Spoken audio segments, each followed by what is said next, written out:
All right, 550. Let's get this thing started. Hello, hello, hello. Welcome to the Scamware 101 live stream, where we go over scam awareness tips, how to avoid scams. We go over the latest trends so you can learn what scams are trending right now, what to watch out for. And I'll tell you, there's lots of scams going on right now, that's for sure. A lot of them are with tax season coming up. Lots of IRS scams going around. Lots of Social Security scams going around. We got tons of examples to show you, tons of headlines to go over. Lots of good stuff today for everybody.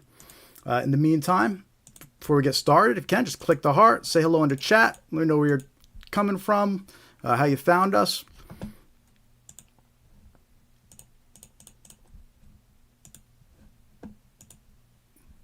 All right, cool. So let's get this thing started, huh?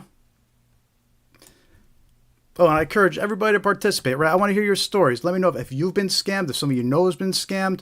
Let me know if you're being targeted with scams. You know, we want to get an idea about what scams are going around all over, right? So I got some good scams that are actually just sent to me today by someone that I'm going to be sharing a little later in the stream. So all the stuff we're about to go over is all current, up to date, and extremely active right now. So, again, say hello in the chat, click the heart, click the like.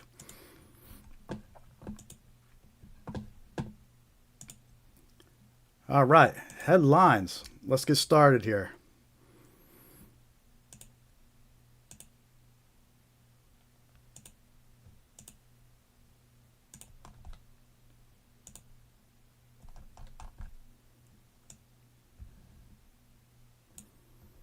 All right, so our first scam headline. Hey, Katie, welcome back. An investment scam, huh?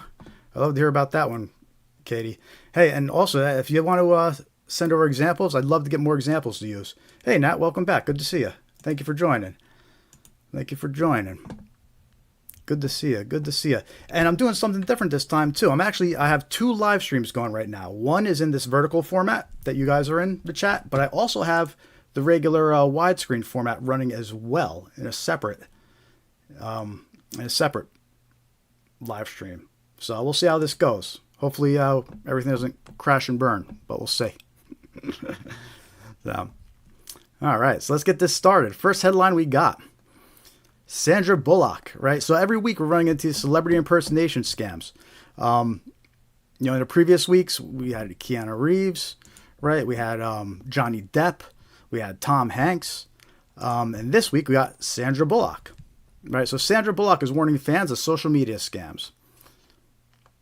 She says she has deep concern for family's safety.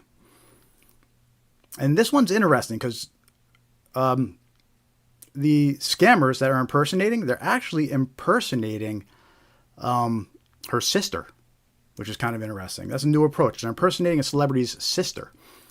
So let's see what this headline says here. Any accounts pretending to be me or anyone associated with me are fake accounts that have been created for financial gain or to exploit, the actress says.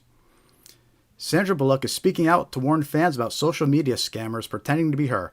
In a statement to People on Monday, February 3rd, the Oscar winner said, "My family's safety as well as innocent people being taken advantage of is my deep concern, and there will be a time when I will comment more. But for now, our focus is helping law enforcement handle this matter." So she's working with law enforcement. I mean, good luck with that. But at least she's doing something, right?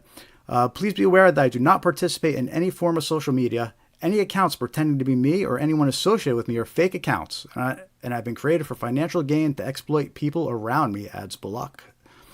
The star's statement comes after her younger sister shared a message on February 2nd in which she revealed that many people were pretending to be her on Facebook. So this is what her sister said, Sandra Bullock's sister. "I spend multiple times a day reporting fakes, dealing with weird and scary emails to my business and home from men who believe that through one of these many fake me's, they have a relationship with my sister through private messages." So that's interesting. So the celebrities are actually concerned for her own well-being, right? Because all these men think that they're in a relationship or dealing with them, but they're not. They're dealing with the scammer, right? So that's interesting. So they're impersonating Sandra Bullock. They're impersonating her sister. What else they said here? They have a relationship with my sister through private messages and off-app sites and have been giving sometimes thousands of dollars. And then she posted this. Here's a screenshot, but there's a whole bunch of fake profiles impersonating Sandra Bullock's sister. So that's pretty interesting.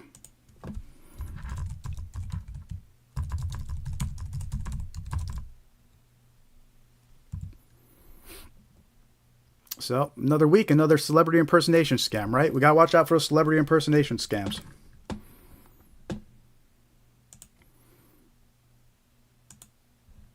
So let's hit that like button.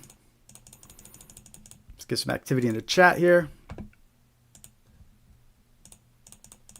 So that's our first headline. Celebrity impersonation. Got to be watching out for those.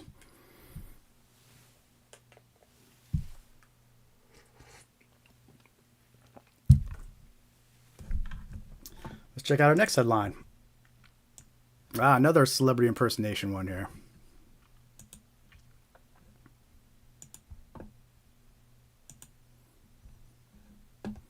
Bogus ads use Elon Musk's image to steal victims' savings. So we were talking about this one last week, and we actually see a lot of these on YouTube. It'll be one of these deep fake videos of Elon Musk, and he'll be saying, send crypto to this address, and I'll send twice as much back. And people scan the QR code, and they send him crypto, but they're sending it to a scammer. So we were mentioning that one last week, and sure enough, here's a headline about it. Criminals use AI to impersonate the tech billionaire for investment scams or to sell phony products. Yeah, definitely. I think so too, Nat. We've been seeing the ones on, especially the YouTube ones for a while now. The investment opportunity went very wrong. Joseph Rumsbog, 77, a retired hospice nurse near Houston. The message claimed he was one of the only 40 people invited by Elon Musk, the billionaire Tesla founder, who now heads blah, blah, blah, blah. Intrigued, he clicked on the company link and was eventually put in contact with a woman in England. So it sounds like he clicked the link, he got bounced around.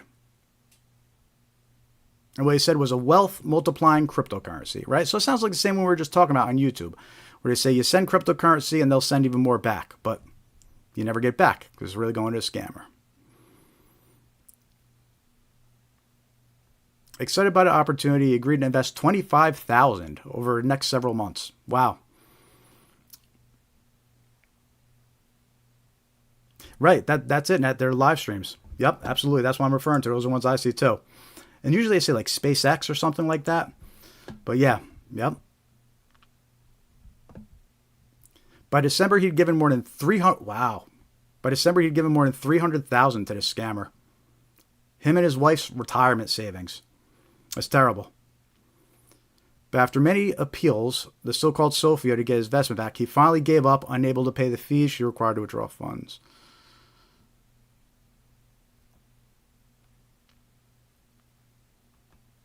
It's a classic crypto investment scam, which these days are often enhanced with fake endorsements by Musk. The criminals behind these scams use sophisticated technology, including realistic-looking AI-generated deepfake videos. Right, yeah, so this is exactly what we were talking about. And that's just another example about how these scams are getting more advanced with AI. These deepfake videos.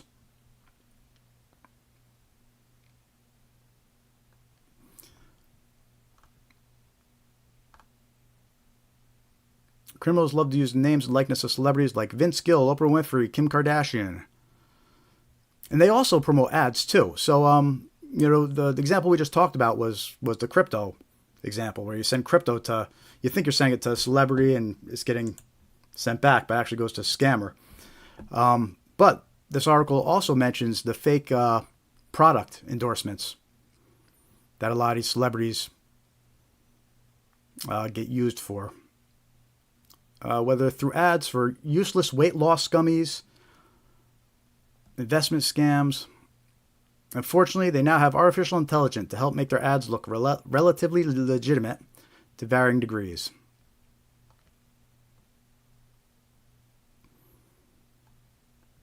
Among recent callers, a woman trying to help and stop her parents who had given $30,000 to a scammer touting Musk-backed investments. So there's another victim whose parents lost $30,000. They're actually preparing to fly to Texas where they were told they would have a chance to meet Musk in person. It's hard to quantify how many people have been victimized by these fakes because scams are known to be overwhelmingly underreported. That's very true. So there we go. That's our headline number 2. More celebrity impersonation, cryptocurrency scams. Almost, I'm going to turn my fan on. It's getting hot in here.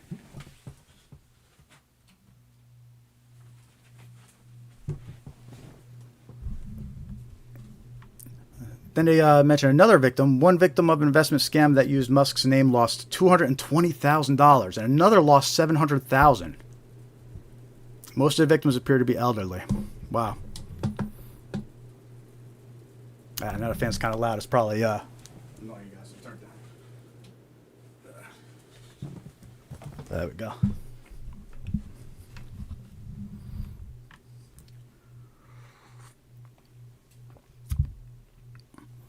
Good old Elon impersonation. Well, let's see what this says. What the Elon imposters are selling. An energy-saving device. Yup, I heard about this one. A widely disseminated spam email features an ad with Musk holding up some sort of handheld gadget.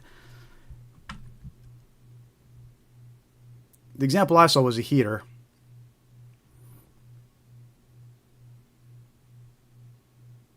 And then here's another one with Musk and Leonardo DiCaprio.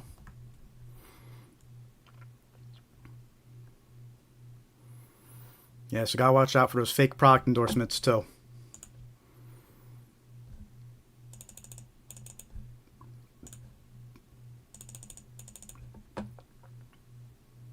Freebies. People have lost money or become vulnerable to identity theft by responding to messages on social media announcing that Musk is giving away money. There we go. Then the victims find out that they first need to pay a fee or are asked for sensitive personal information. One victim lost $6,000 in the scam. The impersonator claimed to be Elon Musk, promising a car and house if you pay for transportation, car, and taxes. No, it's all part of the scam. And that's common in a lot of scams, right? They'll offer you some kind of money, but they'll say you have to pay fees or taxes first. That happens a lot in like inheritance scams. They tell you, yeah, sure, you got this inheritance coming in, but you just got to pay the fees and the taxes. You pay the fees and the taxes, but the scammer actually steals that, and then you never get anything in return. So that's very, very common in scams. Tell you got to pay fees and taxes, and then never coming through with the end result. AI advancement in scams. These scams reveal a dark side of AI technology in which the voices and faces of people you know can be impeccably faked as part of an effort to steal your money or identity. Yep, it's going to be a very interesting year. We're going to be seeing much more of these. Even the phone calls and the voicemails, I'm going to play some new ones that I got this week. Even the voicemails and the phone calls seem more realistic now, thanks to AI. The grammar is correct, and the voice, you can barely tell that it's a computerized voice. So I have an example of a fake IRS phone call that I got this week that I'm going to play a little later, but it sounds like a real person on the other end.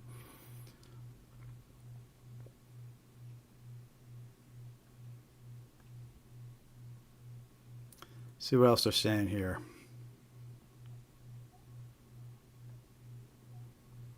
How to protect yourself from imposter scams. Take a beat and check your emotions. It's always good to stop and think right before reacting too quickly. Avoid unsolicited calls, texts, and emails. Don't trust anything unsolicited anymore. You can't trust phone calls. And, always remember, I'm going to say it a lot during this stream, but the caller ID, can't trust it. Caller ID, the scammers will show a fake number. They'll show the number that they're impersonating. They've been showing the bank's phone number on caller ID. They've been showing the sheriff's office on caller ID.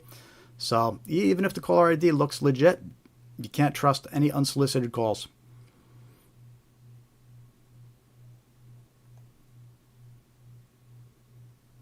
Oh, so there we go. That's our second headline. Another celebrity impersonation, Elon Musk. So we have Sandra Bullock and Elon Musk.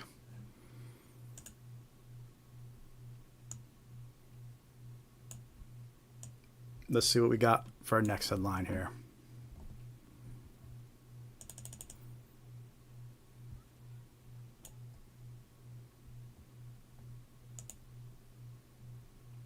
Oops, I clicked create a poll by accident. Did not mean to do that. Maybe I should do a poll. If you guys think of any good poll I should do, let me know.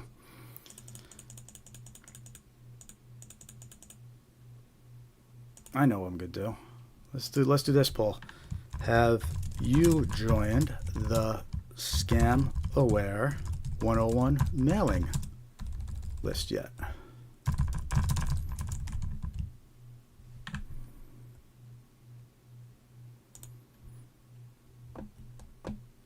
I better see a bunch of yeses. I just want to see all yeses.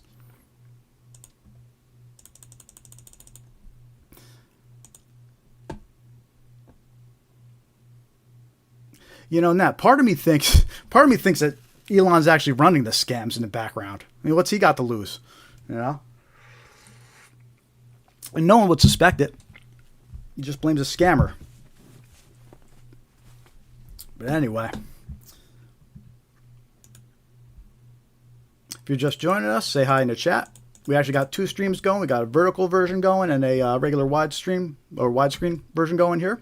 So 2 different chats going on. So I'm going to be hopping back and forth trying to interact with everybody. But it should be interesting. In the meantime, click that thumbs up. Give us a like. Click the heart. Going over lots of useful scam information here that you could use to protect your family and your loved ones and yourself. Right now we're going over the headlines. Tech scams drain Arizona bank accounts within hours, officials warn. Alarming text messages are tricking Arizonians? Anybody from Arizona clarify how to say that? Arizonans into becoming victims of identity theft, draining their bank accounts. A local credit union reports a surge in sophisticated text scams targeting Arizona banking customers, with some victims losing hundreds of thousands of dollars to fraudsters. One AZ credit union officials warned the scheme typically begin with urgent text messages about account fraud. Anyone can be targeted by fraudulent texts about account fraud. The fraudsters hook victims with the first text, scaring them into thinking they're protecting their bank accounts and personal identity. The scammers then ask for account numbers, passwords, passphrases, and anything to gain access to their money. She warns that once scammers gain account access, they move fast. The Better Business Bureau also reports a spike in romance scams ahead of Valentine's Day, with victims losing an average of, this is a crazy number right here, victims losing an average of $126,000 per person, it says. Romance scams, $126K per person in early 2024. That sounds like a lot to me. I didn't verify it, but that's what they're saying on this article here. Officials warn these scams often start through social media or dating websites. How the scam works. So here's what happens. Fraudsters send alarming texts about account problems. They'll target debit card numbers, explaining scammers seek passwords and account information. Scammers are texting bank members saying they've been involved in a fraud scam, scaring them into thinking they're protecting their bank accounts and personal identity. Yep. Warning signs. Quick online friendships and rapid money discussions signal danger. Scammers often claim overseas legal troubles needing funds. Many times they say they're out of the country, they don't want a video chat. That's a big red flag there. They start talking about money real quickly.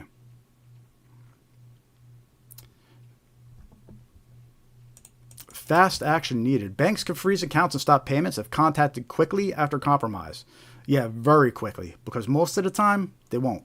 The first 24 hours are crucial in stopping them. Account reassignments are one quick method to stop your money from being stolen. If you suspect you're a victim of a scam, call your banker, get in your car, go to a local bank, because we could put freezes on your account. Money moves overseas. Scammers transfer funds internationally within hours. If we're notified within a 24-hour period, we could try. But again, if those accounts, if the money's gone overseas, which is typically what we see, then it's very, very hard to get it back, right? So he's saying, yeah, notify us within 24 hours, we could try. It's going to be unlikely, though. I'm telling you, the banks, once you transfer that money, it's very, very hard to stop that transfer and get it back. National impact is growing. Text scams cost Americans $330 million in 2022. That was in 2022. I can tell you that the text message scams have definitely picked up this year. That's for sure. Between the roll toll scam and undeliverable package scams. So there's definitely, I can only imagine how much got lost last year We'll wait to see what those numbers are when they come out. Romance scams surge. Victims lost $885,000 in February and March. Wow. Yeah, so maybe that number does come out in just 2 months. They almost $1 million to romance scams.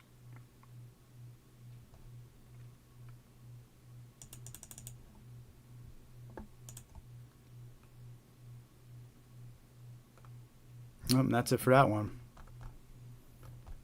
We're going to talk about that bank scam a little later. That's a very common narrative that they use. These scammers, they tell you that your account's been compromised, your money's not safe, and that's how they convince you to move the money. That's how they convince you to transfer the money to them. They convince the victim that their money isn't safe in the bank account, right? So if you get any kind of interaction with someone on a phone or text message claiming that you need to transfer your money because your money's not safe, it's going to be a scam. A lot of times they say your identity's been stolen. They'll say that they're doing an investigation and they need you to transfer the money.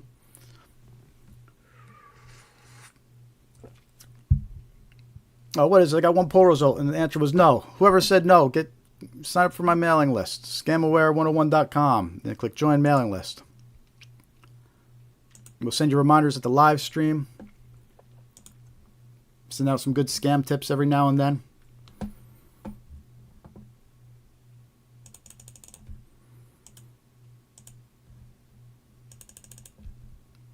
Anybody else just join in, say hi in the chat, let us know you're here.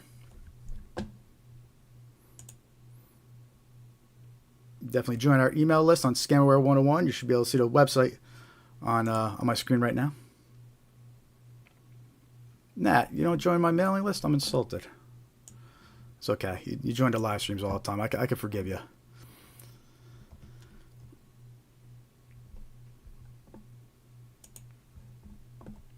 All right, let's check out this next headline here. And something we're going to be talking about a lot during this live stream is going to be IRS scams. Tax and IRS scams, because that's big. It's going to be big for the next couple of weeks. We were mentioning last week, we touched it briefly last week, and we knew that this was coming up. And we're going to be hearing a lot about, for next month or two, a lot about IRS scams and tax scams. I actually have a couple examples to share with you once we get to the scam examples. But let's see what this article says. Yeah, I have a phone call of a fake tax scam. I have a text message of a tax scam, so we're going to definitely touch that today. FTC warns of identity theft scams targeting taxpayers during filing season.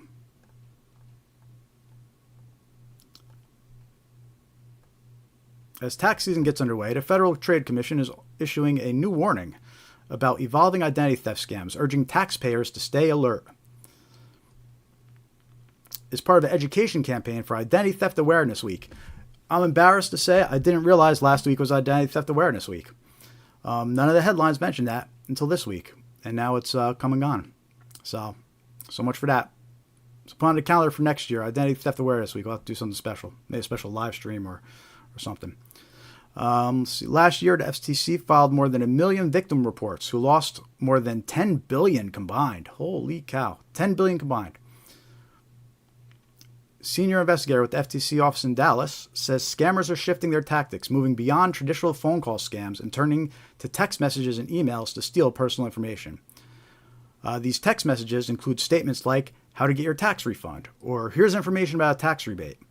They lead to fake IRS websites where scammers capture your login details or worse, install malware on your devices. A member of our own NBC5 team received a text message from a number claiming to be with Internal Revenue Service offering bogus money. It asked to go to a web link in the text, which Slaughter says is a fake site that will steal information. And then they show an example of what that text message looks like on the screen here. This is actually the same example I was going to show a little later. So I'll be showing the same example a little later. But in this example, the text message says you are eligible to receive a $1,400 economic impact payment.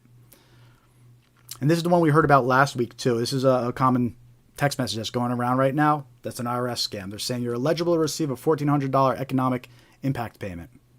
Right? And then it gives you a fake website to go to. So be aware of that. If you get random text messages saying that you got a $1,400 economic impact payment, it's a scam.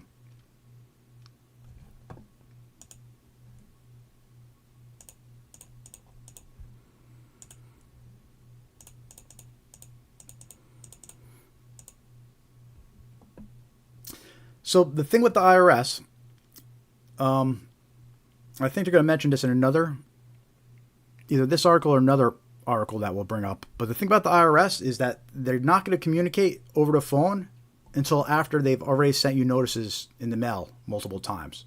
So like the initial contact isn't going to be a phone call. Their first go-to method is that they send multiple notices, and then eventually maybe they'll try to reach you over the phone.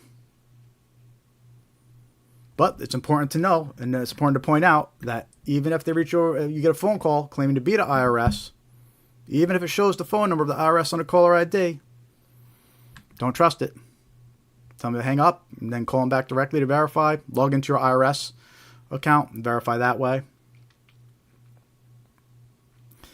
The unfortunate part of it is that sometimes when you click the link to these text messages, they lead to a fake website that looks exactly like the IRS website.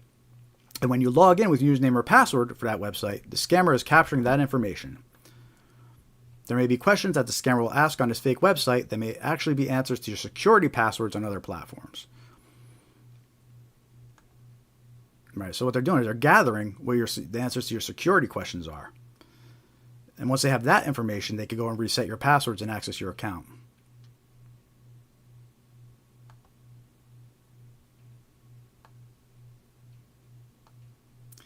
The FTC advises taxpayers to avoid clicking on links in unsolicited text messages or emails. Instead, visit irs.gov directly to verify any information about tax refunds or rebates. And that .gov part is important. That .gov tells you that's a government website. If you ever given a link to like a .com or .org that says it's a government site, be suspicious, because government sites, they usually end with .gov, and only government departments and agencies could get the .gov domain extension. Regular people can't get .gov domain extension. So that's one way you can confirm you're on a legit website.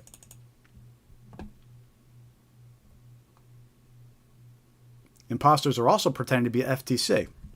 So here's the FTC warning us that imposters are pretending to be the FTC. The FTC will never threaten you, say you must transfer your money to protect it, or tell you to withdraw cash to buy gold and give it to someone. That's a scam. Report it.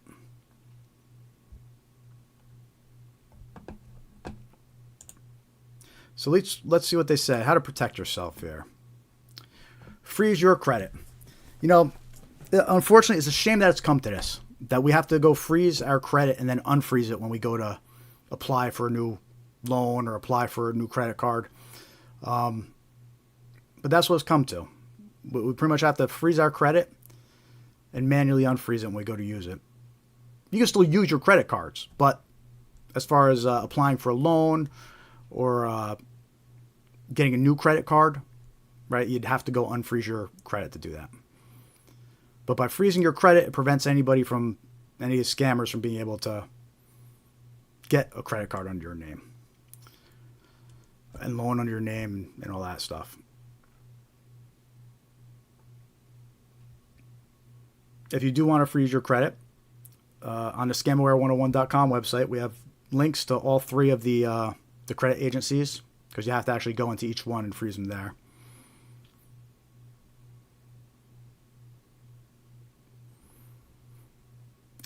Next tip is use strong passwords and multi-factor authentication, right? Strong passwords, sure, but multi-factor authentication is critical, right? Well, what is multi-factor authentication? That's when you get that code sent to your phone or you install the Authenticator app. Using the Authenticator app on your phone is much more secure than the text message version, but text message is better than nothing. And what it does is it adds an extra layer of security. So even if your password gets stolen or breached or somebody gets a hold of it, they still can't get into your account. So multi-factor is critical when it comes to securing your accounts. Beware of unsolicited calls, texts, and emails. If somebody contacts you claiming to be from the IRS or another government agency, don't engage. Instead, call the agency directly using a verified phone number. The IRS will never ask for your social security number and other sensitive information over the phone. And this is the note that I was mentioning. The IRS usually contacts taxpayers via physical mail through the U.S. Postal Service.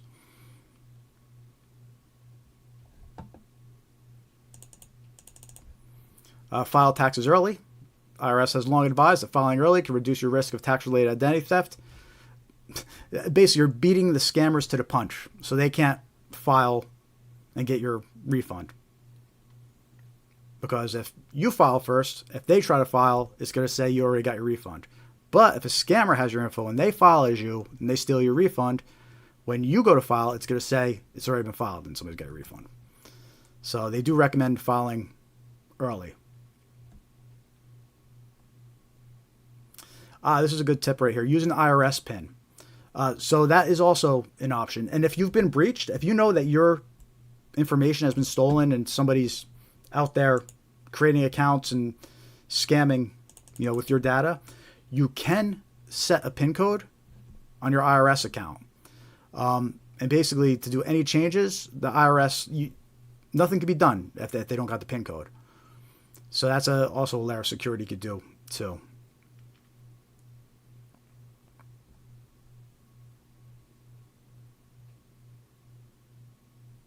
Ooh, what's this? Every year, the FTC collects and analyzes consumer complaints. The identity theft remains a top concern in its latest data book for 2023. What's this data book? The FTC reported that impersonation scams and identity theft were the top two categories of complaints from consumers nationwide. Scammers are also targeting children whose social security numbers can be compromised in data breaches and misused for years before the fraud is detected.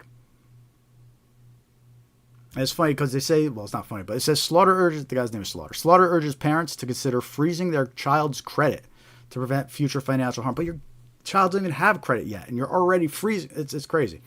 By the time a child turns 18, they could already have terrible credit due to fraud, she warned. Unfortunately, we're living in a day and age where we've experienced data breaches in schools, and a child's social security number may be exposed and sold to other scammers. Very true. Very true.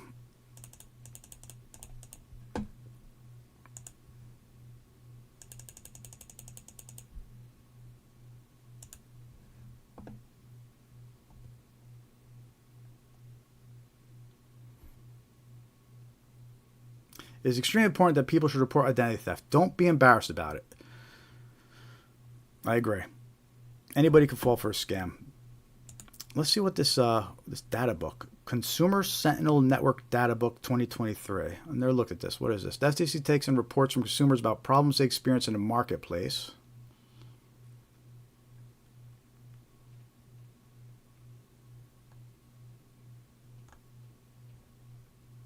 Click image to see interactive data dashboard. Okay, let's see.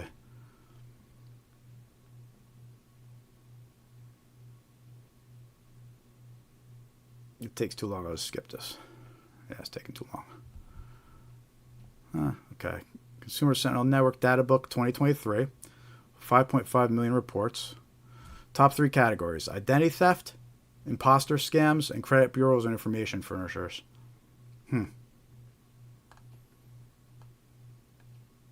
Oh, this is interesting. Younger people reported losing money to fraud more often than older people. Age 20 to 29, 44%. Age 70 to 79, 25%.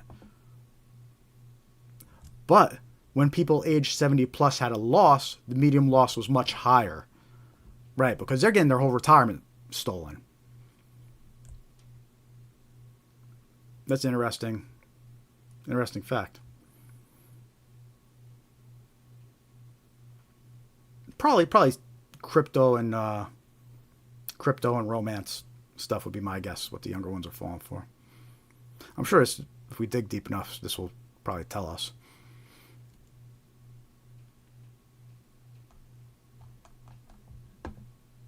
Anyway, it's an interesting resource. I'm gonna copy this for later.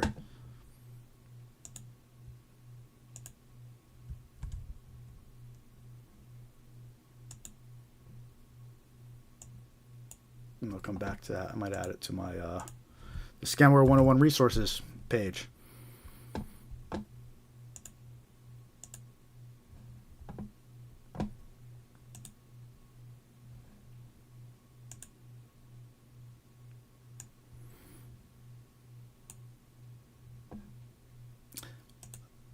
You know what? I've been meaning to, but I haven't yet, to mess with those, like the YubiKey, right? those physical security keys. I haven't messed with those, but it's time. I got to go mess with those. I keep on saying I'm going to. I haven't gotten around to it, but have you messed with those at all, Nat? The YubiKeys?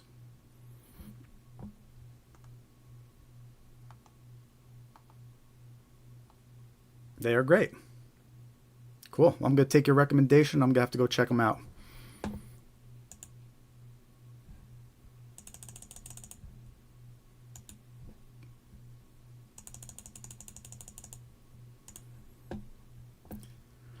Let's check our next headline here.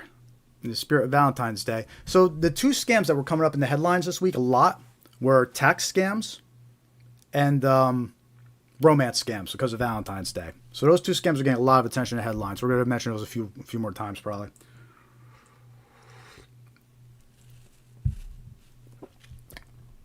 So let's see what this says. Don't fall for romance scams this Valentine's Day. People hoping to find romance at a Valentine's Day should stay mindful of romance scams. According to BBB, more than 500 people reported romance fraud in 2024. More than 500 people? I think it'd be a lot more than 500. I think they're missing a 0 or 2 at the end of that. This type of scam doesn't just leave people with a broken heart. It can leave victims with an empty wallet. The median financial loss for romance scam victims in the same year was greater than $6,000. This type of scam pops up each year, but in 2025, she expects a big increase in reports. This year, what we're really seeing is a new spin on romance scams, coupled with AI and cryptocurrency. So they're talking about the pig butchering scams. Artificial intelligence is a powerful tool for scammers, helping them build traps much more quickly and convincingly, especially when it comes to creating a fake dating profile. The target audience, unfortunately, is a 65-plus crowd. There you go. That's what you're saying, Nat. Because they're not as familiar with AI and the capabilities. Cryptocurrency or digital currency not vetted by a bank also commonly plays a role. These transactions are not approved by anyone or seen by anyone other than the victim and the scammer. Yep. A romance scam usually involves a scammer convincing someone hoping to find love that they found it, then asking them to send money. When cryptocurrency is involved, funds can be transferred online and the scammer disappears without a trace.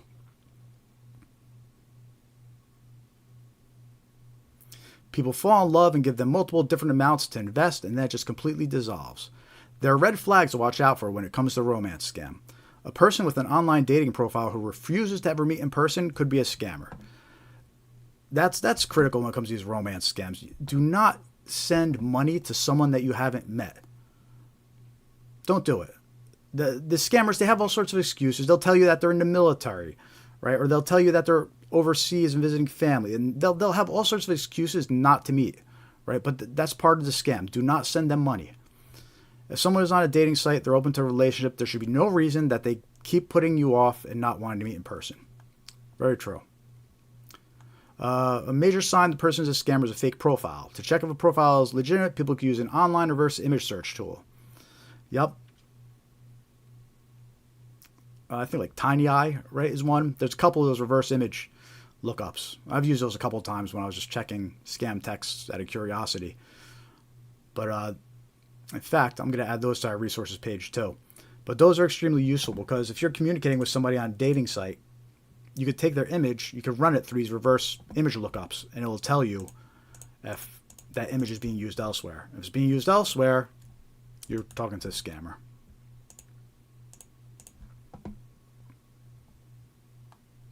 Oh, on Google too. Google has reverse image search.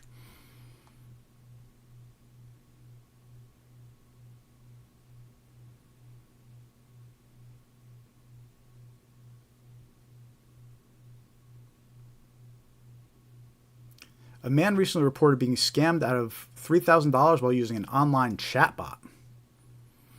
In that scenario, he was paying to have a conversation with someone else online. Sometimes the person on the other side of the screen isn't a person at all, but AI. Yeah, we're going to be seeing a lot more of that, too. A lot of these texts that come in. Oh, Nat, that's funny you mentioned Social Catfish. I actually just signed up as an affiliate for them. So I'm going to be putting a link to their service on my resources page. And if anybody signs up through my link, I'll get a little bit of a cut. So that'll be nice. But yeah, Social Catfish. I just got approved for an affiliate for them.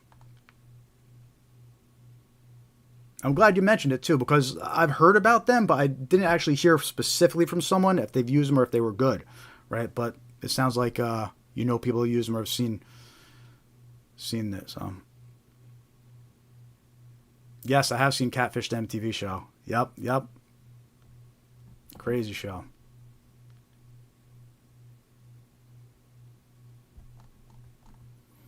All right, so that's it for this headline, Romance Scams this Valentine's Day. We'll be talking about those a couple more times probably as we go through these headlines. If you're just joining us, welcome to the Scammer 101 live stream. Give us a thumbs up, click the heart. We actually have 2 live streams going right now. We got a vertical version going and a widescreen version. So if you're in one chat and you hear me referencing somebody answering them, I'm probably referencing to the other chat. So feel free to jump into the other live stream or say hi in this chat, and I'll get to you in this one.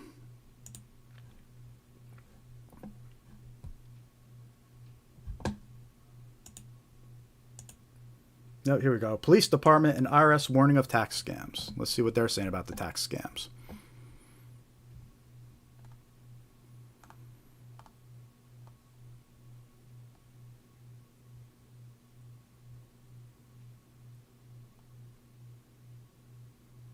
According to Garner, the Twin Falls Police Department receives about a dozen reports regarding scams every year during tax season, mainly through email or text messages.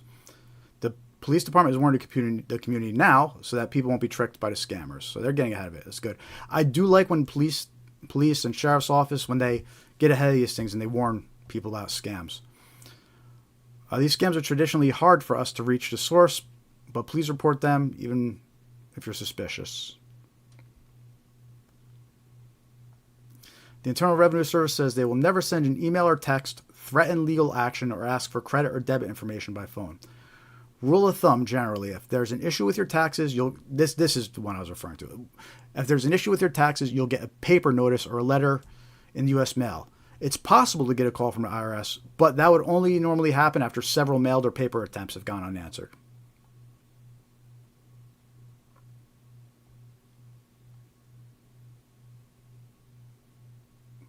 If the IRS is indeed trying to get a hold of you, you'll find out right there on the website.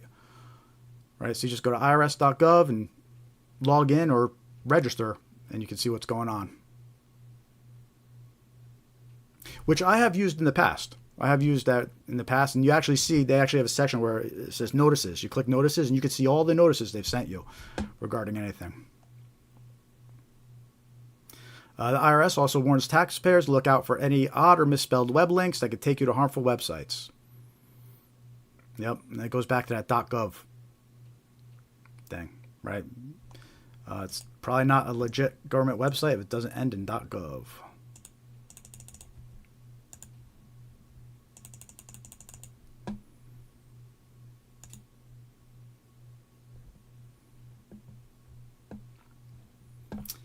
Yeah, misspellings and grammar, in the past, that was a very reliable way to identify scams, and it still is. If you see those things, it definitely indicates it's a scam.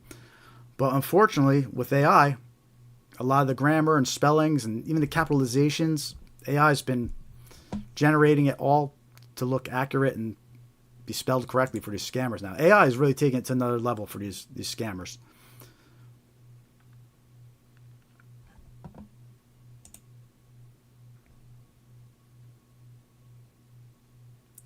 Take a look at another one here.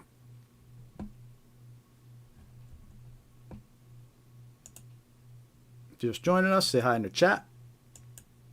See some people popping in and out. Give us a like, give us a thumbs up.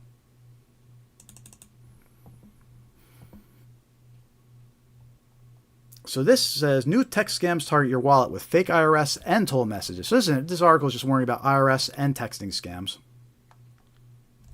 2 new phone scams are targeting residents, falsely claiming to be from the IRS and toll agencies. The first scam involves a text message that claims recipients are eligible for a $1,400 economic impact payment. Right, so that's the one we were talking about earlier, and I have an example of that I'll show you in a little bit. The second scam warns of an outstanding road toll payment, threatening license suspension if not paid promptly. So this is a road toll scam that's been going on for months now, and it's picking up more and more. I know we got another headline coming up addressing that, so I'm not gonna get too deep into it here. But yeah, the toll scam is still circulating a lot.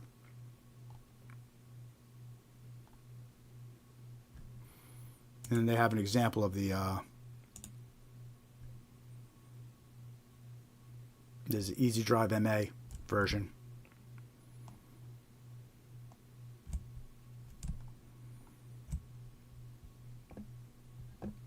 There's an example of the text message they send out. It says Easy Drive MA, and so what's interesting about this one, it might be a little bit small on my screen here. Can I zoom in? Zoom's not working. But what's funny about this one, it says pay your fast track lane tolls, but then it has a link to Easy Drive MA. So it's two different services, but they're scammers don't care, sending them out. And there's so many variations of this unpaid toll due scam. It's crazy. Hey, Katie, just sent the contact at scamaware101.com. I put it in the chat earlier. Here, I'll type it in.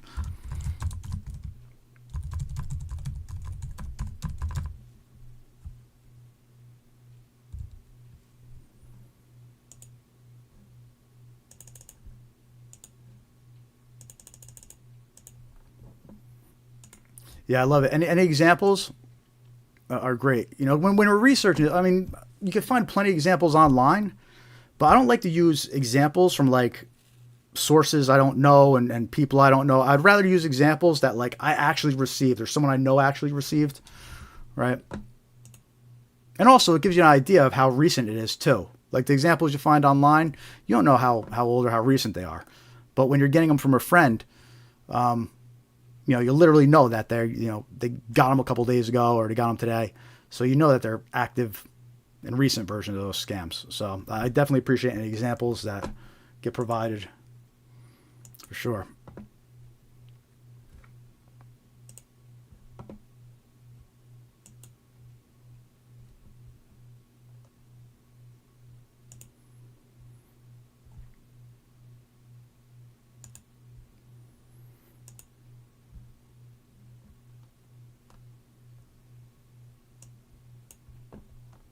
If you just joined us, say hi in the chat.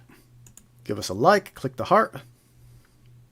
See if we get some more people in here, spreading some awareness about scams. Trying to put something good out there into the universe, right? I am starting to experiment with ways to kind of like monetize this, which would be cool. But until then, and even when I do find ways to monetize it, it's still going to be spreading awareness and tons of free information.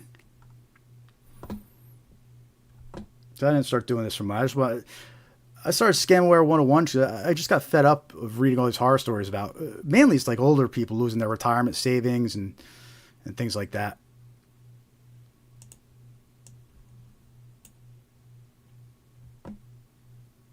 Let's check out this next headline.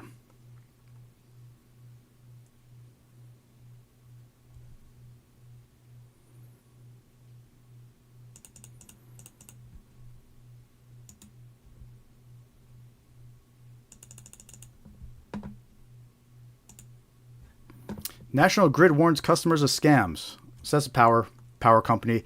Each week we usually see some version of these scams where they're impersonating the power company.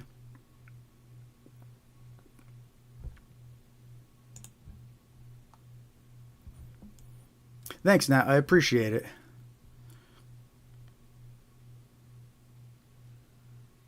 Yeah, you know, when it comes to the scam awareness, for businesses and employees, there's lots of resources out there for like companies, right? And they're training their employees and protecting their network and things like that. But there's also this whole other side of it where it's like these individual scams, right? Like companies aren't being targeted by grandparent scams, you know? And unfortunately, I feel like the industry kind of, they don't feel like helping individuals is profitable. They rather focus on businesses and offer services to companies that are going to pay for it. There's more money to be made. So unfortunately, I think like the individuals kind of slip through the cracks.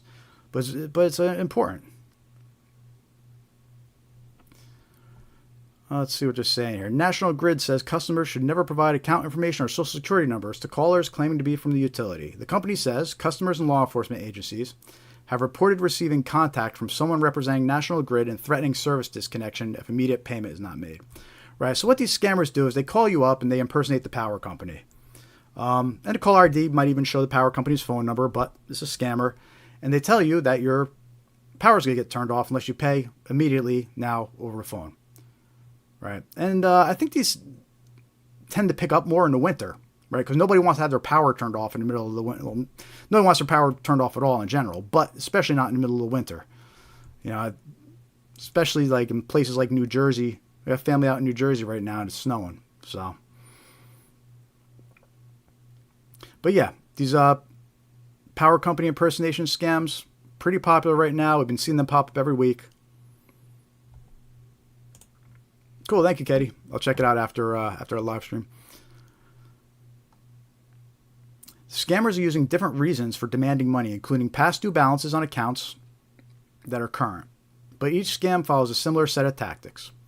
When the customer's phone rings, the caller ID reads National Grid with the company's customer service line. Yeah, so they're spoofing the phone number and making it appear like it's the power company. The caller may identify themselves with a false identification number or office location. The customer is told their service will be disconnected unless immediate payment is made using a prepaid debit card, such as Green Dot or MoneyPack. Red flag, red flag, red flag. If someone wants payment in prepaid cards like Green Dot, MoneyPack, Target gift cards, Apple gift cards, any type of gift cards or prepaid card, it's a scam. The customer is directed to purchase a prepaid debit card from a retail outlet and immediately call a toll-free number to provide the card's number. Scammers love this stuff because they have them go purchase these gift cards and then they have them send pictures or read them the gift card's number. And once they have the number, that's it. They can immediately either sell the gift card and get money immediately or use it immediately. And by the time the victim realizes they've been scammed, the money's already gone or moved and you can't get it back.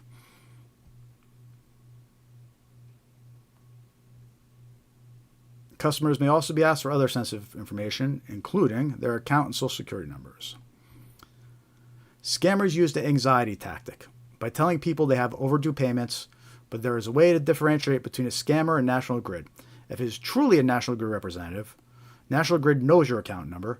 National Grid will never ask you for your account number. National Grid reminds customers that while it does contact customers with past due balances by phone to offer payment options, it never demands direct payment through the use of prepaid debit cards and never accepts payment through these cards.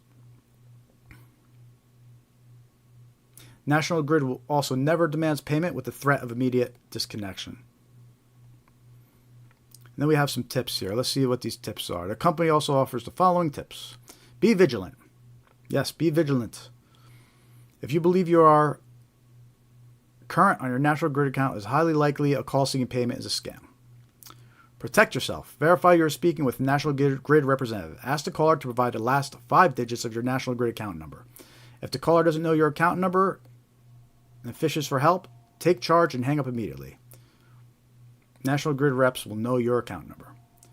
Do not take the bait. Scammers will not have access to your account information, social security number, or other personal details that you should never offer that information if asked.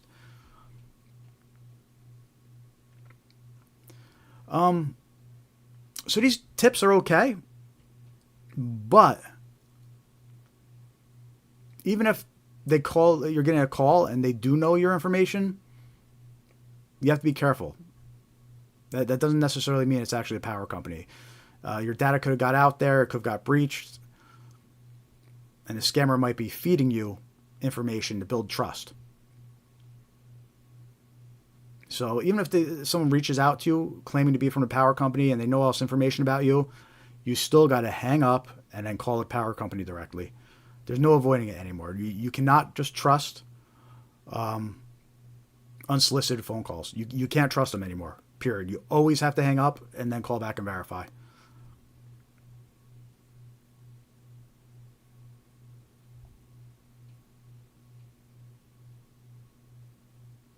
Scammers may also contact you by email, attempting to get you to click a link, visiting a malicious website, or revealing account information. Do not fall for scare tactics and threats. National Grid will not contact customers demanding immediate payment by wire transfer, Green Dot, MoneyPack, or any other prepaid card service. Do not cave to pressure. Never, under any circumstances, offer personal or financial information to someone who you cannot identify. A National Grid employee carries a photo ID badge, and contractors working for the company are also required to carry ID. If someone requesting entry into your home or business does not show identification as National Grid employee or contractor, don't let that person in and call National Grid or local law enforcement. My suggestion, just to add on to that, is even if they do show you a photo ID badge and identification, call the company anyway to confirm before letting them in. Because scammers, how hard is it to print out a fake ID?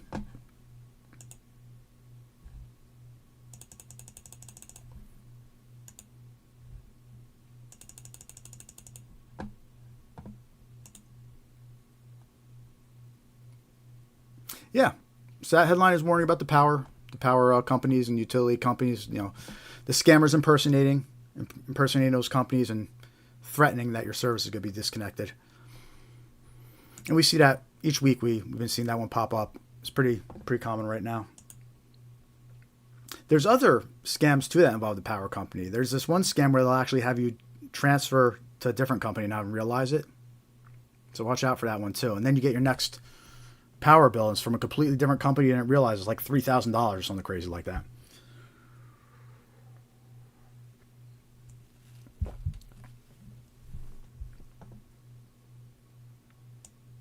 All right, let's take a look at our next headline here.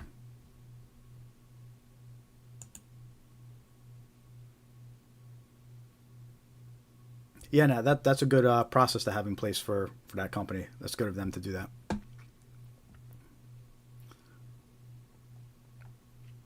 Here's a good one. Bay Area victim duped by AI-generated, of course AI, right? Trump gold investment scam. Here's what to know. Something we don't really talk about too much. I mean, we stay away from the politics. People get all worked up and stuff about it. But this isn't really about politics. Even when the election was happening, there were all sorts of scams for both. There were scams targeting Democrats, scams targeting Republicans. So political, scams are a real thing. And everybody's vulnerable to them. And in this case, this guy got duped by AI-generated Trump gold investment scam. Here's what to know. Promises to get rich have left some unsuspecting victims out thousands when they thought they'd be Trump-made millionaires. They were duped by what appears to be AI videos. And again, I got to get some... I've seen them, but I haven't been saving them. I got to go save some of these AI videos and show them on the next live streams. I don't know if YouTube would kick me off or something, though. I don't know. I have to figure it out. But I'd like to show you some of these deep fake. They're called deep fake videos because it's crazy how realistic they look now. So what happened with this guy? And this is basically just an impersonation scam. We talked about how they were impersonating Elon Musk. We talked about how they were impersonating Sandra Bullock. And now here they are releasing these deep fake videos impersonating Trump, right? And what this one was, Golden Eagles Project. A way to make money by purchasing and trading collectible Patriot Eagles at Bank of America. The cost for one of the Golden Eagles is $59, and the trade-in value supposedly was more than $100,000. One Pittsburgh man thought he'd be a millionaire. Turns out the Golden Eagle is worthless than its weight. Marine Corps veteran Wesley Skelton is dumping out $2,500 worth of Golden Eagles along with what he thought were Trump silver coins. He said that he was going to help the people become millionaires. I could trade these in for cash at Bank of America supposedly for $110,000 a piece, said Skelton, which is why Skelton bought 324 of them. So this guy bought 324 supposedly Golden Eagles. That it was basically a fake promotion scam that they used a fake Trump deep fake video promoting this, just like we were talking about how they have the Elon videos promoting certain products. He thought he was going to make more than over $2.5 million. Skeleton became aware of the project after watching what he now knows were fake, likely AI-generated videos of President Donald Trump on Telegram. And that's a Telegram. That's a red flag, too. And I want to congratulate everyone who has already gotten their Trump Golden Eagles and exchanged them for a new future, said the voice in the videos. There were also fake videos of Bank of America's CEO and even Elon Musk. They said you could even visit any Tesla shop and trade your Trump Gold Eagles for a Tesla car and use them to invest in Tesla or SpaceX stocks, says the voice in another video. A Bank of America spokesperson tells 7 on Your Side it's a scam that Bank of America has nothing to do with. Skeleton told his colleagues at the VA and Martinez, and by the way, he's a veteran, got ripped off by the scam. He said he told his colleagues at the VA, who says they tried to warn him. They said it sounds like a scam, but he couldn't resist. So these Golden Eagles say they have Donald J. Trump on the front with his picture, and on the back it says, "In God We Trust." "You trusted," asked a reporter. "How do you feel about that now?" she continued. And then he said, "I don't trust them at all. I really don't. I don't think they're worth anything," he continued.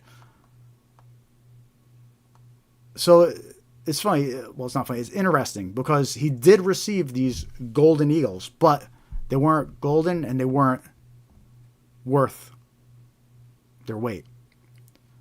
I took them to Witter Coins in San Francisco.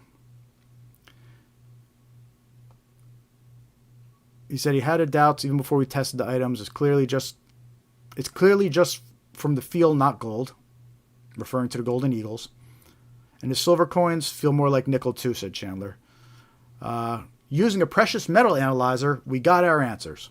All right, so let's see what these Golden Eagles turned out to really be.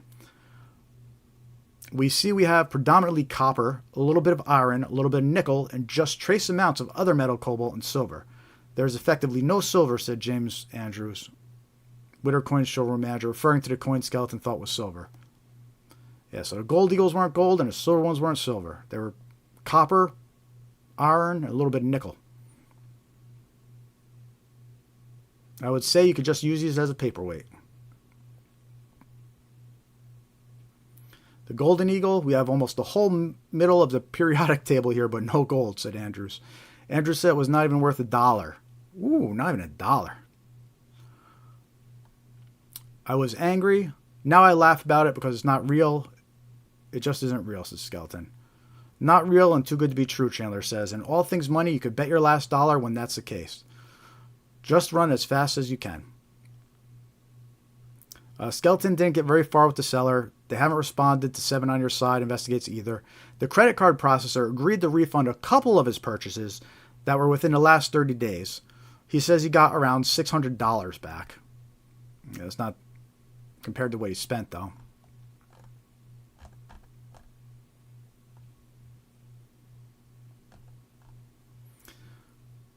He must have waited way too long to open up the credit card dispute.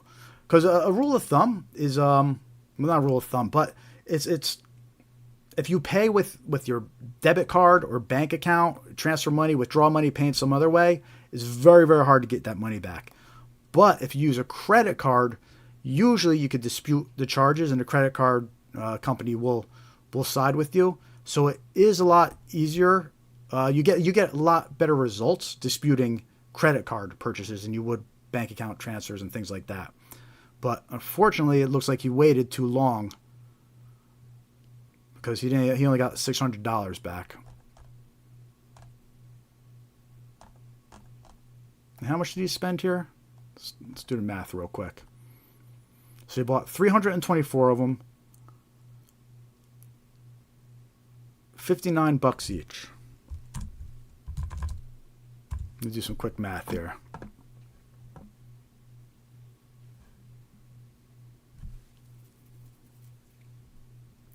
$59 times 324. So, yeah, so he got $600 back, but he spent $19,000. So he barely got a quarter of his money back. No, he barely got I was off by a decimal. He barely got anything back. $600 out of 15,000. That's like fractional.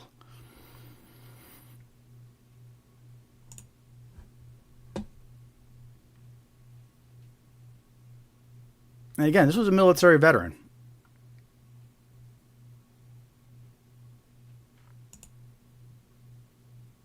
There are definitely a couple red flags there. I mean, look, when something's too good to be true, you really got to do your due diligence when something's too good to be true.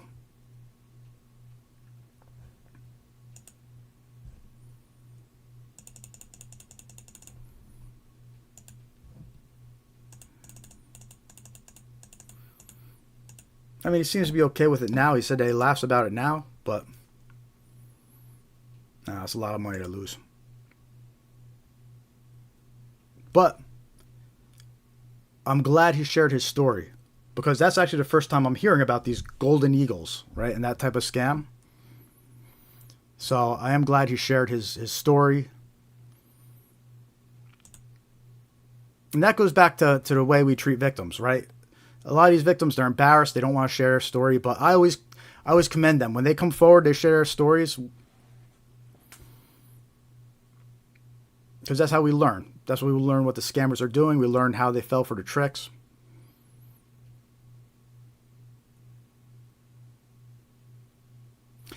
Right, Nat. That's a great tip, right? The virtual cards. One of my, I forget which bank I'm with that does that, but you can create the virtual cards. You can set a limit. You can set an expiration, right? And then even if somebody gets that credit card, you know you're safe, right? You don't have to worry about canceling your whole account, and you just cancel that virtual card. You make sure that the limit was set just for the specific purchase you were going to do. This way, even if somebody gets it, there's no balance left for them to even use. Yeah, excellent tip. In fact, I got to make myself a note too here, because I want to look up which credit cards allow that.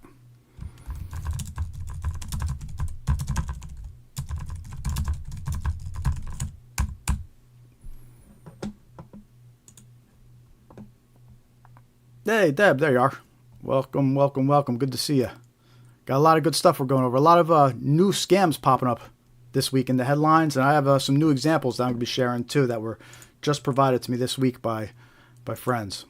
So lots of good stuff coming up here.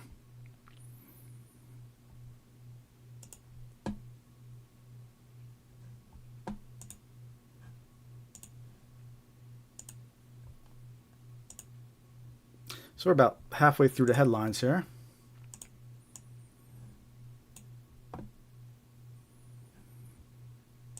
Give us a like, click the heart, say hello in the chat. I see a bunch of people watching.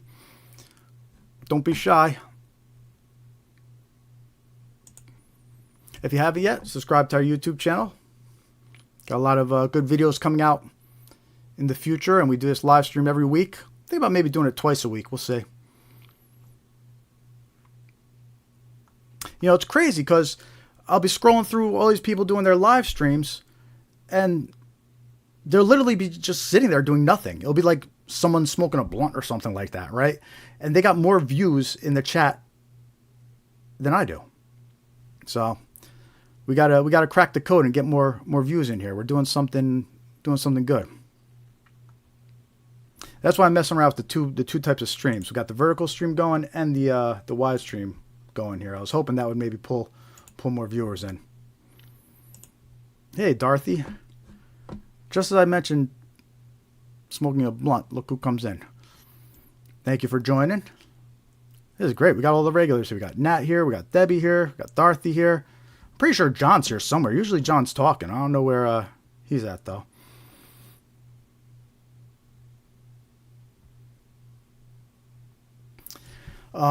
Yeah, now I need to, I want to stream to Facebook, but our Facebook page doesn't have enough followers yet. I think I'm at like 70, and you need 100 before you could stream on Facebook. So if you don't follow us on Facebook, that would help out. Just click like on our Facebook page, and you can find it around our scamware101.com website. But as soon as I hit that 100 likes or followers on Facebook, I'll be able to stream this there too. Yeah, the YouTube channel like took off immediately. I got lucky with that one that one video that went viral. I got most of my subscribers from that one video.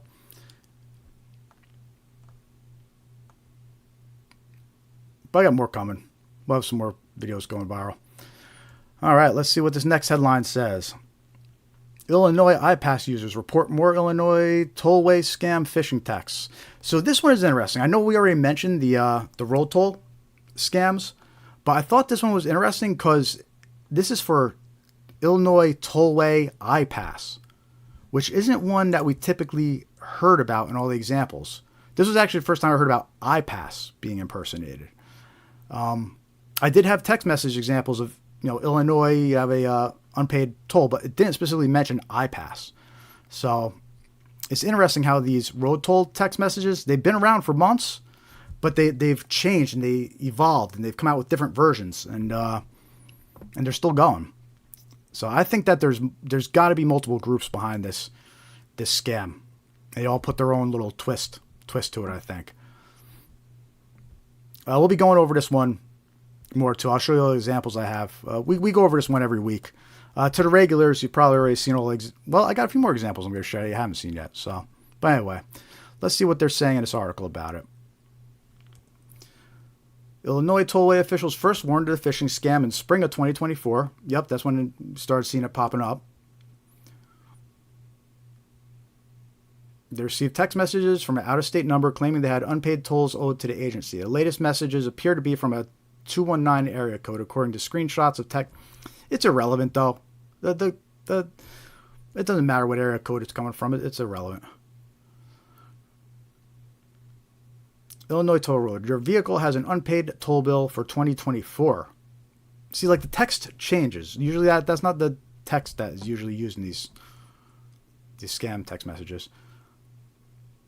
One of the texts sent to a group of different phone numbers reads in part, the text with multiple emojis, then asks the users to follow a link to pay the past bill. Yeah, and this one has emojis in it. Previous versions of the phishing text came from area codes outside of the Chicago, and yeah, so like I was saying, the area codes are kind of irrelevant. With different iterations of the Illinois Tollway name, including Illinois Tollway, Illinois Tollway Services, or Illinois Tollway Invoice. Most recent versions of the text contain the words Illinois Toll Road, screenshot showed.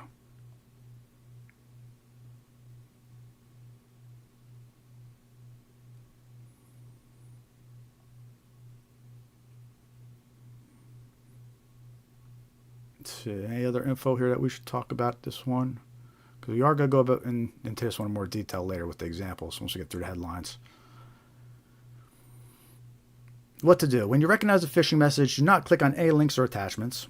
Delete the email message from your inbox and empty it from the deleted items folder to avoid accidentally accessing the websites to which it points. Forward suspicious emails to appear from... It's funny because all the tips they're giving right now are for emails, but this is a text message scam. So that's all great information for email scams you get, but they must have forgot we're talking about a text message scam. So in that case, you always want to mark it as junk and delete it. Don't reply.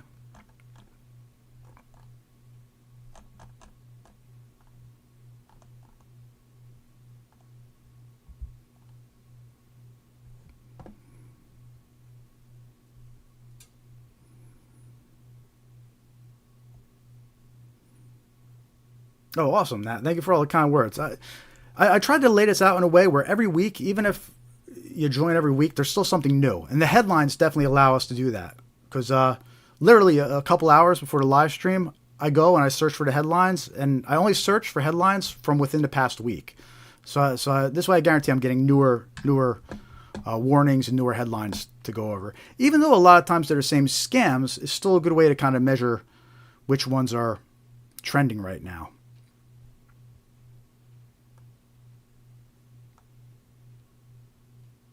And, I think it's important as far as awareness goes, right, is when we mention these scams, even just mentioning it, just saying something like, oh, they're impersonating the sheriff's office, or the caller ID will show the sheriff's office phone number, right? Just little things like that. If it's a little detail that somebody didn't realize or know, that might be enough where if they get targeted by the scam, it'll click like, oh, wait a minute. I remember hearing about they were impersonating sheriff's office. Or, oh, wait a minute, I remember hearing that they were calling up, impersonating the IRS. Because it might not cross someone's mind. Well, it definitely doesn't cross a lot of people's mind that when they get a call and the phone number shows a correct phone number to caller ID, it might not cross their mind like, oh, these scammers, they could spoof that. They could show any number they want. But, they come to this live stream, and even for a couple minutes, they happen to hear that little tidbit, that might be enough to be like, oh, wait a minute. This is what I heard about the other day, Because these scammers, they're clever. They're clever. There's always something going on where it's like, wow, they did that. They didn't think about that one,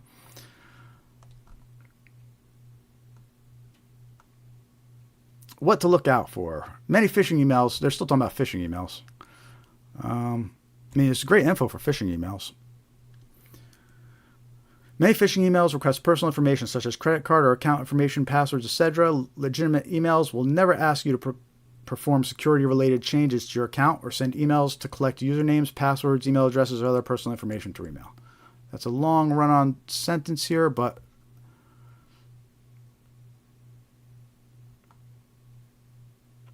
never trust emails, never trust email links. When it comes to email phishing, right, and the email links, I don't click email links, period. Even if the email looks legit, and even if I know the email is legit, I don't click the links. There's no reason to. Like, if I get a notice that a bill is due, I don't have to click the link to go and pay the bill. I just log into the website. I go to the website, log in, and pay my bill, right? Like, I don't need to go clicking a link. There's no reason to. So by default, I don't click email links. There's very few instances where you actually have to click an email link, right? I mean, there's a couple. Sometimes there's like an activation link or something like that, but you don't really have to go clicking a lot of email links. Anything you would click a link for, you could usually just go to a website and do.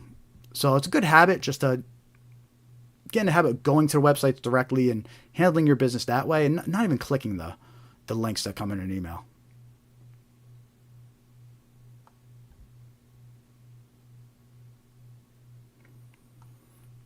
All right, so that's it for this headline. It's kind of interesting how they warned about the text message and then give a bunch of email tips.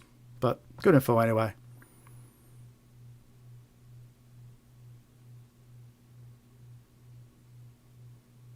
Yeah, those ones where they ask you to type stop. So you know what's interesting about that one? So if you reply to stop, I think there's a lot.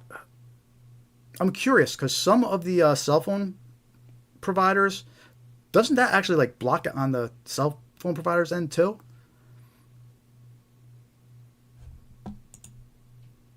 But anyway, don't reply at all. Don't reply stop. Don't reply anything. And a lot of those texts now, they do come saying reply yes or whatever. But when you reply, it will also, on an iPhone, it activates that link. So by default, on an iPhone, the text messages, the links, they're not activated, right? But if you reply, or I think if you have the person in your address book too, then the link gets activated. So a lot of these text message scams, they include that now at the end where they say reply yes. And it is and like you said, it is a double whammy because then they know that you have a legit phone number. They know that you're reading the text messages, and it enables the link too for them. So never reply.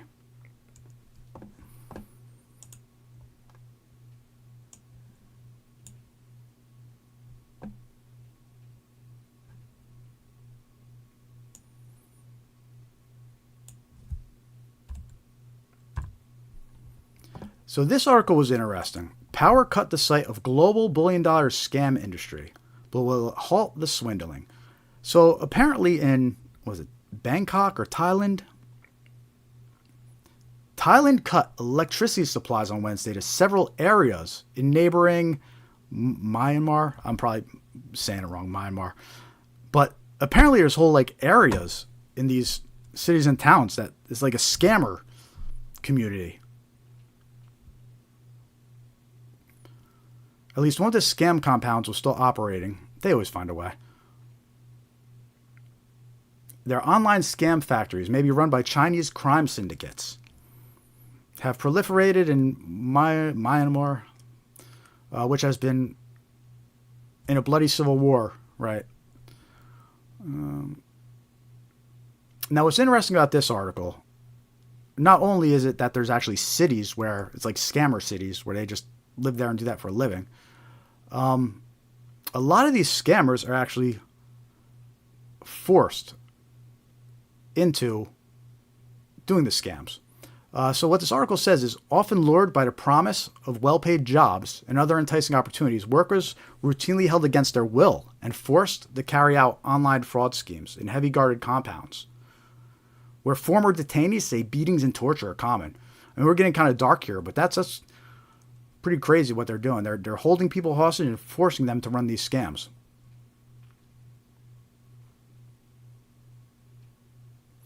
Thailand has stopped the electricity supply to Myanmar in 5 locations based on the decision of the National Security Council.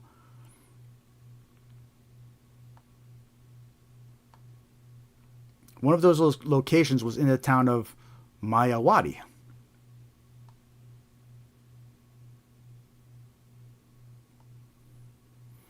So I just thought that was interesting. There's actually entire cities that seem to thrive on these scams.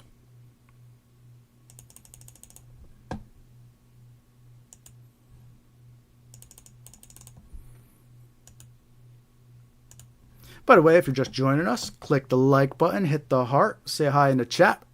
Let us know how you found us. We got 2 streams running. One is a vertical version and one is a wider version. So if you hear me talking to people in the chat that you don't see, you're probably in the other one.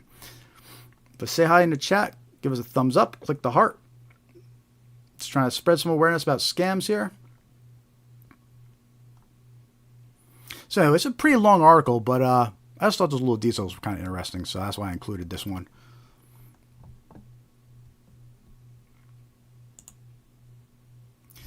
But, you know, people ask a lot of times, how come these scammers could get away with this? How come we can't track them down?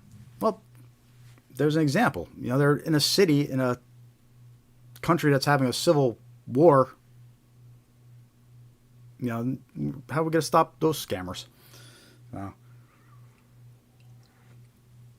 Only way to stop them is awareness. That's the number one way.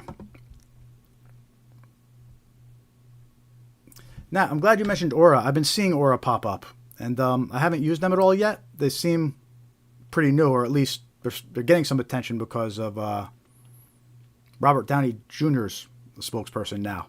So I was curious how they are. But it's good to see that this is getting attention now. Like, people are realizing these scams are a real problem, especially for individuals. You know, again, the reason why I do this is I want to focus on the scams targeting individuals. You know, companies and employees, there's plenty of resources for them already, but the industry doesn't really focus on individuals. They don't consider it profitable. You know, it's a shame. You know, meanwhile, you know, the grandparents are getting scammed out of their money because that's not covered in the employee training. Let's take a look at this new headline here. New warning after Arizonans lose millions in Bitcoin ATM scams. Right. So Bitcoin ATM, red flag, red flag, red flag. If you're talking to somebody and they want you to go to Bitcoin ATM and insert money, stop. This is a scammer. New ATMs are popping up across the street, but these machines don't dispense any money. Oh, lost my spot. There we are.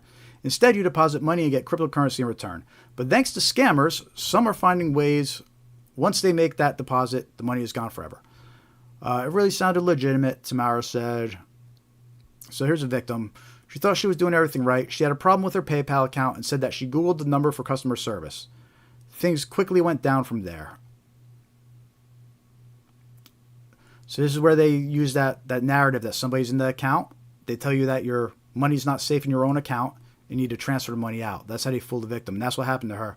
I want you to know that someone is trying to get into all of your accounts, and we have a fraud department that's going to walk you through how we could fix that, she explained.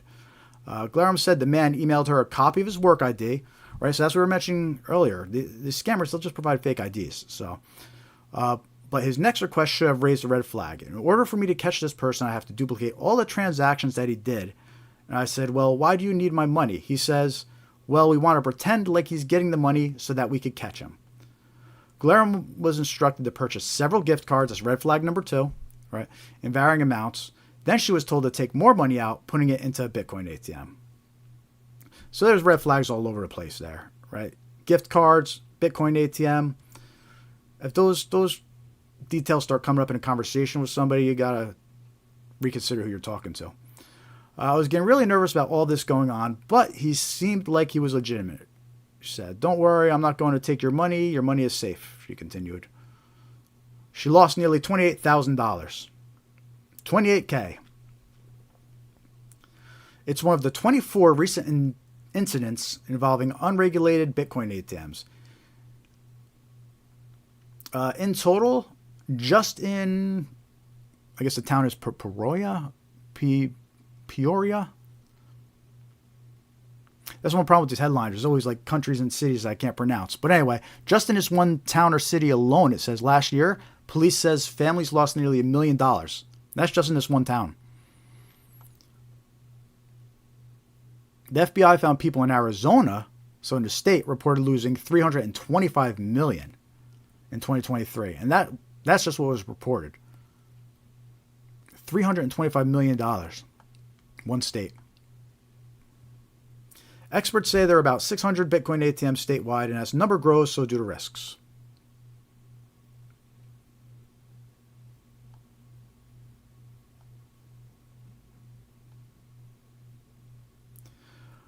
Let's see. Together, they started a new initiative, putting signs up at Bitcoin ATMs to warn customers of the dangers. That needs to be a requirement. I'm sorry, but there has to be some kind of rule or regulation where there's a warning on the Bitcoin ATMs, because people don't realize that they're being scammed. And just a warning on the, it would still help. It's probably not enough, but it's a start.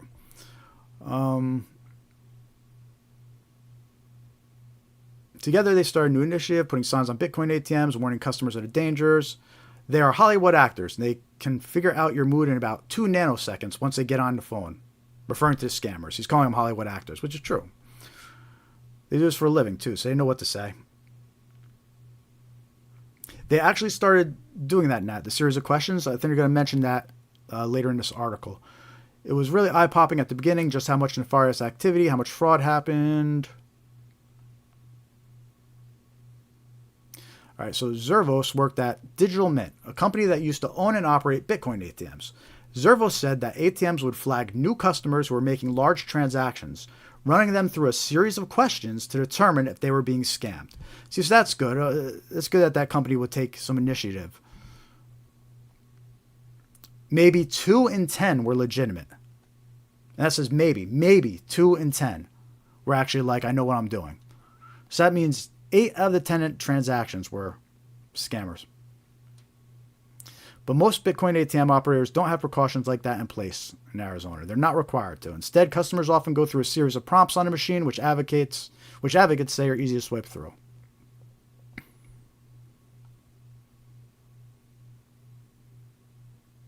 So there is some legislation that they're trying to put through a couple senators, it looks like.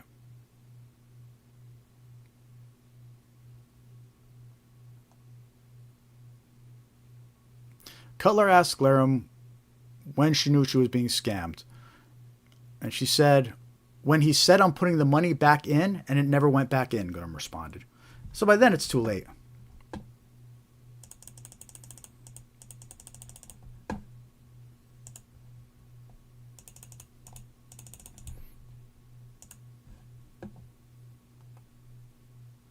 Arizona said any request to pay or make a deposit through crypto ATM is a big red flag. Legitimate businesses and most government agencies don't accept payment through Bitcoin ATMs. Correct.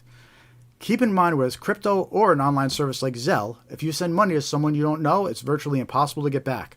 Zelle's also a red flag. Like things like Zelle and Cash App, those are meant to like split a dinner bill with a friend or something. They're not used by banks to move money between accounts, and that's not what they're supposed to be for. So when somebody official is saying, make a payment in Zelle, that's a red flag too.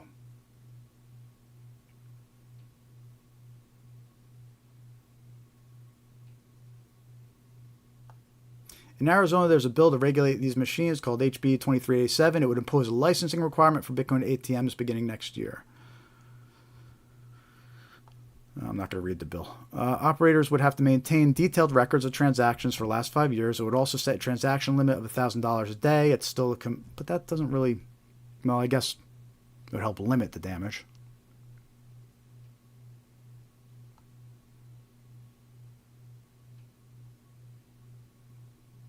Arizona said they're cautiously optimistic it will pass. Yeah, we'll see. But anyway, Bitcoin ATMs, big red flag. Big red flag that you're talking to a scammer. Bitcoin ATM, Zelle.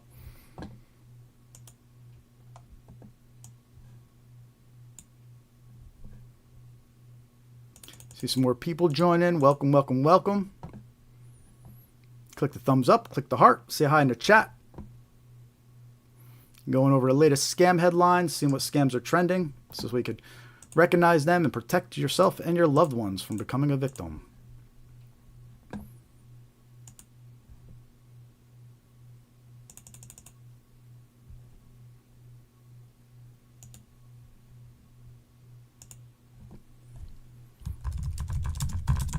Let's go put a quick note here in the other live stream just to let people know we got 2 going.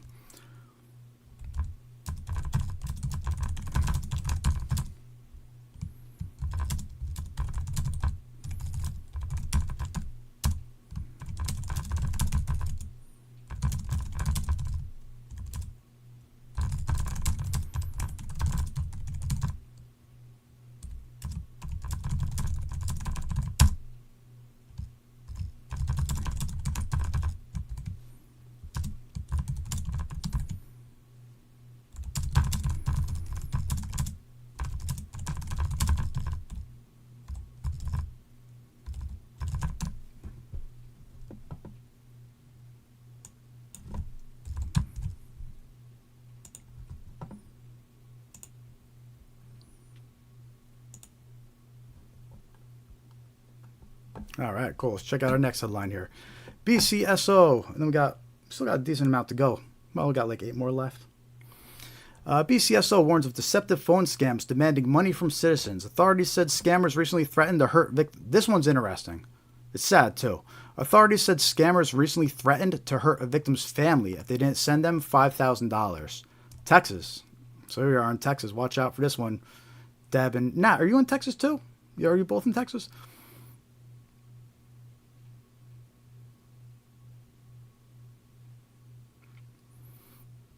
Okay, yeah, so here we got Bexar County, Texas. Yeah, I have links to IC3 on our resources page, too. Bexar County Sheriff's Office alerting citizens about a phone scam where scammers demand money and threaten those who do not comply. According to the agent's Facebook post, a local man was recently a victim of this scam. Authorities said an unknown number contacted the man with his personal information, including his social security number, and demanded $5,000 from him or his family would be hurt. The man complied and wrote a Western Union check for $2,500 to an individual in the Dominican Republic. After the transactions, authorities said the man received a phone call from an unknown number claiming he still owed $1,500 to him. And if he didn't send over money, he would show up at his house.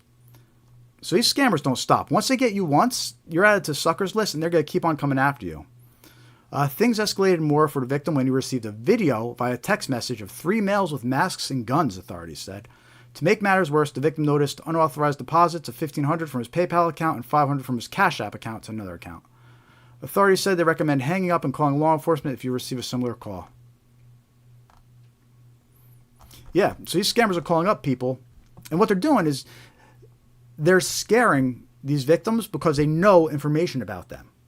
So I guess they use that to kind of, hey, we know about you, and if you don't pay us, we're going to come get you, right? And that's one of the side effects of all these breaches that are happening with third parties. And your data is getting stolen, right? So it's just another way that these scammers are using data that's out there about you, that was stolen, hacked from, services you've used. The scammers get this data, and now this is another scam that they're running where they call you up and hey, we know this about you, we know that about you. And if you don't pay us, we're going to come get you. And they probably have the same video of three masked dudes with guns, right? They got the same video, and they're just sending it out to all these victims. So that's a new one to watch out for. Don't give these people your money. Hang up the phone. They're not going to do anything. They're going to go call the next guy, right? But report it to the police if you're nervous about it. But this is just an example where they're hitting thousands and thousands of people with the same scam, and some people are going to get scared and fall for it and give them money. So hang up the phone, don't give them anything, and they're just going to move on to the next number on their list to try and target. But this was a newer one. I haven't really seen this one on the headlines at all recently. And it's interesting how it is coming out of, this one was coming out of Dominican Republic. You know, previously we had always talked about the grandparent scams that were coming out of Dominican Republic, which a lot of them were getting broken up and arrested, which was good. We'll talk about that a little later. But, yeah, there's another one from the Dominican Republic.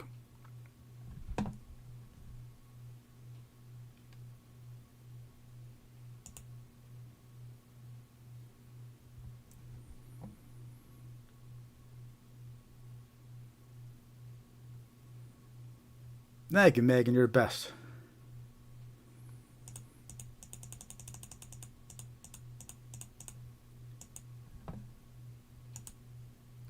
Got everybody in here today. This is awesome.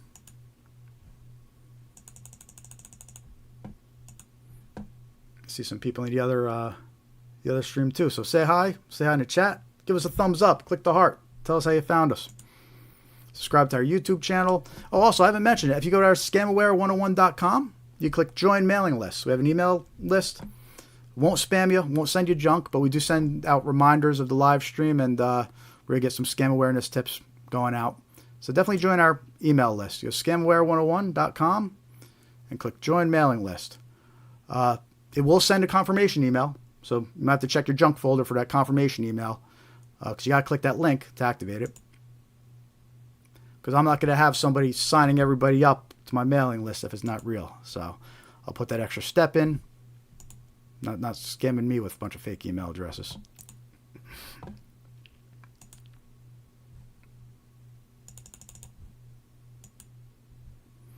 All right, let's check out our next headline here. Here's a new one. Super Bowl scams. There we go. Well, we're talking about this one. Who you got for the Super Bowl? KC or Eagles? Experts warn about Super Bowl scams ahead of the big game on Sunday. Be careful about betting, merchandise, or ticket websites that may not be legitimate.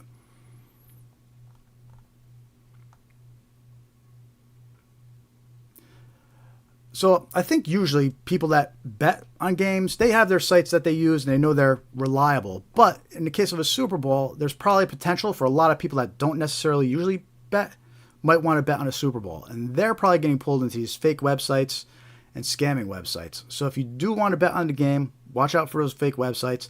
Talk to somebody you know who actually does this often. Ask them who they use for online betting. I think that's a state-by-state legality thing. So it might be trickier for some states that don't have online betting legally, because then you're kind of forced to maybe use scammer websites and risk things. But there are a lot of states that do have the online gambling is legal, like New Jersey is legal. So, but anyway, if you're going to place some bets on a Super Bowl, just be careful where you're betting at if you don't usually bet. But it also mentions merchandise, and I think that's probably going to be the biggest scam related to this, because it goes back to the fake retail websites, which we talked about on previous weeks. And it's no different, right? Here comes a big event, Super Bowl. The scammers put up a bunch of fake retail websites, buy all your Eagles gear, buy all your Kansas City gear, right? And then you never get it. So it's just another variation of the online fake retail websites. And they're known for, they'll list popular products, popular items for good prices, usually too good to be true. So watch out for that. And they also mention tickets too. So if you're looking to buy tickets to the Super Bowl and you see some tickets pop up for $100, you might want to do your due diligence, because it probably ain't real.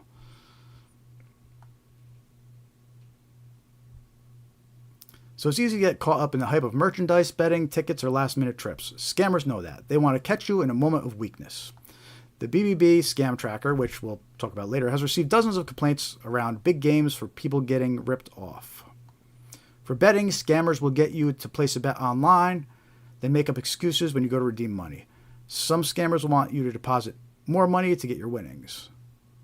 Right? And that goes back to what we were talking about earlier. You should never have to deposit money to get money. There's a bunch of scams where they want you to deposit money and they claim you'll get more money back, but that's how they get you. Scam websites also often have a letter misspelled in a domain name and redirect you to a false site to capture your information.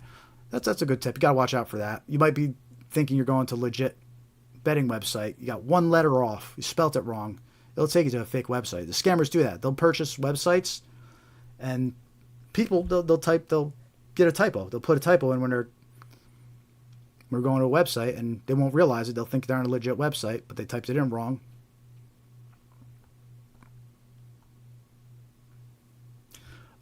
Something that's really common is you have all, websites are .com, right? But .co is also a domain extension. So what a lot of scammers will do is they'll register .co websites that are identical to .com websites. But that last letter is left off, and what happens is they'll be typing in the website to go to a website, and they'll leave the M off by accident. It'll be a typo, right? They accidentally leave the M off. They get redirected to the .co website, which is run by a scammer. And they'll make it look all identical and everything. So that is a very common thing. Scammers will take advantage of typos. I remember I would always type YouTube wrong because I type it so fast. I reverse two of the letters, and it would always direct me to a website that tried to install viruses on my computer. So, watch out for those typos because scammers do take advantage of them.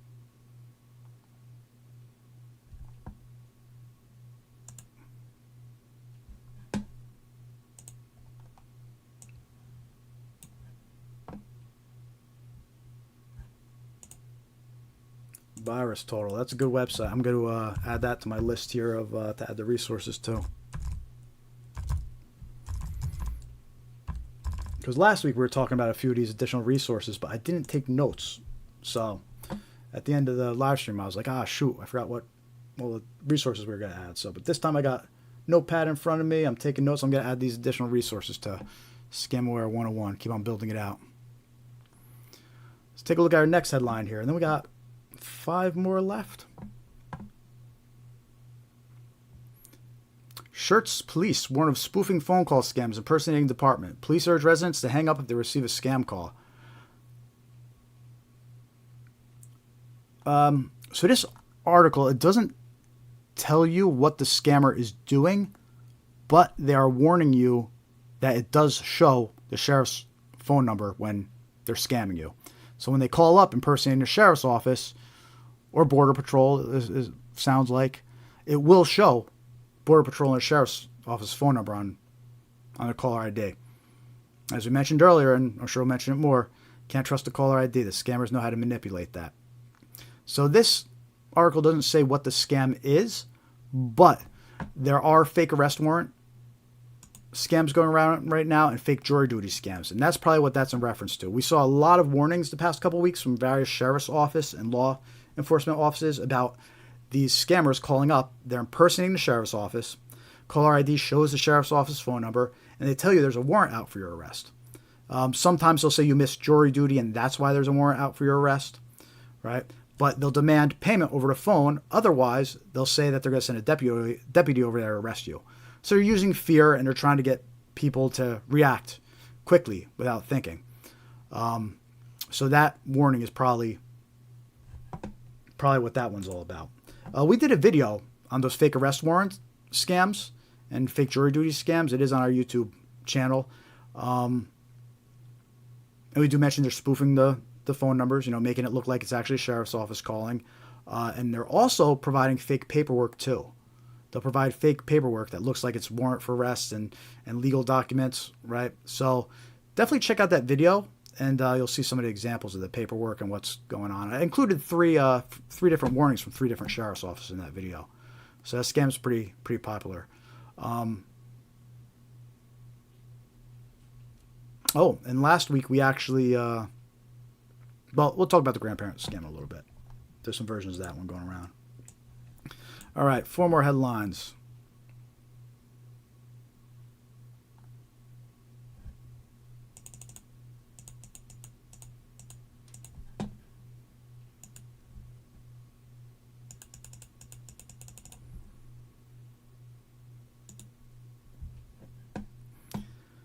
BBB warns about weight loss scams.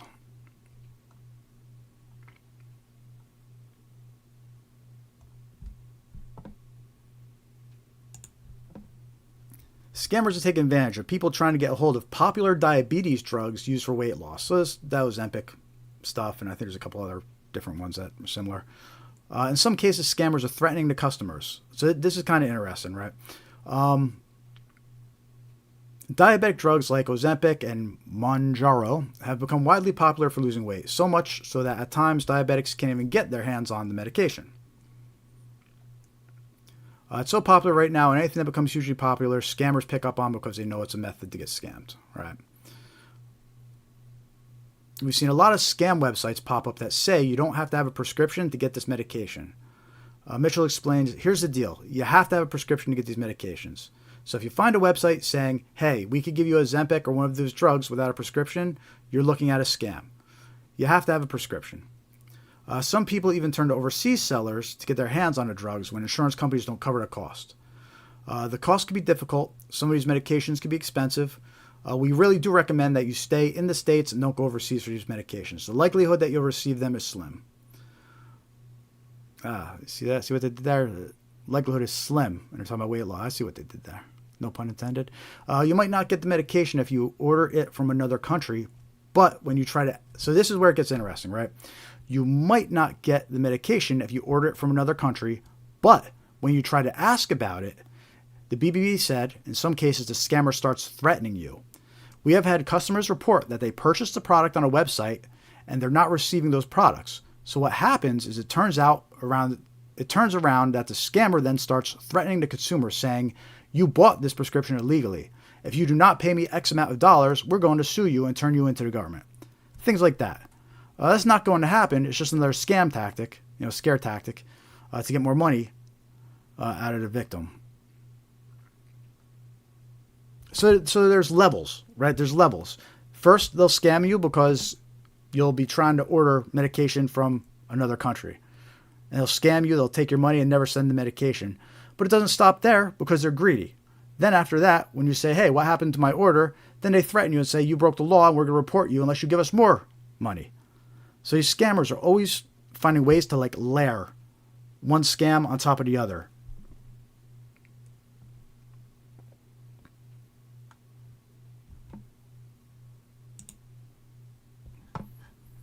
So watch out for these medication scams. And plus, you never know what you're going to get you're ordering overseas. And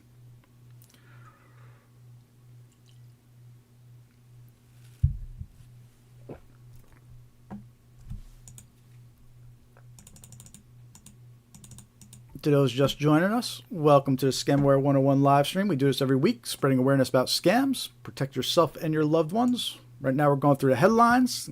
Click the thumbs up, click the like, subscribe to our YouTube channel. Definitely helps spread awareness. To join our email list, scamware101.com, click join mailing list.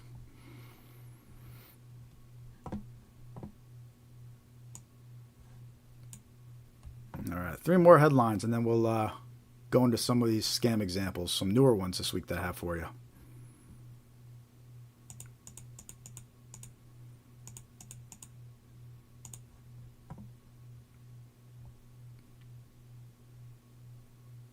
John, where you at? I talked to him before these live streams. I don't see him anywhere. Say hi in the chat, John. What's going on?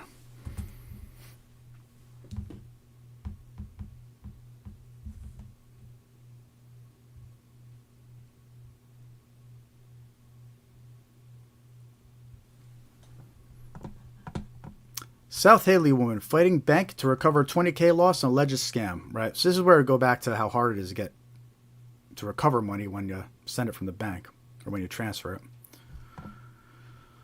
An 84-year-old South Hadley woman claims she was scammed out of nearly all her life savings. And this is why I started doing Scamware 101, because of stories like this.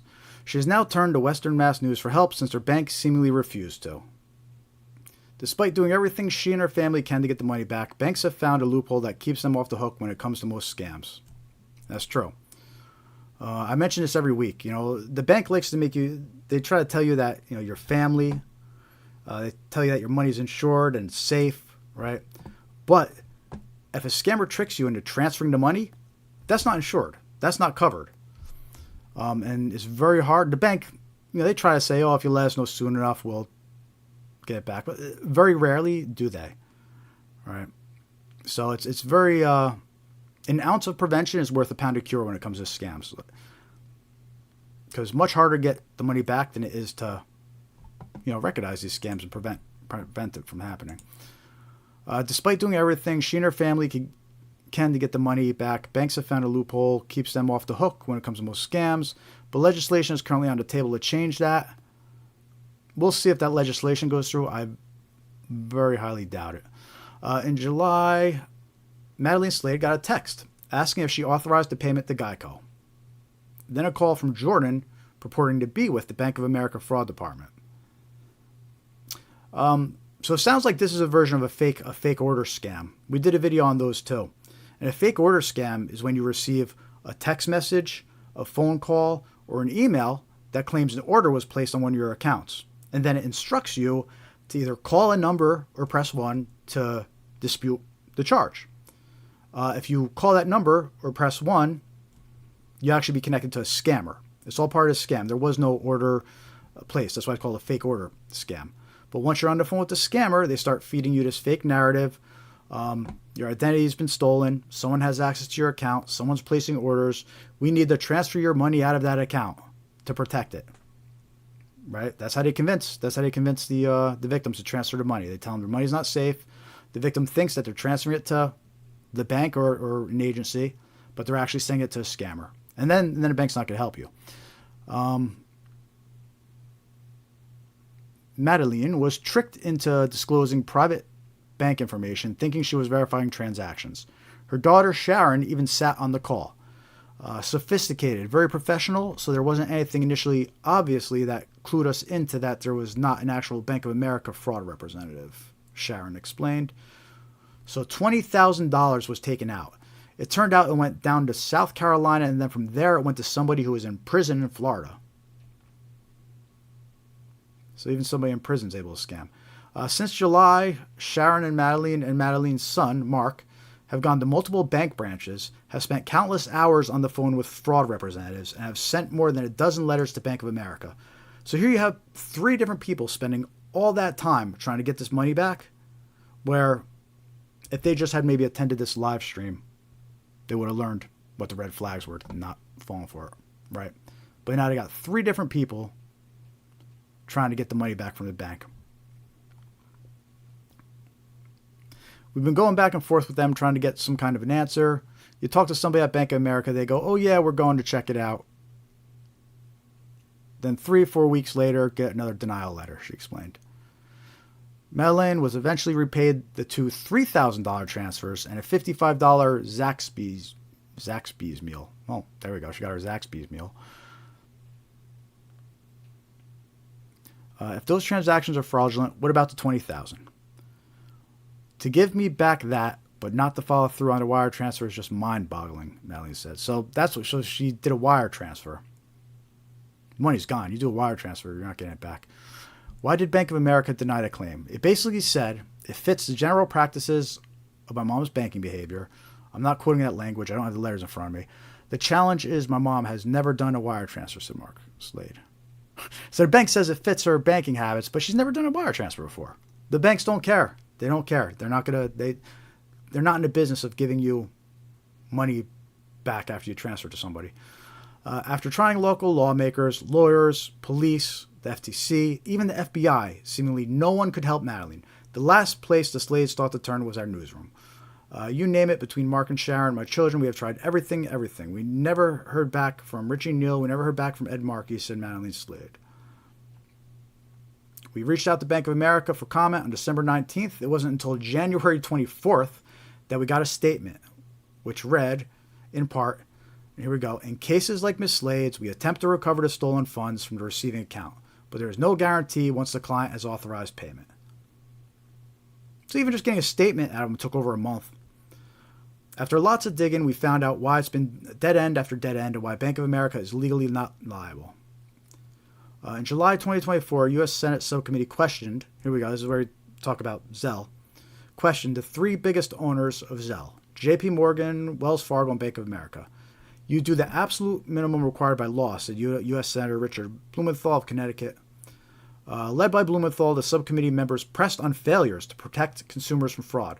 But what is most striking to me is the unauthorized claims that is to say, losses without consent or approval by the customer were reimbursed only 38% of the time.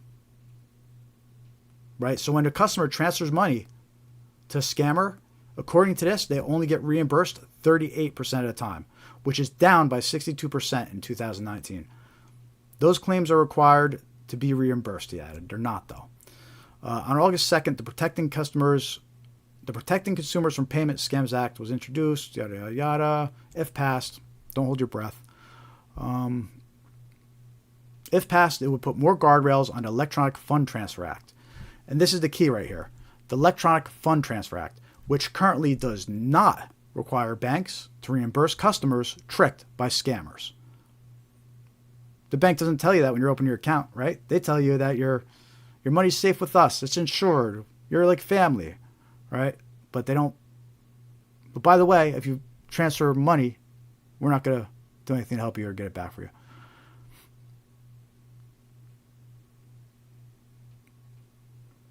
Meantime, as the Slades continue fighting for the $20,000, they want to make sure other Bay Staters don't bank on their money being protected, even if you're a victim and even if it's your life savings. Right.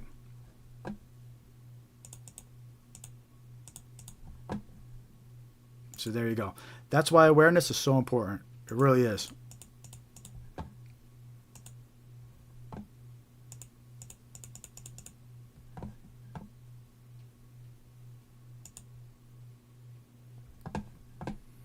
All right, I got two more headlines here.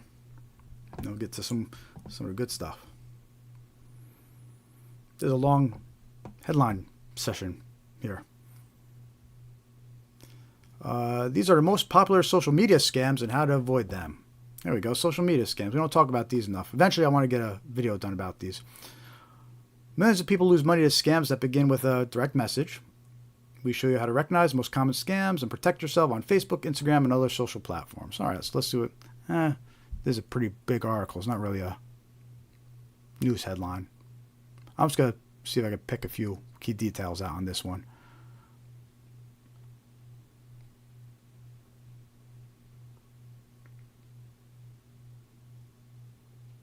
Recently, the FBI warned that criminals are using generative AI apps to create deep fakes, right? We talked about that earlier. They create these deep fake videos of celebrities, and then they endorse products that aren't real, or they convince you to transfer money to them. Scammers could use those visual or vocal clones to pretend to be you while they rip off your family and friends. Scammers also snag cloning materials from celebrities, which is why you should ignore that DM from Tom Hanks. He doesn't need your money. And he never will. Facebook and Instagram are not where cool kids hang out these days. Oh, geez. Facebook is like my main one. Oh, well. Guess I'm not cool anymore. But globally, Facebook still has the most monthly visits. All right. Where's the good stuff here? What are the biggest social media scams? Phishing scams. Avoid phishing links in DMs, emails, posts, or text messages. These links could infect your computer or device with malware, or direct you to a spoofed website that captures your login and credentials. Do not click on links sent by strangers. Yep. Hover over links you receive, even from people you know. Examine the URL. Do not click a link if it directs you to an unfamiliar or misspelled web address. Romance scams, right? We mentioned that earlier. You may receive flirty direct messages and friend requests from intriguing strangers on dating apps. Scammers don't need malware and phishing links to part you from your money when good old-fashioned social engineering will do. Avoid sharing personal information with a stranger who strikes up a conversation with you. Do not send them money for any reason. Job offer scams. You spot a job offer on Facebook feed that sounds too good to be true, do not engage. Instead, go directly to the company website to view the job listing and apply. Job offer scams typically instruct potential victims to complete web forms with their personal information. The scammer then uses that information for impersonation and identity theft. A lot of those job offer scams, too, they want you to pay first before getting paid. They'll tell you need to open an account and deposit money or need to purchase something. And that's always a red flag they were kind of mentioning earlier. If someone's asked you to pay money first before you getting paid, it's a red flag. Quiz and game scams. This one doesn't get mentioned enough. As with your social media posts, your personality quiz responses are often the kind of information you use to create passwords or answer security questions. Right? So there'll be these surveys that get sent around. Your friends send them around. It's like, tag, you're it. Answer these questions, And it's like a fun little game, they think, right? But you're answering these questions and little details about yourself, thinking it's just fun and innocent, like, what was your first dog's name? Things like that. But you're actually answering what your security questions are. So you think you're just filling out this survey, having fun with some friends, but what you're really doing is you're giving away all the security answers to your account. Right? So then the scammer could go in and could reset your password to get access to your account, and you're just giving the information away. You don't realize it. Charity scams. We talked about this past couple of weeks, especially with the LA fires.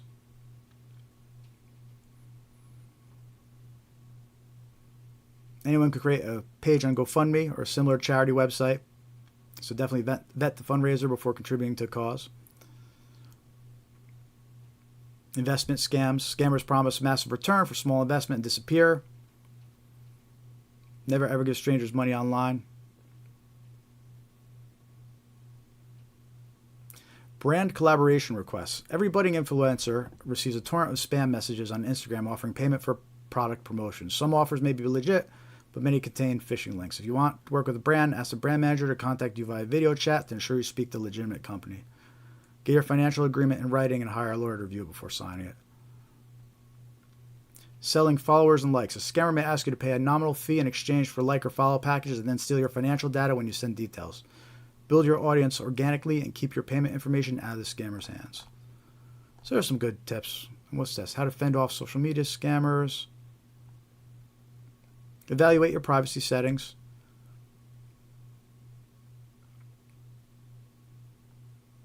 Use a password manager and enable MFA. We talked about MFA a little bit earlier. You definitely want to have MFA enabled on all your accounts. Because these scammers and hackers, they'll get your login from a third-party breach. They'll have your password. But if you have MFA enabled, that's an extra layer of security that they'll won't be able to get past. If you don't have MFA enabled, they get your password. That's it. They're logged in and they can do what they want.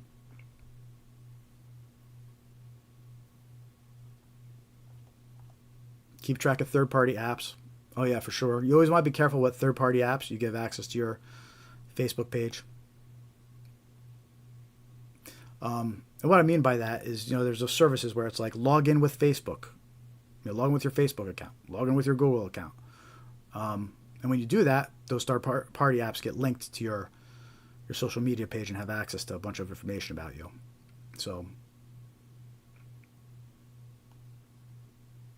buy only from verified profiles and brand accounts, right? Yeah, verify who you're buying with is actually the real brand, because there's plenty of fake profiles and fake websites that impersonate brands.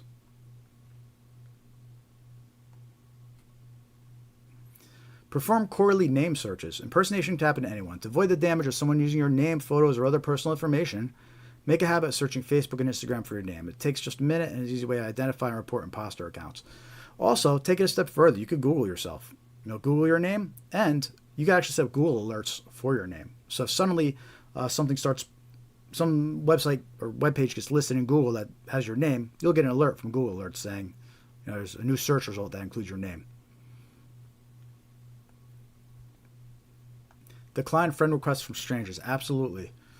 You never want to accept friend requests from strangers, because once you accept their request, they'll have access to whatever information you had hidden from the public. So they'll have access to your friends list and your pictures and your posts and anything else, additional information that might have been hidden, like your birthday may not be public, but maybe you show it to your friends, right? Once you accept the friend request, they could see all that.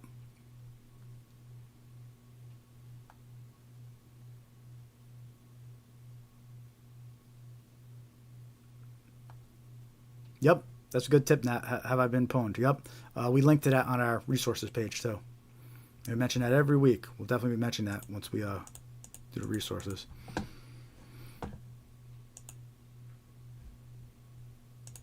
This is going to be a long live stream. We're just getting through the headlines now. It's going to be a long night. I'm up for it. Good to go.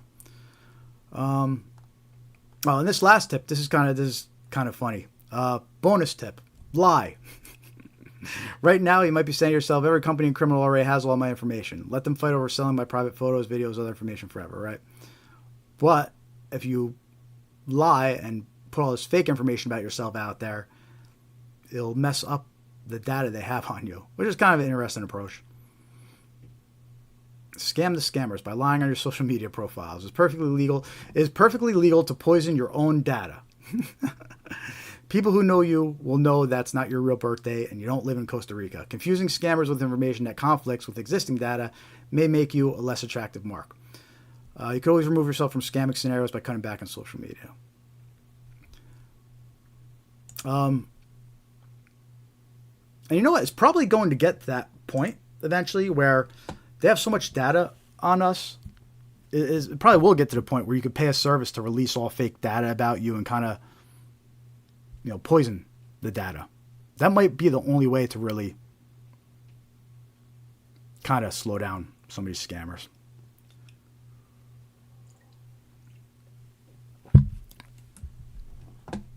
All right, we got one more headline to go over, and then we got a bunch of new scam examples and good stuff to talk about. If you're just joining us, click like, give us a thumbs up, click the heart, say hi in the chat. Got a lot of viewers here. We got 2 streams going. We got one vertical stream and one widescreen stream. Looks like most of our viewers are in the vertical stream, so if you're hanging out in the wide screen stream, the chat's a little quiet in there, but say hi. I am monitoring it. Or you can switch over to vertical stream and see everybody chatting in here. Please subscribe to our YouTube channel. The more subscriptions we get, the more likes we get. It helps expose our content to more people and spread awareness, which is our goal here at Scam Aware 101, spreading awareness.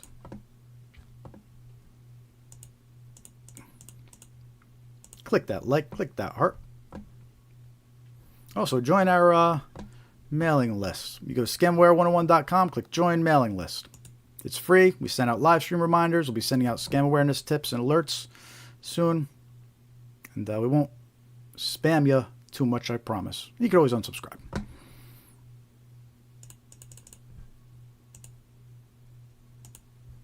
All right, let's check out our last headline.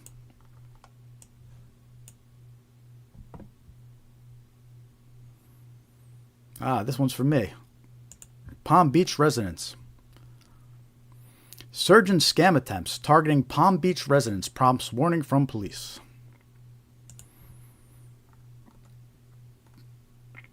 The surge in scam activity has prompted the Palm Beach Police Department to warn residents to be cautious. The department, in a Wednesday afternoon alert, said scammers are increasingly posing as representatives of government agencies, tech support services, or trusted businesses to target residents. The 2 most prevalent scams reported to town police have been fraudulent Apple ID text messages and cryptocurrency Bitcoin schemes. It would have been nice if they gave us a little bit more detail about this, but what that Apple ID text message that they're referring to is, it's a fake order text message. I'm going to show you an example of that text message when we talk about the fake order scams. And what that text message is basically you get a text message saying that a purchase has been made using your Apple ID, and then it calls number to dispute it. You call that number, you're connected to a scammer, and then they start trying to run their scam on you. But they're warning about that one. They're also warning about cryptocurrency and Bitcoin schemes. The Apple ID scam operates through spam texts, right? That's what I just said, which urge people to call a specified number. Once they're online, the scammers attempt to persuade them to install malware on their cell phone, which could compromise their personal financial information. And that same scam is not just text messages. That same fake order scam, it's happening through emails and over the phone. I actually have two phone calls of 2 versions of that scam to play for you once we get to that.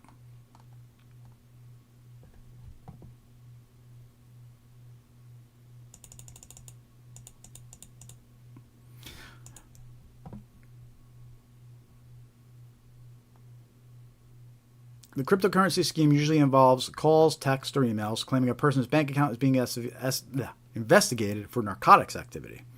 The scammers then tell the person to provide payment in Bitcoin to resolve it. Red flag, red flag, red flag. Police are never going to accept Bitcoin as payment. In its alert, the town warned the cryptocurrency transactions are often irreversible. Once you send cryptocurrency to a scammer, it is unlikely that you will be able to recover your funds, the town said. Moreover, scammers usually operate anonymously, making it nearly impossible to trace. If someone asks you to send them money, always verify their identity and the reason for the request before sending any funds. If you cannot verify its legitimacy, treat it as a potential scam.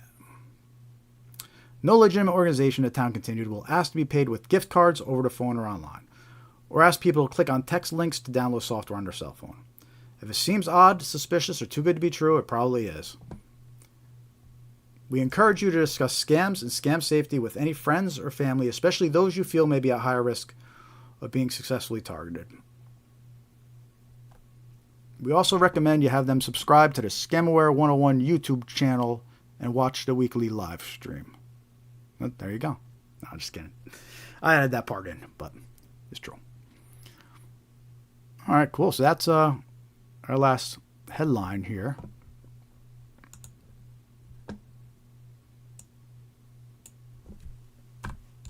How are we all doing?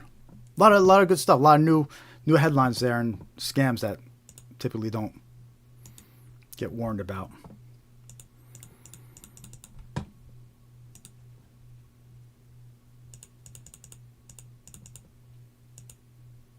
Let's see how we're doing in the chat here. That's right, Katie. The headlines help keep us abreast of the latest tricks the scammers intend to use on us. Yeah, and you know what the thing with the scams too is they go through different cycles. Like there's certain times of the year where certain scams they pick up and become more popular. Like during the holidays, the undeliverable package scam is crazy, which ironically the past couple weeks it started to slow down because the holidays are over, right? But November, December, and January, the undeliverable package scam, every week there's new warnings about that one. And now it's tax season. So some of the earlier headlines we were reading and some of the examples I'm going to share with you now about IRS scams, it's the time of year where the IRS scams and the tax scams become popular. So the headlines are always a good way to see what scams are trending, what scams are being reported, right? And obviously any new ones that are coming out and starting to get some attention.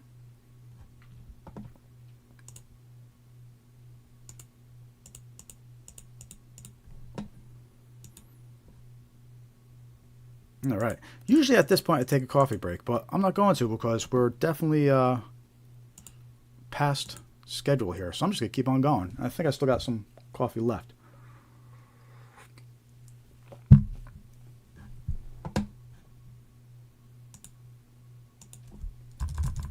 And by the way, I just where is it? Let me show you guys something too. I just set up this store under our YouTube channel too with some products. I don't know if I might switch it out. I was just experimenting with it. You know how you could like link a store to your YouTube channel? So I added these products, and the ones that I picked, it would have let me pick a bunch of them, like t-shirts and things like that, but I wasn't interested in that. I was interested in items that would like be in front of you while you're at your desk, right? So there's like coffee mugs, mouse pads, water bottles, some stickers that you could put somewhere. But the idea was I wanted it to be items that are in front of you, or you could give to a loved one and it's in front of them. So this way they're sitting on the desk, right? And they have their coffee cup there and it says right there, Scamaware 101, right? So there's a better chance of maybe being reminded when they're reading an email and they're about ready to click on a link, and then right in front of them there's a coffee cup that says Scamaware 101, or right on their mouse pad it says Scamaware 101. You know, so I put some items on here that would help maybe be used more of a reminder. They seem to be retail prices. I'm going to look at different providers and see if I can find cheaper ones, because it was crazy. I think I get like $10 off of each of these. I just marked them up $10, and it seems to be pretty expensive. So I'm going to look for cheaper providers. But anyway, it is there for now, and the idea is I do want to get some products listed on here that they serve a purpose as a reminder in real time. That's why I wasn't doing like t-shirts or anything like that. I want it to be like items that will be sitting in front of you and reminding you. Anyway, yeah, it's right on the website there. I ordered mine a couple days ago. This way I can actually use them on the live stream here when I'm sipping the coffee. But they haven't arrived yet. They should get here in a day or two. So hopefully next week's live stream you'll see me with a cool coffee mug that says Scamware that I'm sipping out of. But anyway, that's there. Cool. So let's go into some new scam examples.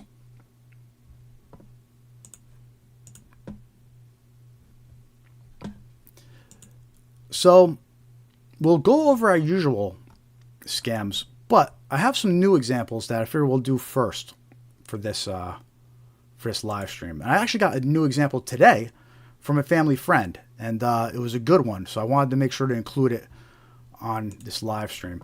So a friend reached out to me today and sent me a screenshot of an email she got, and she said it was from the Social Security Administration, and she asked me if it was a scam, and sure enough, it was a scam. So I kept the email, and I'm going to show you. Let me go get my examples up here. This one came in literally today. So this one's active and going around right now. And we've always heard about Social Security Administration scammers. And usually it's a phone call. And unfortunately, I don't have any examples of phone calls. But this one was an email. And I jumped at the chance to save the email. So now we at least got an example of one of the Social Security Administration scam emails. So I'm going to bring that one up right now.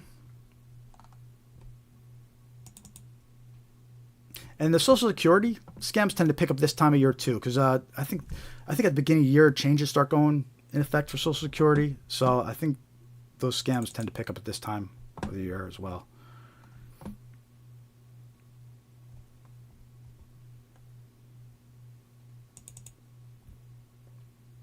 All right, so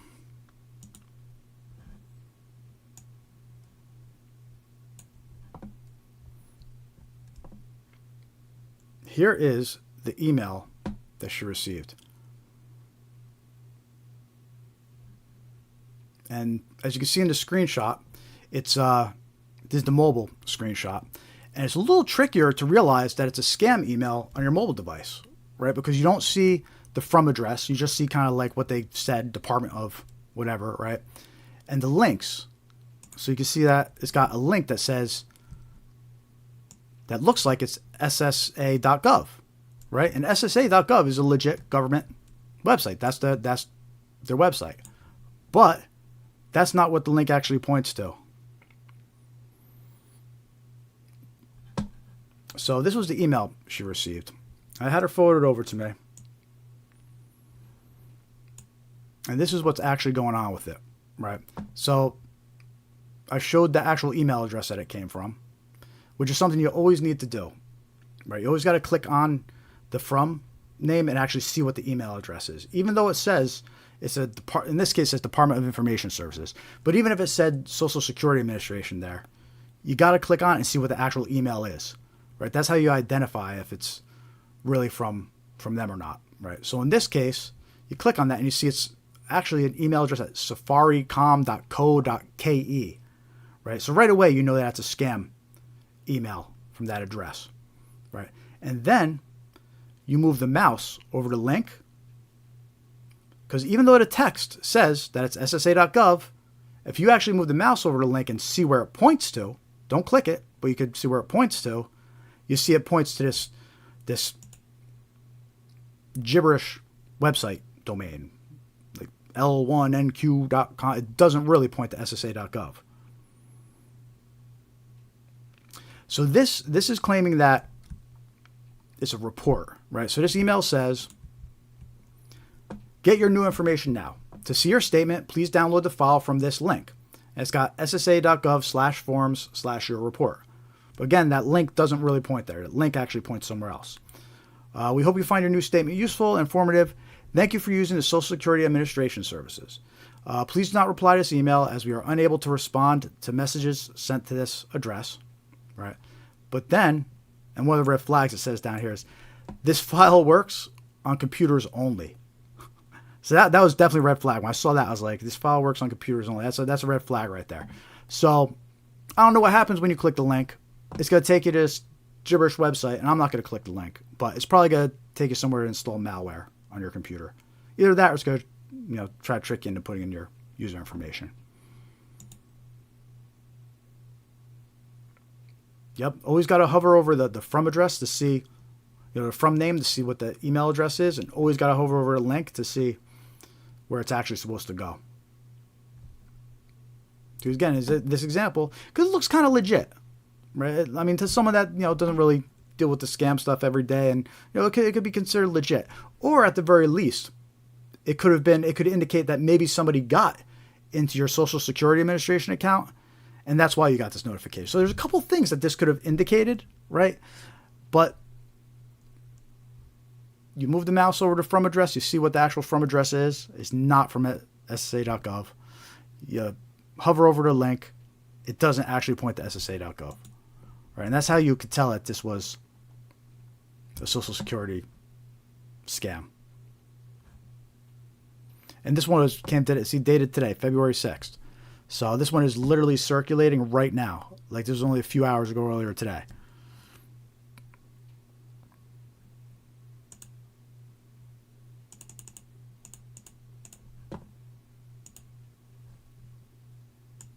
So watch out for this one. I was glad to finally get an example of an actual Social Security email. That came from a friend. Again, like I was saying earlier, I prefer using examples that people I know send to me instead of just finding random examples online. And then this shows that this is actually circulating right now. So watch out for this one, Social Security scam. This was an email version, but they are calling the phone too, right? So never trust the phone call. Even if the caller ID has the correct phone number, it could still be a scammer, right? So hang up, reach out directly if you're concerned that's real. Hey, Steve, welcome to the live stream. Good to see you.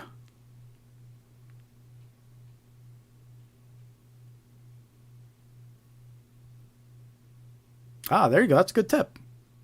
Good tip, Steve. I like that. But you just need to remember the fake answer that you gave if you ever need to use it. I think that's the one catch. But hey, that's good though. So this was the first example of a scam that's going around right now for the Social Security Administration. So watch out for these.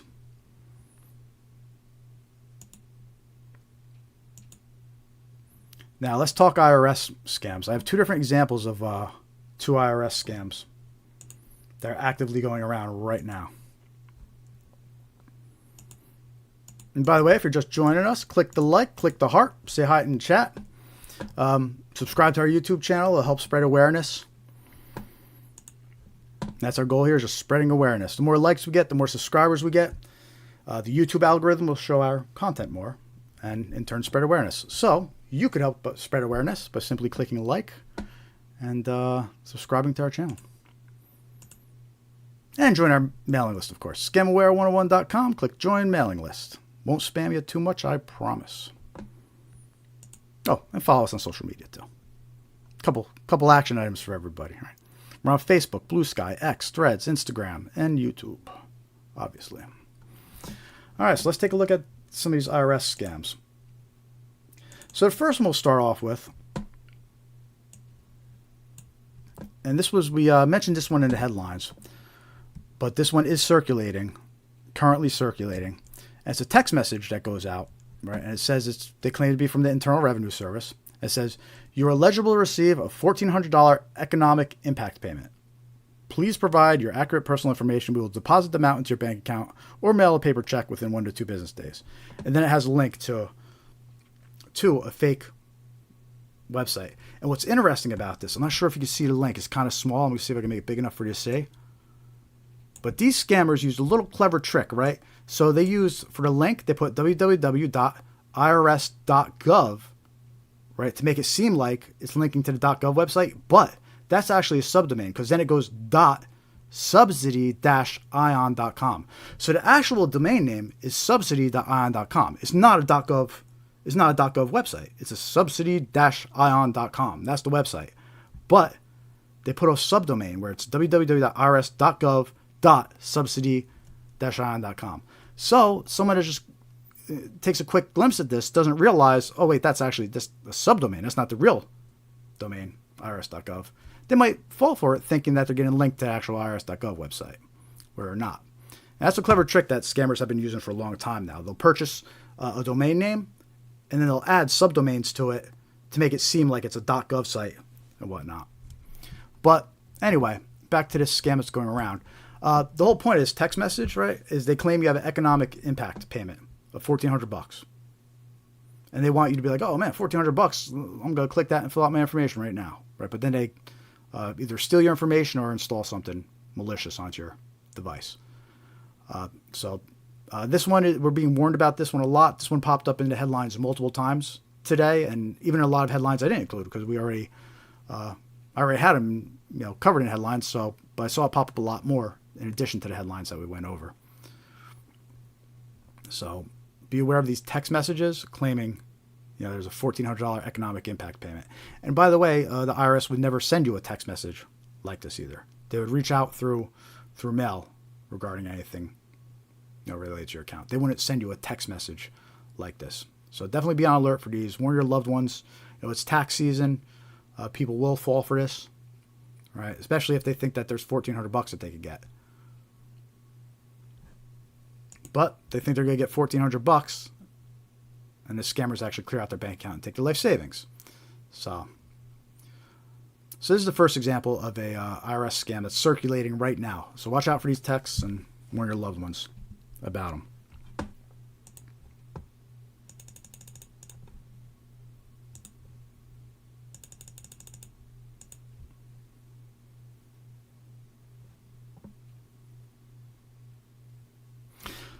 Yeah, now once somebody has access to once you let them on your PC, it's game over. They're extracting your passwords. They're stealing your cookies, so now they can get into websites you were logged into.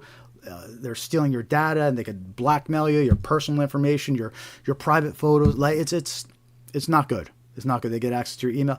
You cannot let these people on your computer. You cannot fall for this trick where you install malware that gives them access to your computer. It's a terrible situation to be in, and we're going to talk about that too during the red flags. One of the red flags is they want access to your computer. Do not let them on your computer. It's bad, bad, bad. And then you never know what they did. Even if you let them on your computer, even if you realize a minute afterwards, and oh shoot, and you turn off your, it might be too late. They might have installed something, and now that's it. They got access to your computer whenever they want, and you won't even realize it. So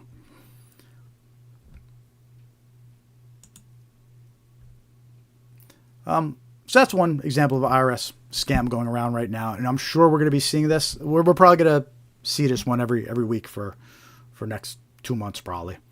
So, hey Nat, actually yes, we do got a suggestion on a password manager. NordPass. NordPass is good. Actually, I might as well show you now real quick, just in case you're not sticking around till the end. But on the tools and resources page, scamaware101.com, tools and resources. I mentioned earlier, I got approved for some affiliate programs, right? So over on the resources page here, if you scroll down to security software, you'll notice there's two new products here since last week. We got NordVPN and NordPass. And what I did is when I got approved for the affiliate program, I just grabbed the best offer I could find. I was like, let me just find the best. Because when you get approved for these, you could pick which offers you want. And there's just a regular price, then there's a save this, save that. So I just picked the best deal that was there. So we got NordVPN, NordPass. NordVPN, if you do the... let me show you something. You could get the NordPass alone, right, individually, where it's just NordPass. This link here on the resources page, if you click this link, you'll save 56% and get 3 extra months. So if you do decide you want to do NordPass, I'd use my link. That'd be awesome. But you'll get let me show you how much it's actually pretty cheap. If you're just going to get the pass, click that link. There's a 56% off plus 3 extra months. And you actually get 27 months for $35. Under 35. It's 34. Was it 34?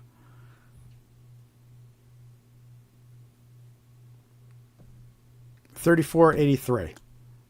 That's for 27 months. So you're good for 2 years. You got this password manager.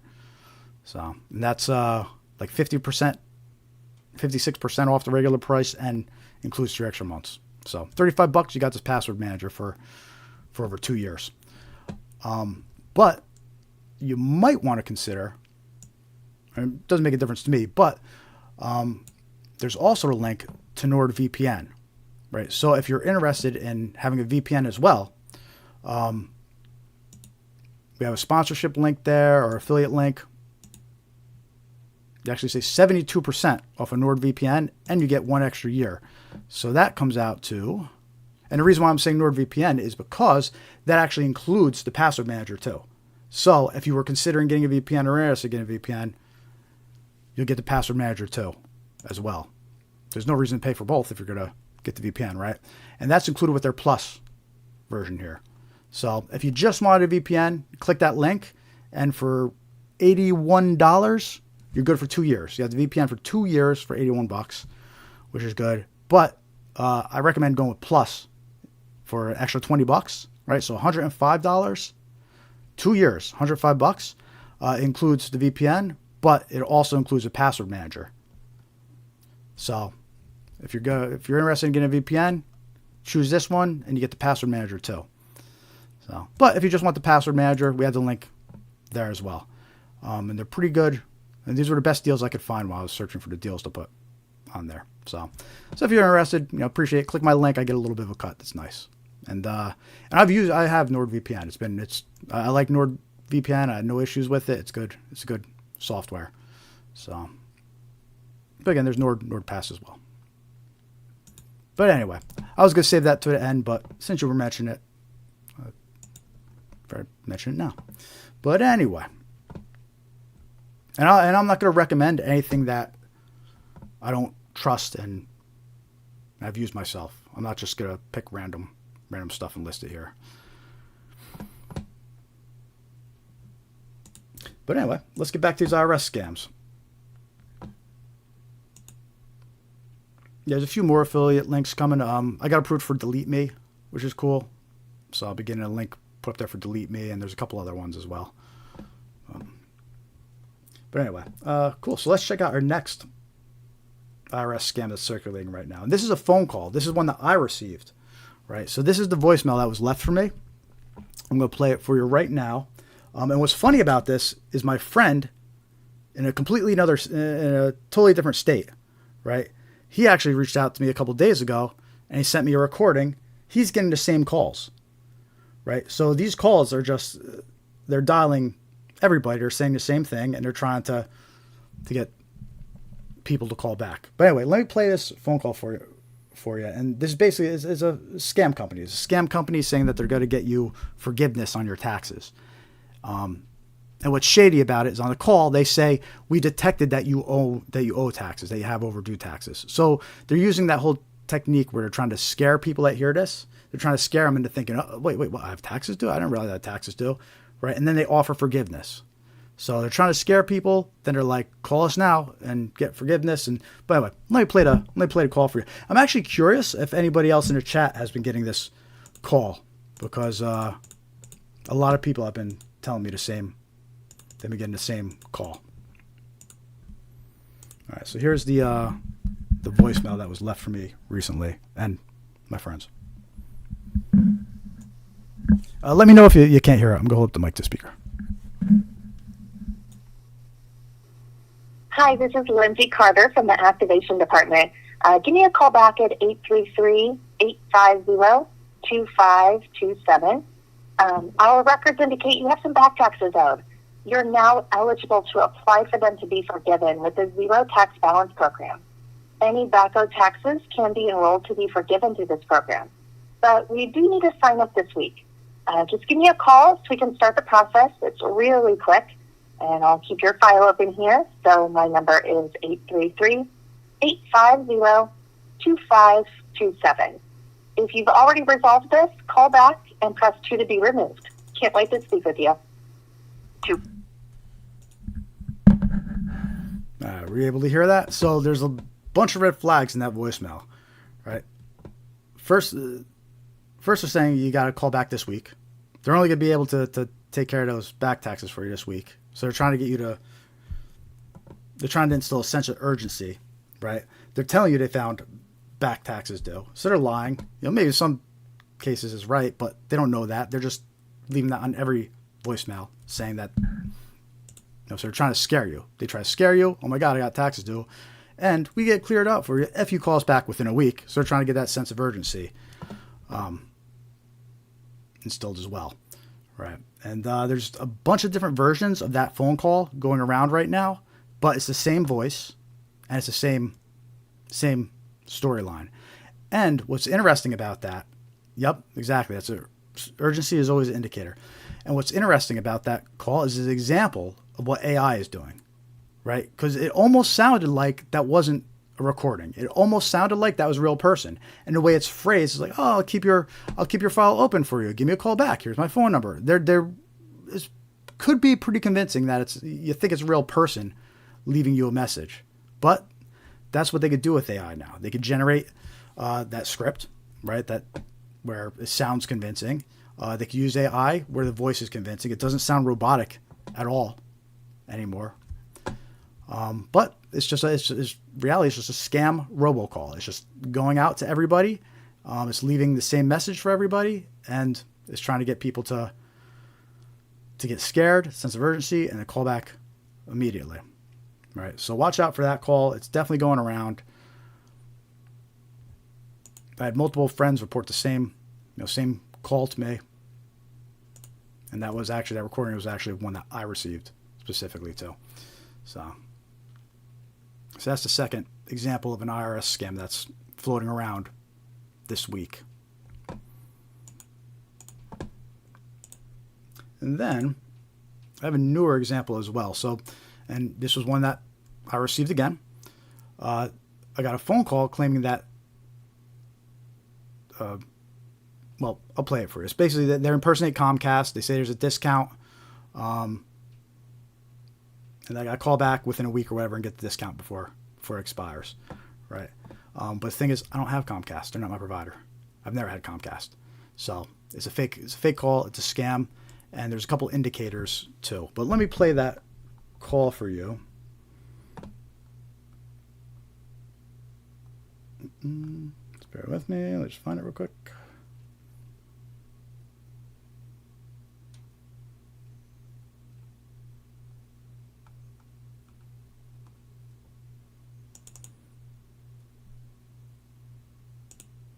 Okay, so this is a recording of a fake Comcast phone call scam.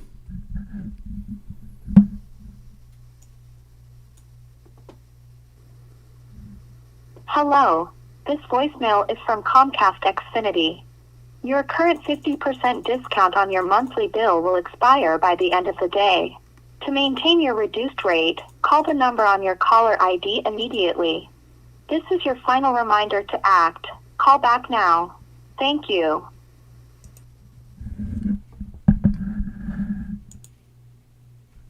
Sense of urgency again, right? Got the sense of urgency.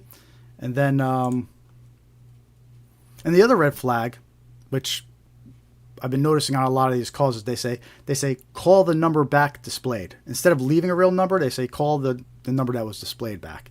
And that's a red flag, 100%. That's a scam call. If the voicemail says to call the number that's displayed, it's a scam. But that's an example of, I guess you would say, a discount scam or special offer scam, but it's not real.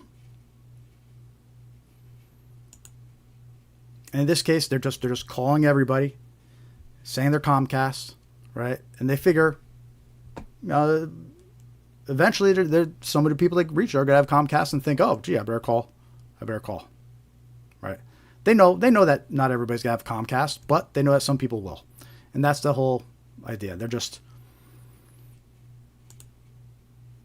I forget what the term is for it. It'll come to me later. But anyway, watch out for that phone call or different variations of that phone call. Just because that one says that's Comcast, that doesn't mean that there's different versions of this saying, hey, we're Optimum Online. Hey, we're... I can't think of any other providers right now. It's getting late. But you know what I mean.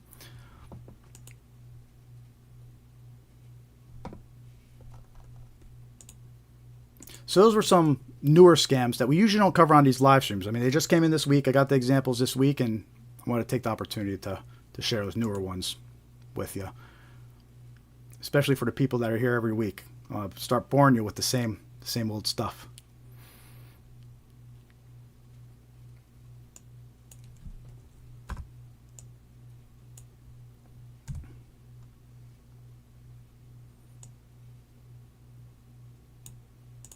But now, speaking of the same old stuff, we're going to get into those common scams that we usually talk about each week here. I'll show you a bunch of examples.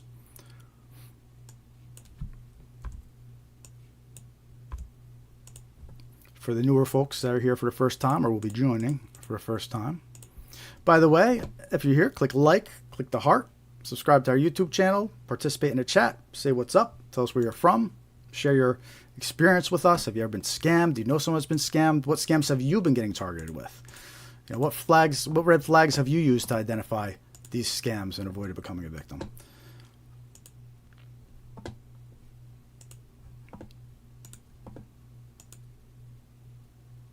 All right, so let's talk about some common scams. We got to talk about this road toll scam every week because it keeps on changing. It keeps on changing. It keeps on picking up. There's definitely multiple groups behind this scam. But we did this these fake road toll scams. Scamware 101 was ahead of the curve on this one. We posted a video about this. We created a video about this one like two or 3 months ago here on our YouTube channel.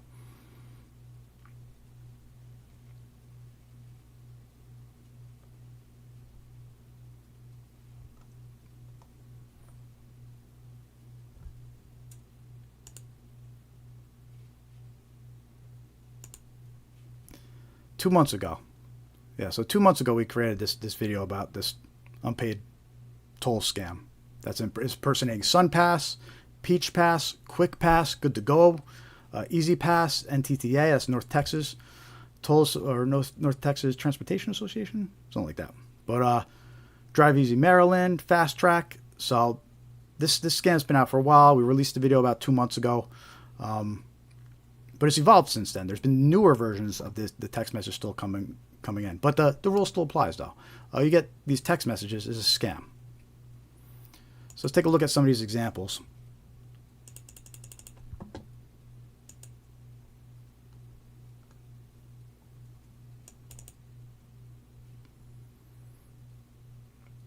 And you can always share the video we made with loved ones and friends, too, just to give them a heads up and let them know.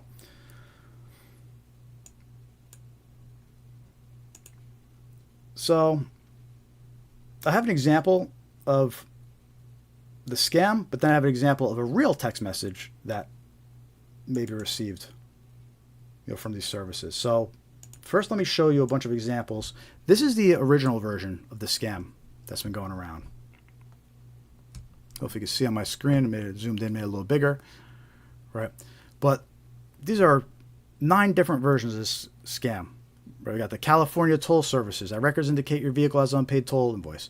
North Carolina toll services. Illinois tollway. Right, this is what we mentioned earlier in the headlines. Right, they were warning us about the Illinois tollway. They're just warning us now. I had this video done this warning 2 months ago. It's been on the radar. So Ohio toll services, Virginia toll services. Your recent trip through the New Jersey toll point has incurred an extra $4 and $15 charge. Pennsylvania Turnpike toll services, New York toll services, and Florida SunPass, right? So they've been impersonating a lot of different toll services all throughout the country here. And this initial version of this scam, which is still going around, follows the same patterns, right? It says the state, it says the toll services. The toll due that they claim, the fake toll due, is only a couple dollars. Because the idea is they don't want you to dispute it. They don't want you calling up. They want you to say, oh, well, I'll just go pay the $6 real quick, right? So that's why the toll is so low.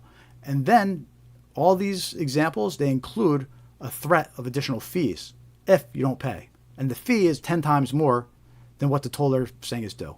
So it goes back into that whole, they're trying to force urgency. They're trying to scare you, right? They want people to get these text messages like, oh man, I'll go pay the $6 now. I don't want to get charged $64, right? This New York one says you're going to get charged $150.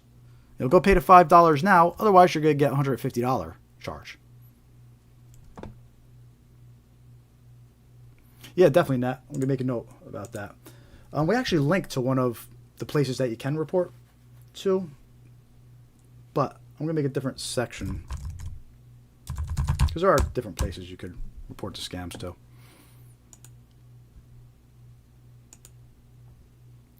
Let's see here. Like IC3, we have a link here to IC3, but I have that under resources. So yeah, I'll create a section that says like reporting a scam. I'll link some under there. Good idea. And then you'll notice all these text messages, these unpaid toll scam text messages, they'll have a website listed there, but it's not the real website. They'll try to make it sound realistic. They'll put like ncquickpassinvoice.com or Bay Area Fast Track Toll Services.com, right? So all these messages have these links that they were designed to sound legit, but they're not. They're not the legit website. They were created by scammers. All right. And this is the original version of this scam, and it's still going around. But let's take a look at some of the newer text message versions of this scam. There were some articles that said like a Chinese group started getting involved in this scam, and that's when it changed. Other articles said a Russian group. I don't know, but there's definitely multiple groups behind this. So here's an example of some newer versions of this scam. So here's a fast track one. This was actually in one of the headlines that were before. So there was the original version, right, which I just showed you, but then it kind of evolved into this Easy Drive MA version, right? So everybody started getting these text messages impersonating Easy Drive MA. And you can see that the message is a little bit different. It doesn't say how much the fine is, but it does say to avoid a fine and keep your license, you could pay at, and then it links to a fake website, designed to steal your information. But this was the Easy Drive MA version. And a couple weeks ago, that was popping up in the headlines like crazy. And people outside of Massachusetts are getting these texts. I had somebody from Jersey report this one to me, and they're like, I didn't drive to Massachusetts or anything. So just everybody's getting sprayed with these Easy Drive MA texts. And you can see there's this new text at the bottom of it where it says, please reply yes, then exit the text message and open it again to activate your link. The reason why it says that, and we briefly talked about this earlier. So when this text message comes into your iPhone, the link isn't active. You can't click on it, right? You have to actually like copy it and go to it if you wanted to. Don't, because it's a scam. But if you reply yes, it serves two purposes. One, it's going to activate the link, right? So now the link's going to be activated. You can click on it, which you don't want to do. Also, it's going to tell the scammer that your phone number is active. And then they can target you with more scams. And they'll send them from different phone numbers too. So you can block this phone number. It's not going to matter. They're going to send it to you from another phone number, right? So you never want to reply to these. In fact, if you see this text at the bottom where it says like, please reply yes, and exit the text message, a lot of scam texts are using this now. So if you see that, that's actually a red flag that it's a scam text message. So this was kind of the newer version that started happening. It's Easy Drive MA. Unpaid toll. The old ones are still going around, but and what's funny about this one, it says pay your fast track, but then it says Easy Drive MA, two different services. so that's one version, newer version of this scam. Then we have a SunPass version of this scam. And you see this is a newer version because it's got the please reply yes at the bottom, right? But this one says please pay your toll in Florida. It's got a date by January 22nd. It's trying to get you to pay it urgently. In order to avoid excessive late fees and potential legal action, please pay the tolls in time. And then it links to a fake website. They put sunpass.com in the website's name, but it's actually not .com. It's sunpass.com-1917.sbs, right? So they use these little tricks to make it look, like, oh, this is sunpass.com, but it's not. It's actually a completely different domain name. Yeah, a couple more examples here.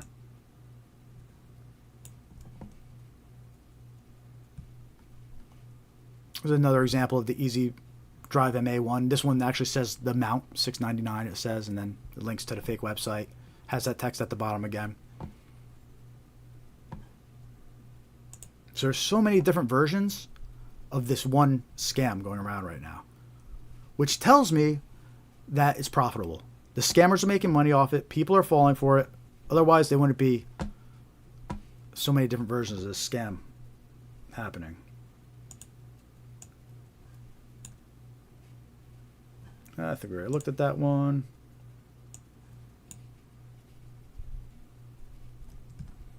Another Easy Drive MA. I think those are all the... Yeah.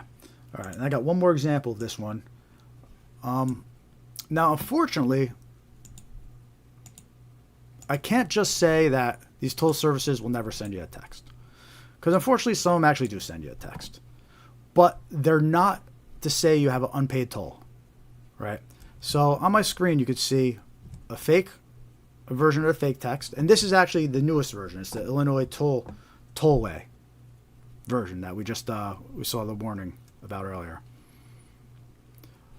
So you have the fake version on the left, right?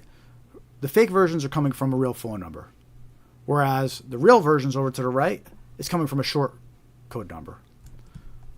So make it big enough. Hopefully it's big enough for you guys to see. And the fake text messages say you have a unpaid toll, right? But the real messages that you might receive from these toll services, the real messages say that your balance is running low, right? And then they tell you to go reload your balance. So unfortunately, they do send out these text messages saying you have a balance that's running low and you do need to recharge. Not to be confused with these fake text messages that say you have an unpaid toll due. The unpaid toll, if they say you have an unpaid toll, it's a fake message, especially if it's coming from a real phone number instead of a short code phone number. I'm going to make this prediction now, and in a couple of weeks, we'll be able to come back and look at the live stream and confirm I made this prediction. But we will see versions of this text message evolve and probably look like the real ones, meaning that scammers will probably start sending a new version out of this saying your balance is low, and to click here to, they'll copy the text from the real text message and probably start doing that next. So I would bet money on that.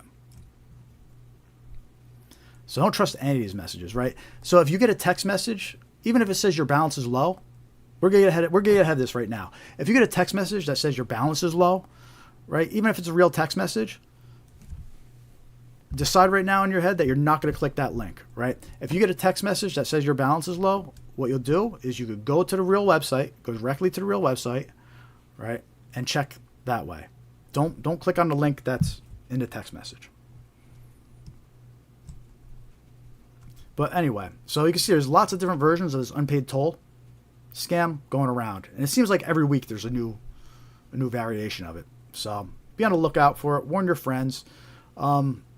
Typically, this one picks up during the holidays because of holiday travel. And then it would slow down. But this one hasn't slowed down. This one's just been becoming even more popular and spreading even more. So be on the lookout for this one. So that's the fake. Let me show you one other thing. Right, if you did click on that link, I'll use the Good to Go as an example. Good to Go is in Washington. That's their toll service. So here's an example of a website it would bring you to. So that fake text message says, you have an unpaid toll, good to go in Washington. Click here to pay your toll. It'll bring you to a website that it'll look like the real website. It has the same colors, the same logo. It'll look legit, right? But it's a fake website. You click payment, and then it's going to ask you your card number, expiration date, and all that. And the scammer steals it. Something interesting, I'm not ashamed to admit that I only learned this a little while ago. Something interesting about these sites is a lot of them are live. And what I mean by when I say live is that when you're entering the data in real time, Like if you're entering your credit card number, it's getting logged in real time in the background. So even if you don't click continue, the scammer still has whatever you put in here on a lot of these sites. So you could get to this site, you could put in your credit card number, your expiration date, your CVV, and then you could realize, oh, wait a minute, I'm not going to click continue. This is a scam. But anything you already typed in here has already been logged and provided to the scammer. You don't have to click continue. So that's just something to keep in mind as well. So that's an example of one of these fake websites that the unpaid toll scams will bring you to.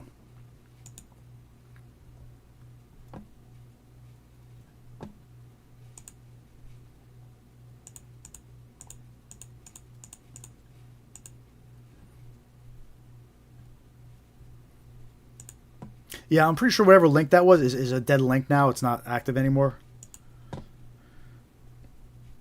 Luckily, a lot of the examples I use, the links they've been dead for a while. So I always report them. And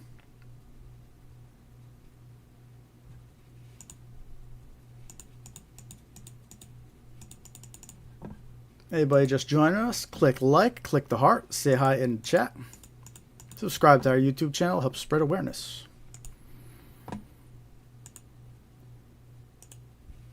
All right, so our next example here, the bank impersonation scams.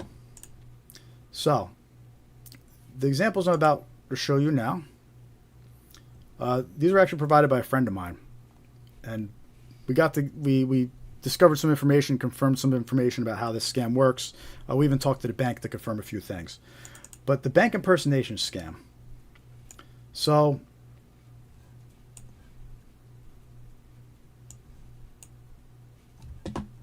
let's bring up the examples here for you.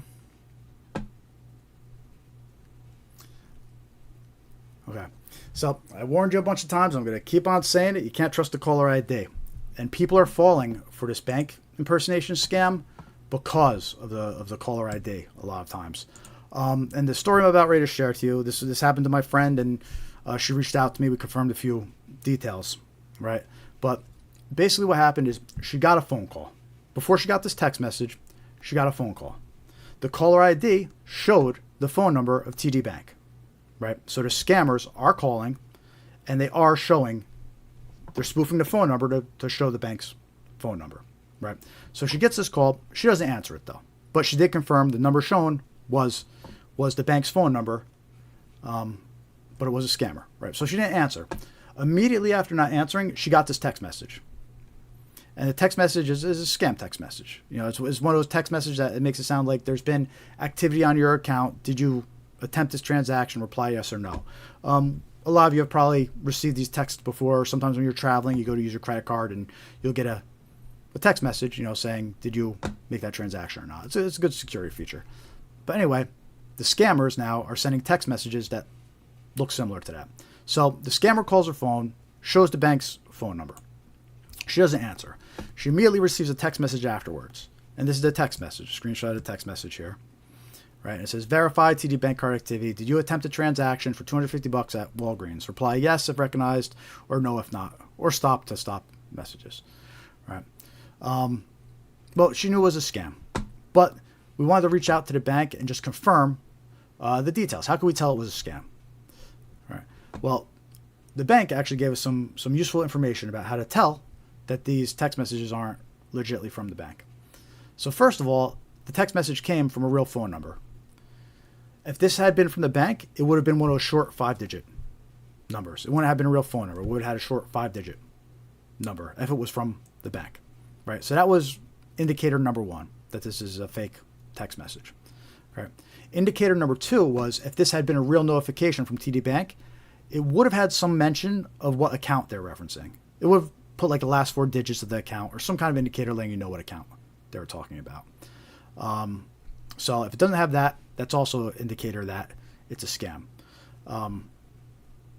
Just because it has an account number doesn't mean you can trust it. But if it's missing the account number, you know for sure that's definitely a scam text. Keep in mind, a lot of these scammers, they already know like the last 4 digits of your bank information. So they will work that into their scams. But those were two indicators that this wasn't from the bank. It was the full phone number at the top instead of a short code, and there was nothing indicating the account that they were referencing.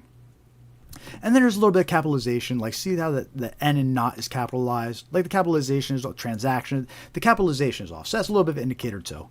We're going to be seeing that less and less as AI gets more involved, but that's an indicator as well. So, but key points to remember here, right? The scammers call, they're showing the bank's phone number on the caller ID. Then they're sending out a text immediately afterwards. What would have happened if she had replied to this text? It probably would have went two ways, right? She would have replied to this text, no, because that's the idea. You didn't make this transaction, so you're going to reply no, right? And then what would have happened is she would have got a text back trying to confirm personal information. It would have said something like, your account's been locked, please confirm the following information. And it'd start asking all personal information. Probably username, password, social security, and other stuff like that, right? At the very least, replying no would indicate that your phone number is active and to keep on sending you scam texts, right? But they wouldn't stop there. But at the very least, even just replying to this would have said, hey, this is an active number, keep on sending me more scams. This scam is extremely popular right now. People are falling for it like crazy because the phone number, the caller ID. So here's an article about this scam. I feel so stupid. This young Connecticut woman had her bank account drained by scammers after answering trusted Wells Fargo number. How to spot and avoid similar scams. So here's a victim that fell for it. And in her case, it was Wells Fargo. The example I just showed you was TD Bank. In her case, it was Wells Fargo, right? So these scammers are impersonating all different banks. So let's see. When Charlotte picked up her phone after getting a call from her bank, the Connecticut woman had no idea that fateful choice would wind up with her crying in the parking lot of her Wells Fargo branch. Unfortunately, like millions of Americans, Stens was targeted by scammers who wanted access to her account, and they succeeded. I did everything that they said to do, and they literally drained my bank account, she explained. A familiar phone number leads to disaster. Sten's trouble began when she saw a familiar phone number on her caller ID, right? There's this false sense of security. And it's finally getting attention. In a lot of warnings, they weren't warning people about the caller ID thing. But now it's finally getting attention, and a lot of warnings. The sheriff's office, when the sheriff's office releases these warnings, they're now saying, hey, the caller ID might show our number. That doesn't mean you could trust it. When the bank's warnings now, it's, hey, it might show our number. It doesn't mean you could trust it. All right. I got a call from Wells Fargo number saying that I had fraudulent activity on my account and that a random person was being sent money from Zelle. They told me to go onto my account and that I needed to secure my Zelle on my end by sending money that would go back to my account right away. Right? So, red flag right there, Zelle. Right? Zelle is a U.S.-based digital payments network, which is run by a private financial company, yada, yada, yada. She took their warning seriously and complied, making multiple transfers via Zelle. They told her she was sending different amounts to fraud departments, so the transactions would all be reversed. Again, that's their narrative, right? And that same narrative gets used in all different versions of these scams, right? They reach out to the victim. They say, your identity has been stolen. Your bank account's been compromised. Someone's in there. We need to move your money to protect it. And that's how they get the victim to transfer the money. They make them feel like their money's not safe. They think they're talking to the bank, and they follow the instructions. But they're actually transferring their money to a scammer. And because they were tricked into transferring the money, like we discussed earlier, the bank's not going to refund them. The bank's not going to cover that. You were tricked into transferring the money. That's not covered. All right. The person she was speaking to on the phone was not a Wells Fargo rep, as she discovered when she went into the bank to confirm that she'd been talking to a legitimate customer service member. When she showed up at the bank and began to cry, a bank employee helped her connect with the fraud department, which was trying to dispute the transactions. However, she had 10 days to wait before finding out if her money would come back to her. I felt like it was sketchy the whole time, but since it came from Wells Fargo number, I trusted it. And sadly, we hear that a lot in the victim stories. They see the number and they trust it. So we can't stress that enough. People need to be aware that you can't trust the caller ID. It's not a valid way to verify who you're talking to.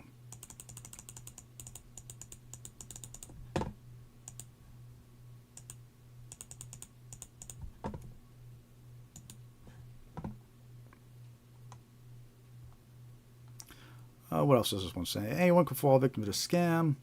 Stens isn't alone when it comes to falling victim to the scam. FTC reports that consumers lost a record $10 billion in 2023. Technologies used to trick Stens are one reason for that, as it's become possible for scammers to actually make it appear that they're calling from a legitimate number. Digital tools are making it easier than ever to target hardworking Americans. As tech makes it possible for fraudsters to find new ways to take your money, protecting yourself has become more important than ever. Here's how you can do that. So let's see what the tips are here. Don't ever give your information or respond to commands when someone calls you on the phone, right? Like we mentioned earlier, you cannot trust unsolicited phone calls anymore. You can't. You have to hang up and you have to call the number directly and verify, right? Because these scammers, they'll show the phone number to caller ID. They'll have information that you wouldn't think a scammer would have about you, right? And you just cannot trust unsolicited calls. You have to hang up and reach out directly to the bank. Use two-factor authentication. That's important. Not sure if it would have helped her in this case since she was tricked into transferring the money, but that is important. You do want that enabled on your accounts. And don't click on unfamiliar links. In her case, none of that would have mattered. So, I mean, those are useful tips, but in her case, none of it would have mattered. She was tricked by the phone number and she did whatever they said. So anyway, that's an extremely popular bank scam right now. Exactly, Steve, right? If you call the number directly and make sure that you're calling the correct number, actually go up. The best way is to look at one of your bills. Look at your bill and confirm, or your bank statement, or whatever, confirm you're actually calling the right number.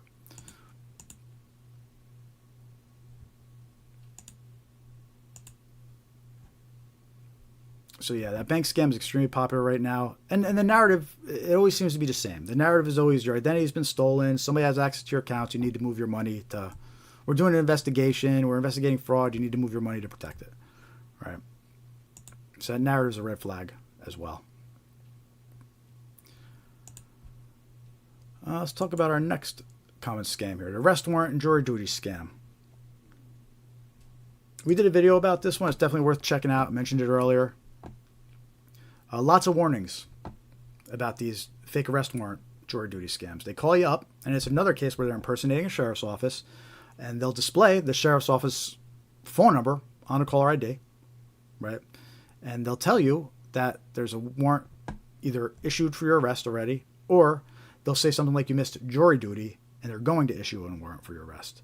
And then they'll demand payment over the phone, and they'll threaten to send a deputy to arrest you if you don't make payment.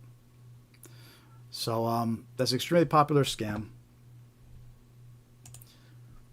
We did a video about that one.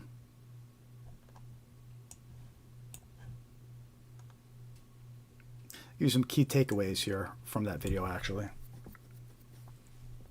So arrest warrant scams, some key takeaways. Scammers can manipulate the phone number shown on caller ID. I know, by the end of the stream, you're going to be tired of hearing me say it, but scammers provide fake paperwork to convince victims an arrest warrant is real. And in the video, we included some examples of that fake paperwork. If someone urges you to make immediate payment over the phone, it's a red flag. Right? And we see that on a lot of these scams. Nat, thank you again for coming by. Send me email me that example of that scam. I'll use it in the next live stream. Have a good one.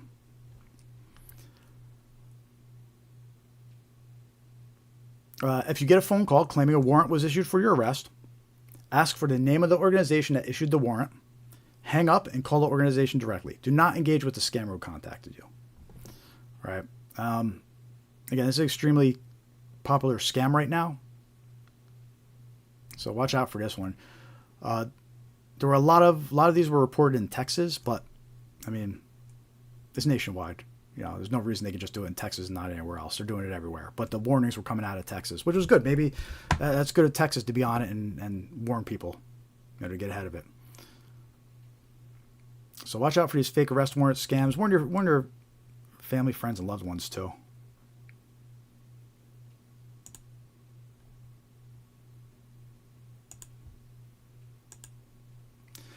Undeliverable package.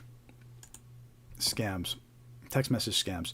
This one has slowed down a little bit, but I'm sure it hasn't stopped. It's always busiest during the holidays, right? Because there's so many packages being sent and received.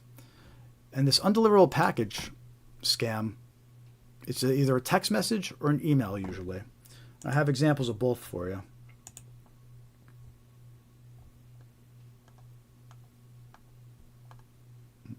Undeliverable package scams. All right. So there's a bunch of different variations of the text message. So here's one example. Right, you get a text message.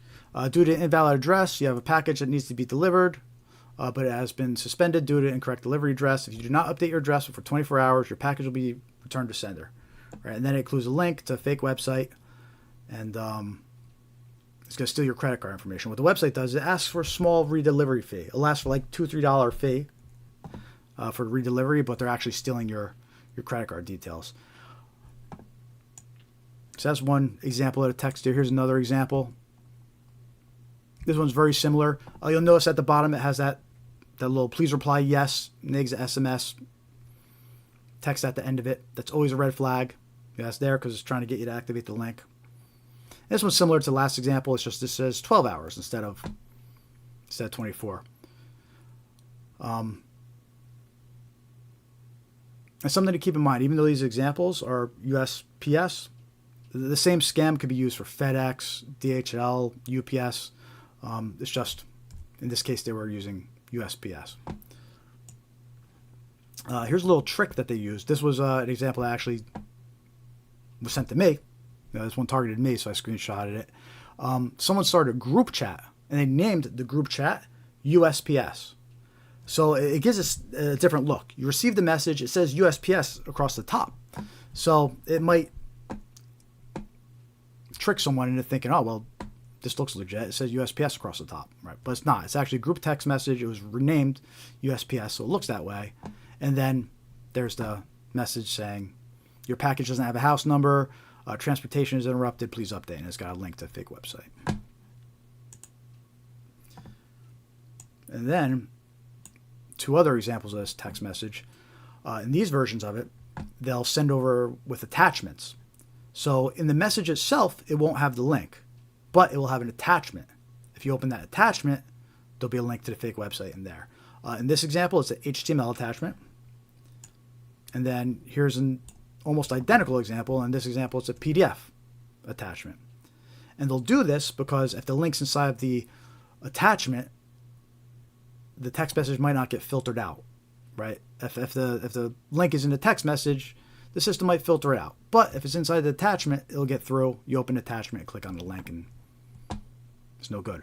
Which, by the way, never open attachments that you weren't expecting, right? I mean, you're lucky if it just has a link to a website in that case, because these attachments, you open them, it could install malware on your device just from opening the attachment, especially an HTML attachment like in this example.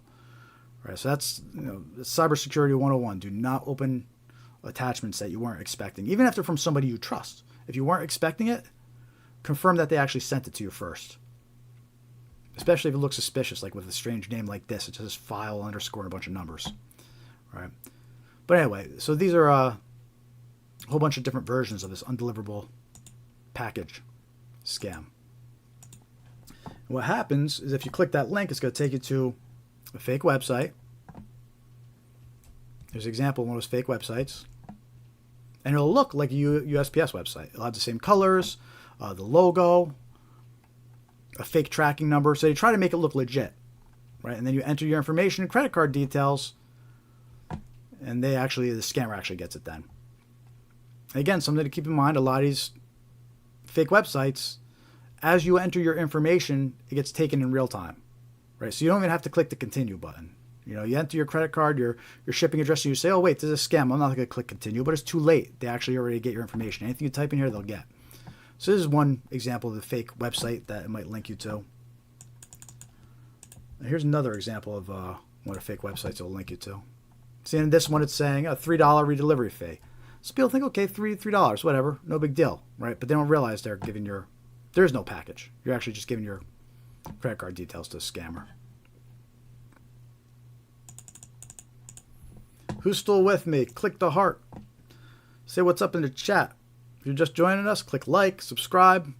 Help us spread awareness about these scams. We want you to protect yourself and your loved ones. You can join our mailing list, scamaware101.com. Click join mailing list. Lots of good info we share with you. So there was a Wired article, Wired.com news article about this undeliverable package scam, and I love this article. It's a great story, right? So I'm gonna tell you the story right now. Hopefully, you guys appreciate it as much as I do. So, Wired, August 8th, they published this article. So this is all new. This is all recent scam headlines here. But this cybersecurity guy, tech guy, Grant Smith, if that is his real name, his wife fell for this undeliverable package scam. Right? She fell for the scam. She gave her credit card numbers to the scammer. Right? Well, he wasn't going to take that. He decided to strike back. Right? So what he did is he actually hacked into the operation. Right? Because he saw the URL and he was able to, based on the website, and he was able to figure out who was behind it. Right? So he hacks into their system, and he got a lot of interesting details about this undeliverable package scam. So first of all, one of the first things that he recognized when he got in there, it was a Chinese group, a Chinese scam group, right? Sending out these texts, or at least in that version. This is just one group. Who knows how many other groups are doing it? But in this case, he was able to hack into these Chinese crime organization that was running this scam, and he discovered that 100,000 scam texts per day were being sent out for a scam. 100,000 texts per day were being sent. Right, so that's how active this scam was. It was a Chinese language group behind the campaign. And in total, they had 438,000 unique credit cards. So almost 500,000 credit cards were entered by victims. So that's why these groups do this. People fall for the scams, right? And when they're getting 500,000 credit cards from people falling for the scams, you could bet that they're going to keep on running the scam, right? So 500,000 credit cards were discovered. He said they were using over 1,100 different domain, websites, 1,100 different websites for this scam. He said many people entered multiple cards each, because what happens is you enter a card, it says card failed, right? So then you try to enter a different card failed. And they just keep on saying card failed, you enter all your credit cards, right? So many people entered multiple credit cards. They said there was more than 50,000 email addresses logged to victims, right? Including hundreds of university email addresses and 20 military or government email domains. So these scammers were getting military victims, government victims, right? They were all falling for it. They said that California was the state with the most. They had 141,000 entries, with more than 1.2 million pieces of information being entered in total, right? So 500,000 unique credit cards. And this article was written back in August. So that was before the holidays were even here. So they're probably up to 1 million by now. But it was kind of a peek behind the curtain because this guy's wife got hacked and he was like, he wasn't going to take it. So he tried to fight back and he ended up getting a bunch of information. And he was able to notify a lot of the victims. It says he worked with the police and law enforcement to notify all the victims too. So, but I think that's a great story because, the guy fights back, but he also found out a lot of information behind the scenes about what was going on with this scam and how there's a Chinese organization running it. And again, that was just one organization. Who knows how many other crime organizations were running the same scam.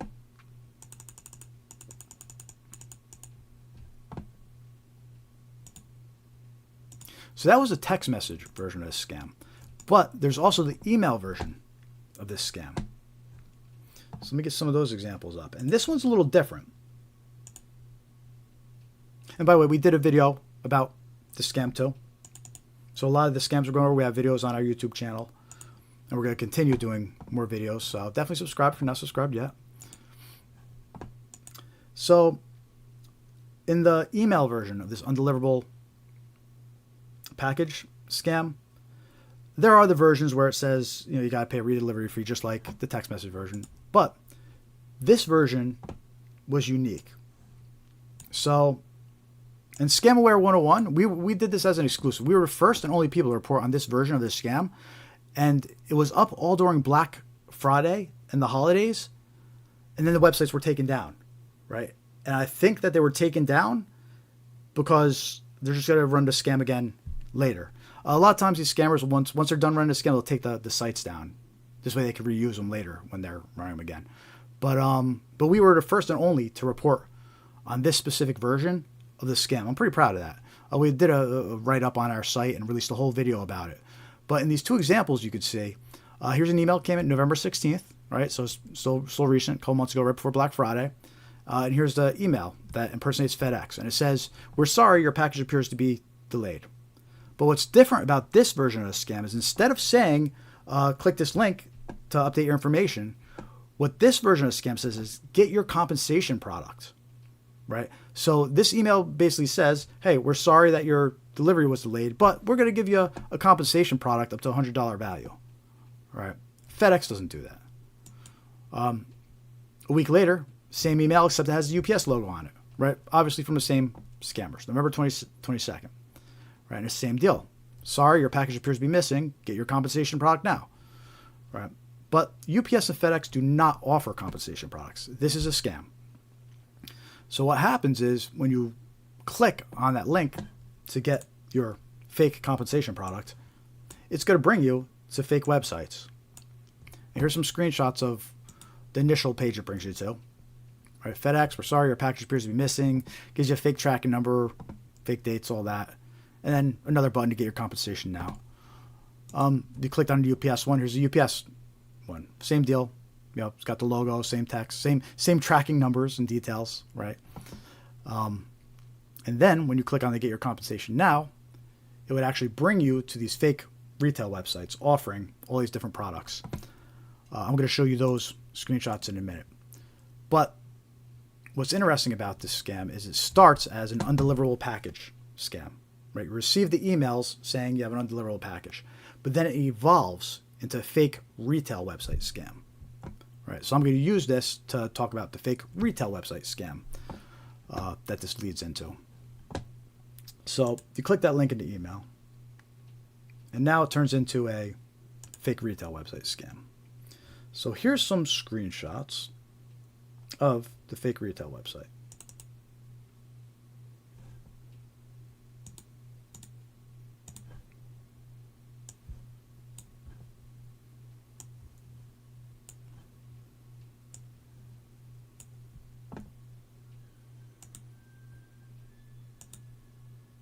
Okay, so if you had clicked that get my compensation product, it would take you to these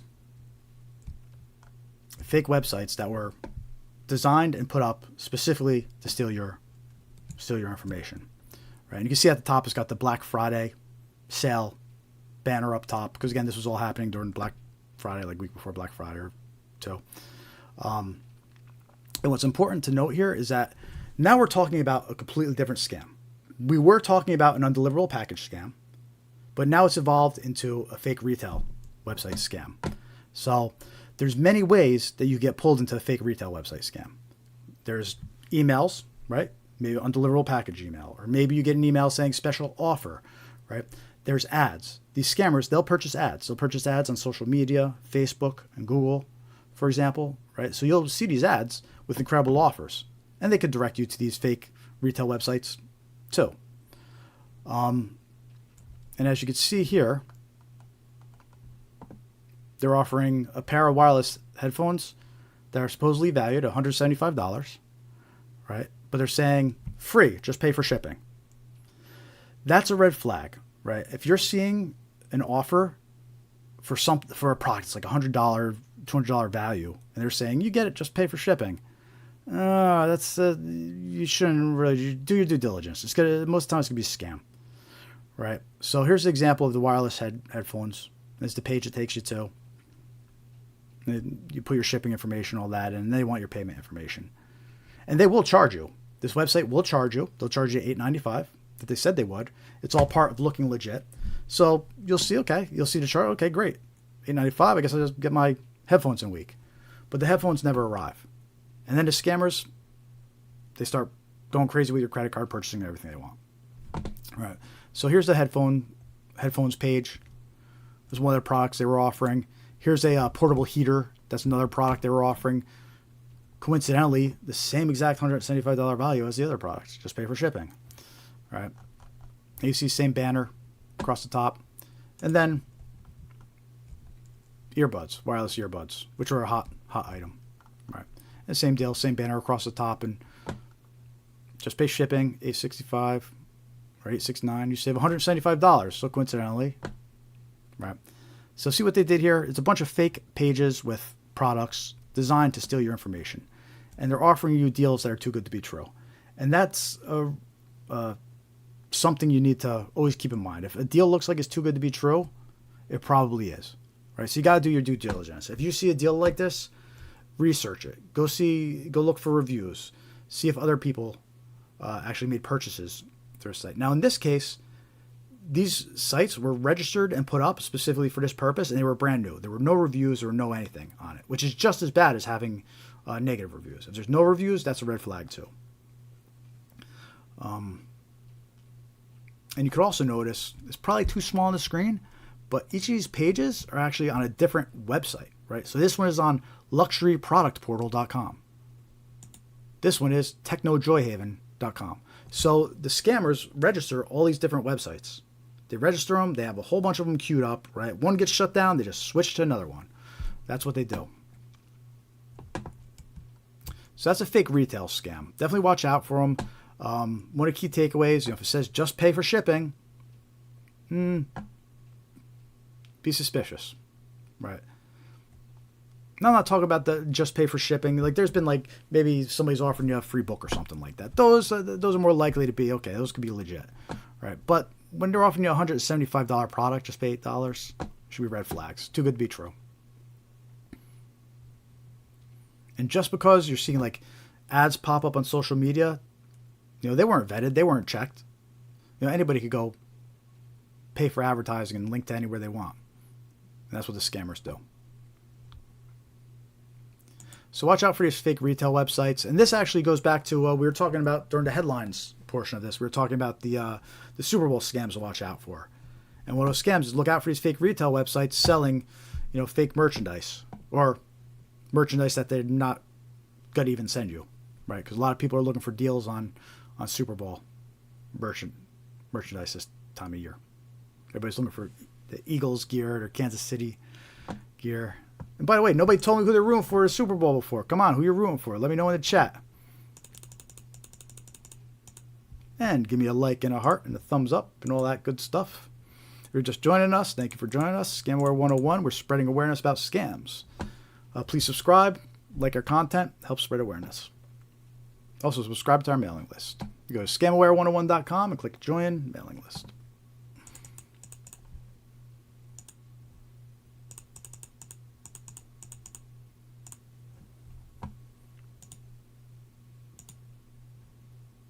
So as an example, those were a bunch of common scams still going around right now. A road toll scam, the bank impersonation scam, arrest warrant scam, undeliverable package scam, fake retail website scams.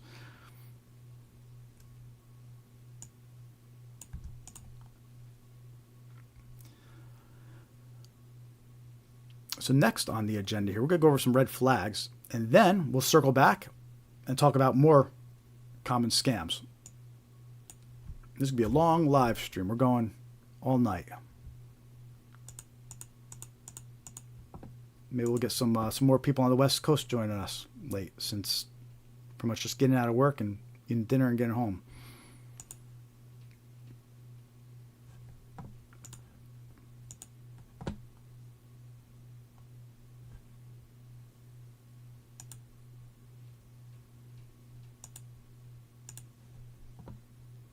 By the way, we're actually doing two streams right now. We got a vertical version running and the wide screen version running. So if you don't see anybody in the chat over in the wide screen, that's because most of us are over in the vertical.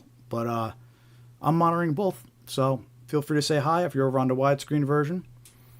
Give us a thumbs up, a like. Or you could join us over on the vertical screen version where we got the chat's a little bit more active in there. Either way, hit that like button and help us spread awareness.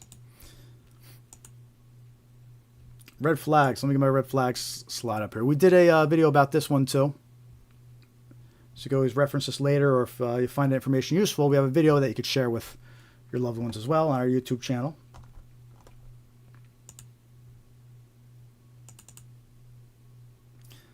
So here's 5 red flags, and there's many more. We're going to come out with version 2 of this with 5 more red flags.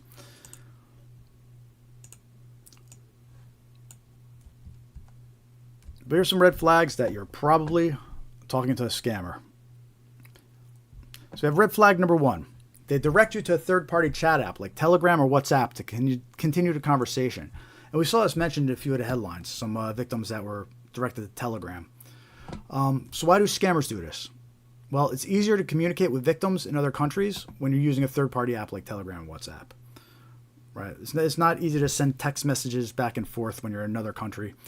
Use Telegram or WhatsApp as a third-party chat app. You can send files, you can send pictures, you can send videos. It's much easier to communicate with victims in other countries. You can also build up a relationship a little bit easier too. Build up trust by sending pictures and videos, things like that.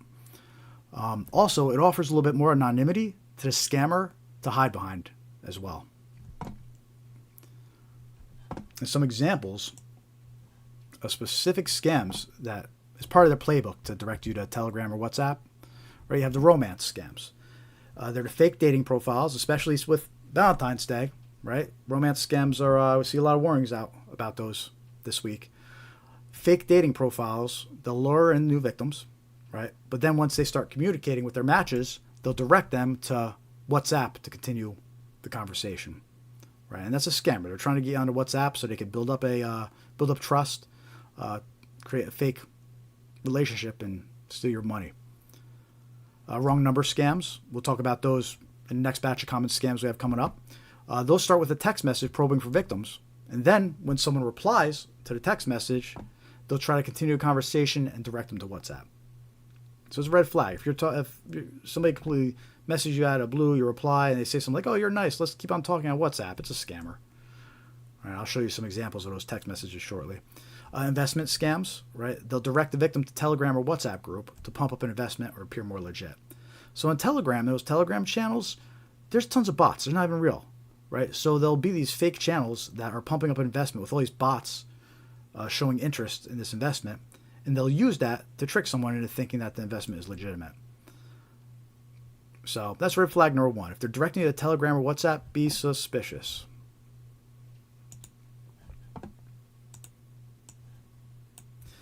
Red flag number 2, and we mentioned this one a lot because it's unavoidable. They request payment in gift cards, prepaid cards, cryptocurrency, or depositing cash at a Bitcoin ATM. You know, how many examples were we given earlier? How many of those headlines were we reading earlier where they were saying the victim was told to purchase gift cards or prepaid cards, you know, like the Money Pack or the Green Dot cards, you know, or cryptocurrency, or the Bitcoin ATM. Go to a Bitcoin ATM, deposit cash, right? Those are all red flags. Somebody's asking you to do that, it's a scammer. You know, no real organization is accepting gift cards as payment. No real organization is telling you to go deposit cash in a Bitcoin ATM. Right?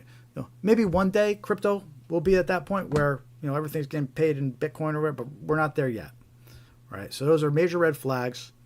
You know, if they're requesting gift cards, prepaid cards, cryptocurrency, or to use a Bitcoin ATM, it's a red flag. Why? Well, it's easier for these scammers to move the money and transfer funds quickly. And it's harder for victims to recover the money after it's sent, right? Because we mentioned earlier how the banks, they don't cover. If you transfer that money to a scammer, that's not covered by the bank. That's not insured. They're not going to get you your money back. What does it say? It said 38% of people that fall for that, they get their money back. 38%. It's an extremely low number. So some scams where they specifically ask for payment in that way. IRS Social Security scams. Scammers impersonate government agencies and ask for payment in gift cards or cryptocurrencies. No government agencies are accepting payment in gift cards or cryptocurrency. No. Maybe cryptocurrency will be soon, but not right now. So if any of these unsolicited phone calls are coming in claiming to be the IRS or Social Security or a government agency and asking you for payment in gift cards or cryptocurrency, it's a red flag. Romance scams. Scammers will often request gift cards and cryptocurrency from their victims. The victims think that they're in a relationship. They think they're just giving them a gift, right? But nope, it's all part of the scam. Bank impersonation scams. This is one we were talking about a lot, about where they say they're investigating fraud and they need you to withdraw the money to protect it, right? They say someone's got access to your account, someone's stolen your identity. You need to move your money before they take it. It's not safe where it is, right? And they'll ask the victim to withdraw the cash and purchase gift cards or deposit money at Bitcoin ATM. Very common in bank impersonation scams. Huge red flag. So anytime gift, it's a scam. Don't fall for it. Red flag.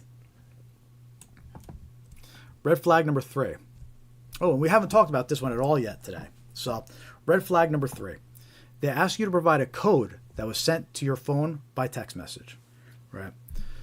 That's a red flag because there's lots of scams where they'll send a code to your phone and ask you for it. For example, they're probably trying to open an account using your phone number. And that verification code is going to allow them to do that. So they're creating an account, right? Your cell phone, they're using your number.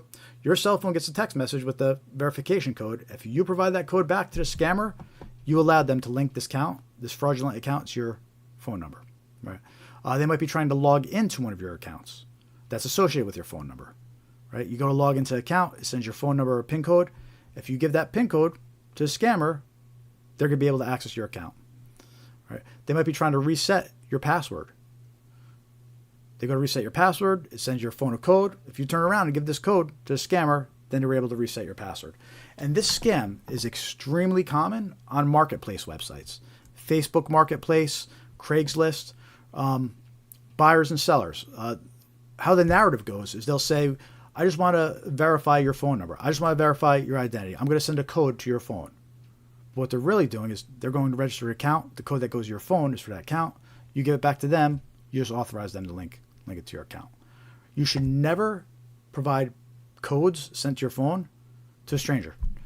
There's no reason for an individual to tell you they're sending a PIN code to your phone. It's a scam. Again, we see these a lot on marketplace websites like Facebook Marketplace. Some specific scams where they'll do this. We just kind of covered this already, but I'll say it again. Account logins attempt. Providing the code allows a scammer to log into your account. Password reset requests. Providing the code will let the scammer reset your password and then essentially having access to your account. Right? And then Google Voice scams. So this is a specific type of scam where they're creating a Google Voice account, right? And they're trying to link it to your phone number. So your phone gets the code. You turn around, you provide the code to the scammer. You just authorized a Google Voice account to be associated to your phone number. And what this does is now the scammer could call people using Google Voice, and it's going to show your phone number. It's going to link back to your phone number. So scammers love to do that. They love creating Google Voice accounts linked to other people's phone numbers. And that's really one of the main scams that they're doing when they tell you, hey, I'm just going to send you a PIN number to confirm your identity. Let me know what the PIN number is. But they actually go and create a Google Voice account. It sends you a PIN. You give them the PIN number. You just authorized it. So red flag. If somebody's asking you to provide a code sent to your phone, don't do it. It's a scam. Red flag number 4. This is a big one. We mentioned it briefly earlier, and we're going to mention it again when we talk about the tech support scams next. But red flag number 4, they ask to connect to your PC to assist or investigate an issue. Worst thing you could do is let these scammers onto your PC. And unfortunately, that's become a trend, more of a common trend over the past year or two. So why don't you want these scammers on your PC?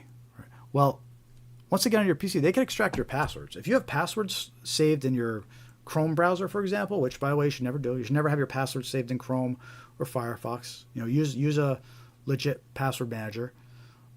We have a link to NordVPN on our website here under Tools and Resources. Use our link. Get a special offer, 56% off. Ends up being like $35 for 2 years or something like that. It's crazy. But use a password manager.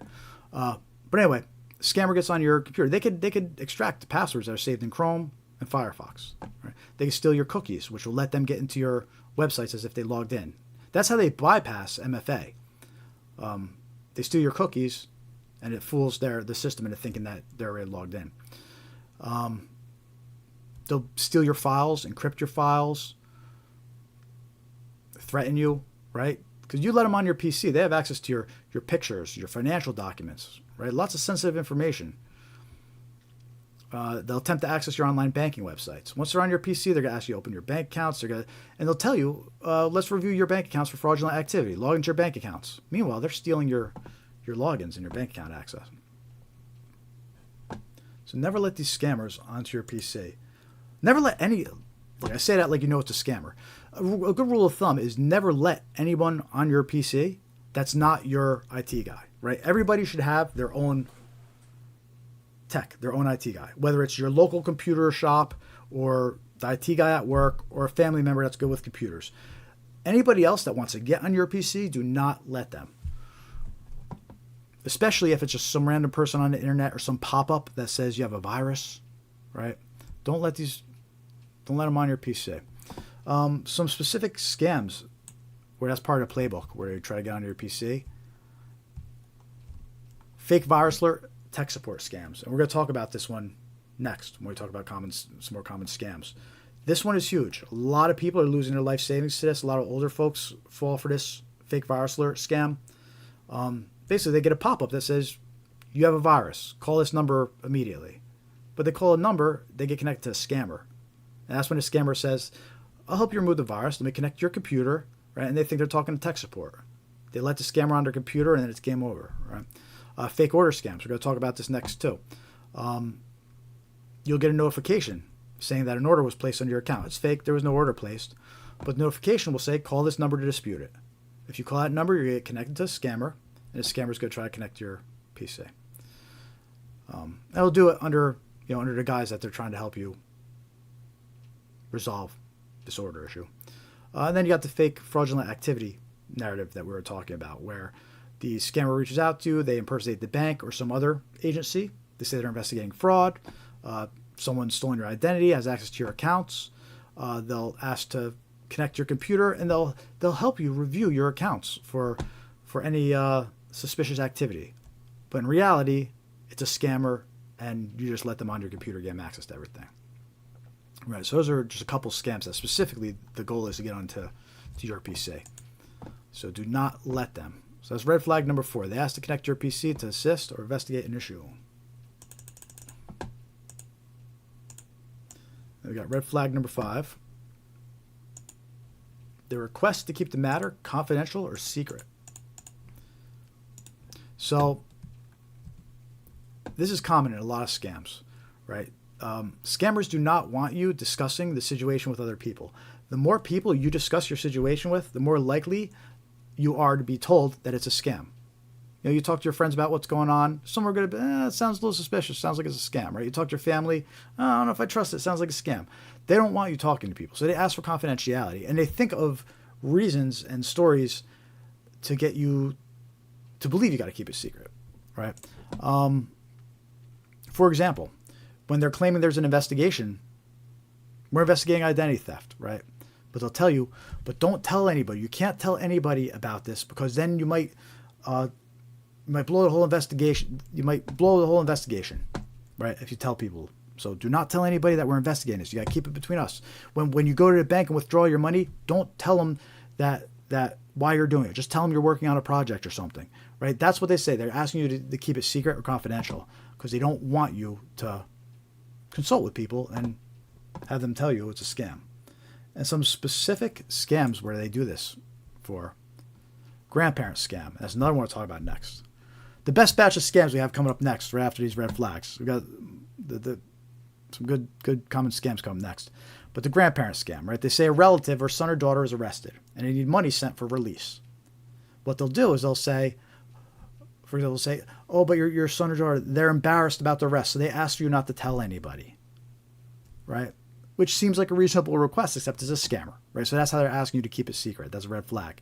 Investment scams. They'll tell you it's an inside tip, not to share it with anybody. The price is just for you. Don't tell anybody, right? But that's all part of getting you not to get advice from anybody. They don't want you realizing it's a scam. Inheritance scam. I'm going to show you an example of an actual letter scam, actual snail mail letter. Because yes, the scammers still are hitting in snail mail too.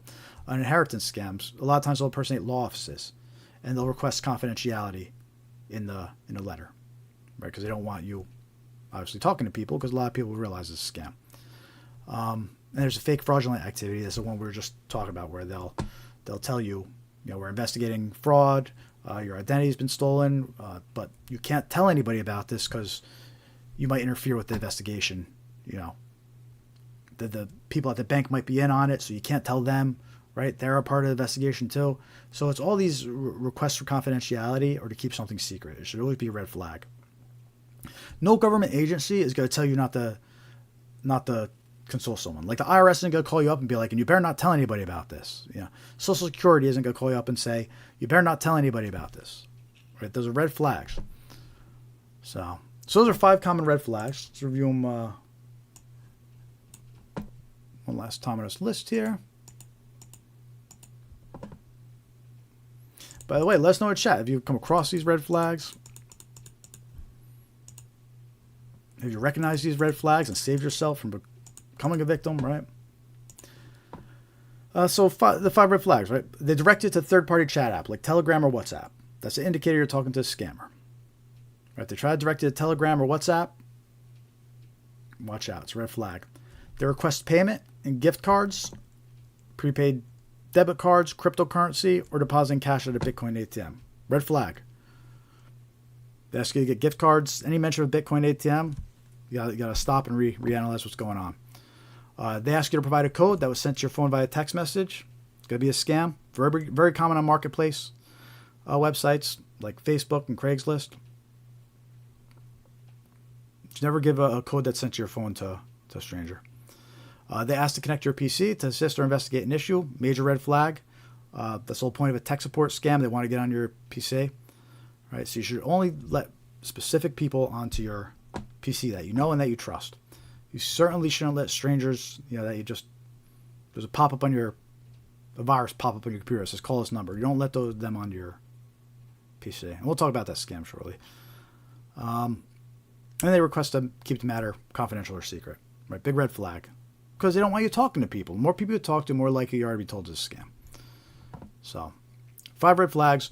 We have a video about that on our YouTube channel. So if you know anybody that would find this information useful, I'm telling you, your parents, grandparents, the older folks, they're falling for this. All right, so definitely you go share the video that's on our YouTube channel. Help spread awareness. So that's 5 red flags that you might be talking to a scammer.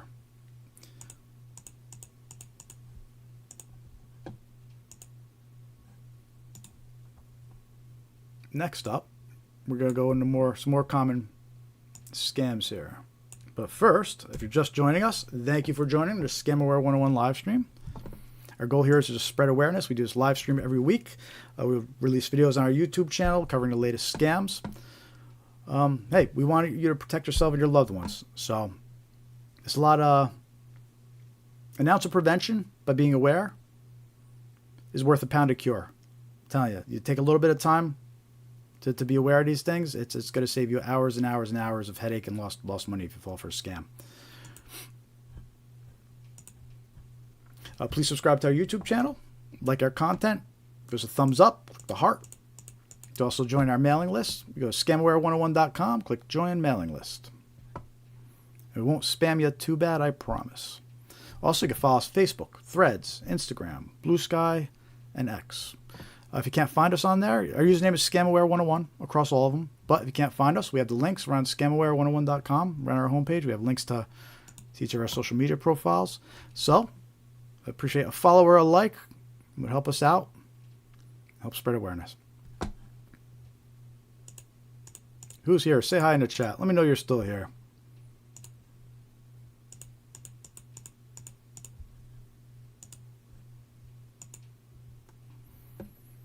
All right, Katie, let's see.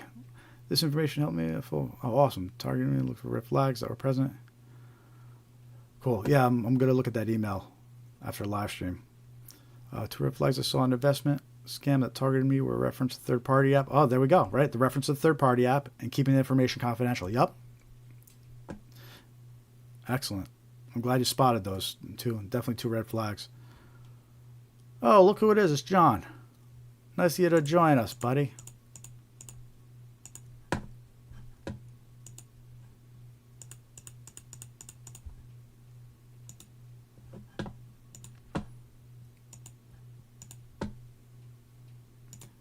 I'm tempted to get more coffee, but it's 9:40 p.m. by me, and I probably shouldn't do that. It's funny. I noticed after the live streams every week, I'd end up putting an all-nighter. I couldn't fall asleep.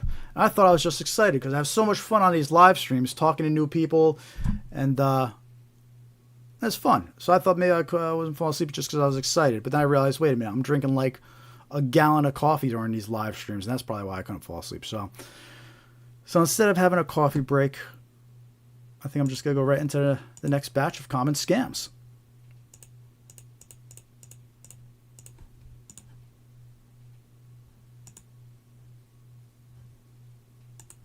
All good, John. All good.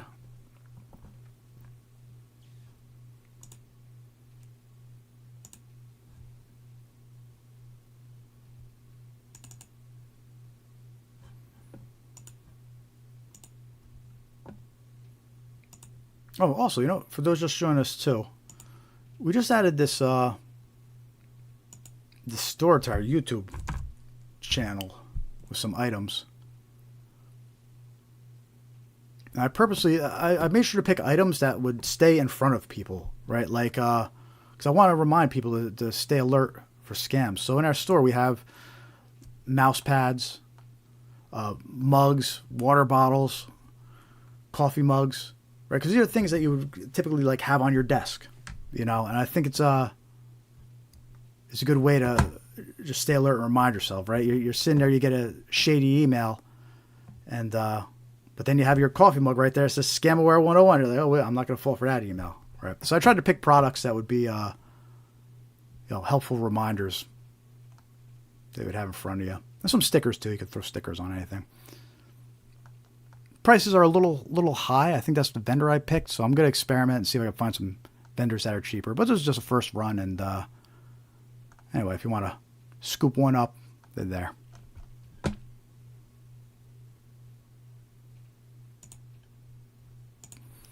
All right, let's talk about some more common scams. If you're just joining us, say hi in the chat. Give us a thumbs up, a like, subscribe to our YouTube channel. Help us spread awareness. We got 2 live streams going. We got a vertical version and a widescreen version going. Most of the chat's happening in the vertical version, so if you're over at the widescreen version, feel free to switch over or chat in the widescreen. I'm monitoring that too.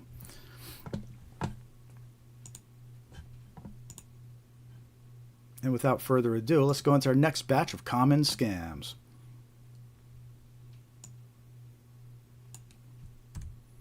This is actually my favorite batch here. We're going to start with a wrong number scam. Now, we did a video about this wrong number scam, and it got almost 78,000 views. So it was our first and only video that went viral. A couple other ones hit 1,000 views, but 78,000 was wild. I'd love to get a couple more of those out there. But it gives you an idea how common these wrong number scams are. And let's start off with what is a wrong number scam. So wrong number scam. Scammers send messages, and then they claim they've reached the wrong number, but the whole point is to initiate a conversation, right? And then they build a relationship with the person and manipulate the victim to get their money. So basically, they just start sending out all these text messages to people, and it could say anything. A wrong number scam could literally start with any random text message that you get. The point is to get the victim to reply saying wrong number or who is this, or just to get an initial reply from the victim. It's basically phishing for new victims, right? I have a bunch of examples here to share with you. And these wrong number scams could start off with something as simple as a text message that says, "Excuse me, is this Emma?" Or, "Hey Anna, I'm Josie." Or, "Hi." You just get a message that says "Hi" from a number you don't recognize, right? The whole point is to get you to reply and be like, who is this? Or no, this isn't Josie, you got the wrong number. Or no, this isn't Emma, wrong number, right? Once you reply, the scammer knows that you have an active phone number, and they know that you're reading the text messages, and they'll target you with more scams in the future. But what they'll do is once you reply, they'll try to keep the conversation going. So here's some examples. Actually, here's one more example, right? Sometimes they'll send a little picture with it to get your attention. My buddy Joe got this one. He sent me this example, right? Completely random number. Hey, Joe, how's your day going? Are you busy? And then some random picture. So the idea is you want to reply like, who is this? Do I know you? You don't want to reply. The scammer wants you to reply. That's the whole point. And here's a couple examples of where the conversation will go if you reply.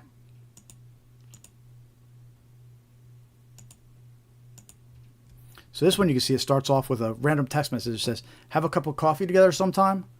And then naturally the person replies, who is this? And the person replies some story, my friend Laura, I'm Zoe, I can't have forgotten, yada yada. They give you some story as to why, oh, I have the wrong phone number. The victim replies back, wrong number, right? And then there was like, oh, sorry, I dialed the wrong number, area code. I hope I'm not bothering you. Okay. But first of all, you never even want to reply to these. Right? But one of the major red flags is that they try to continue the conversation after it's acknowledged to be a wrong number.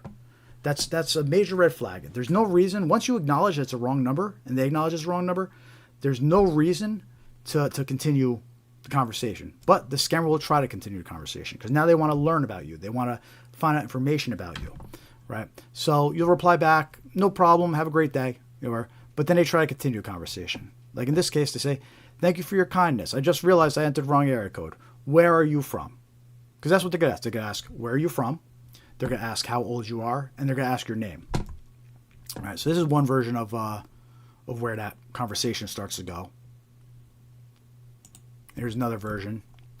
Starts off with just random text. I'm Margaret. Are you Lillian? Person replies back, I'm Izzy.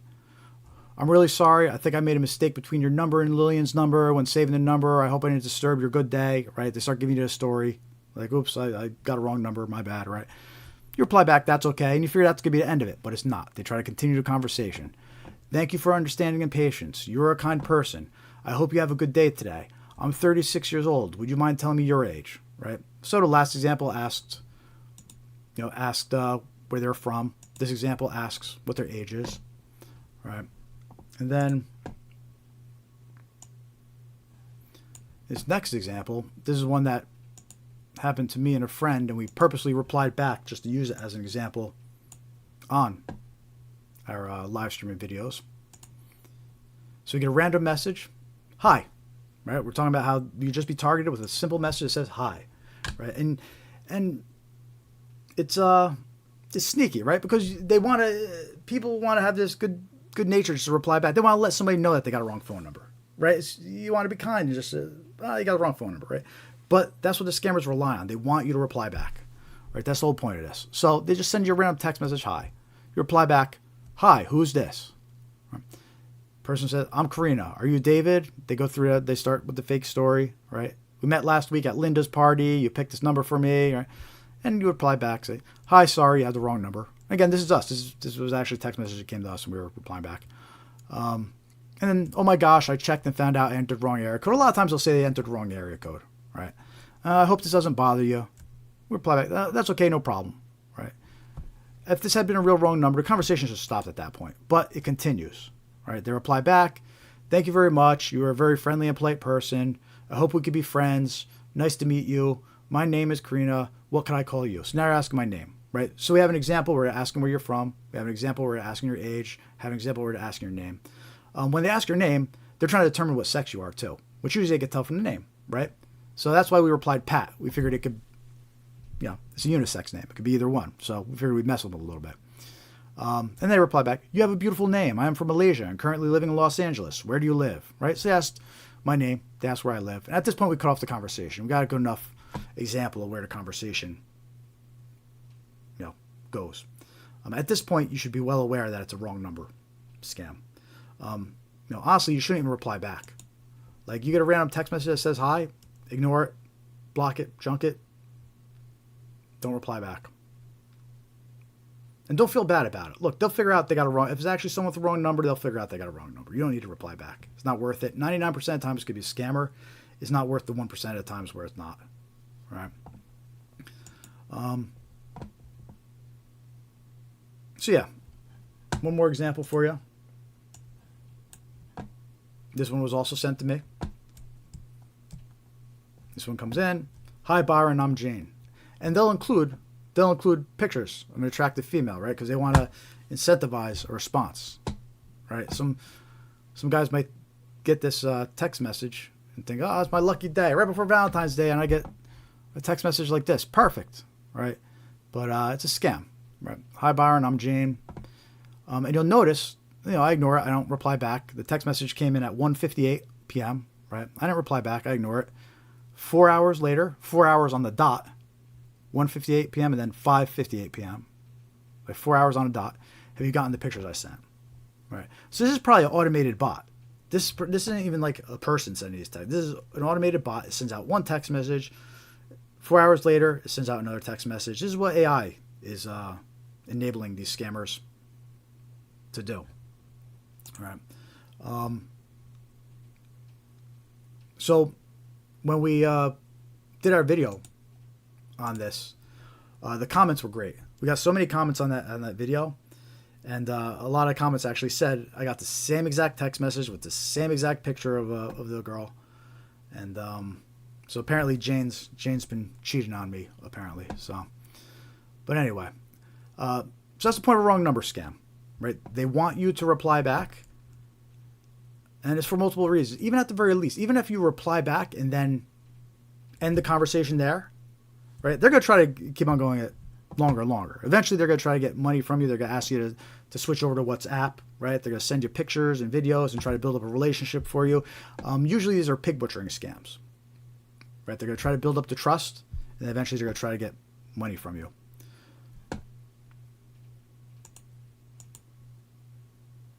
So watch out for these wrong number scams. And a wrong number scam is a way to initiate the scam.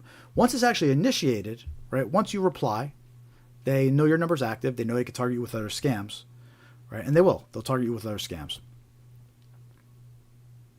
So wrong number scams are just a way to kick off a scam and then evolves into some other scam. Usually a romance scam or pig butchering scam. So anyway, we got that video on our YouTube channel. It's got almost 78,000 views. So go check it out. Give it a like. It's a good video.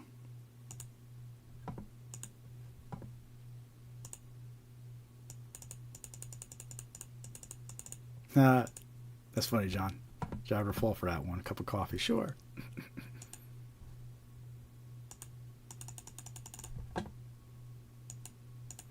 All right, so next one, tech support scams. This one is a big one. This one you need to be aware of.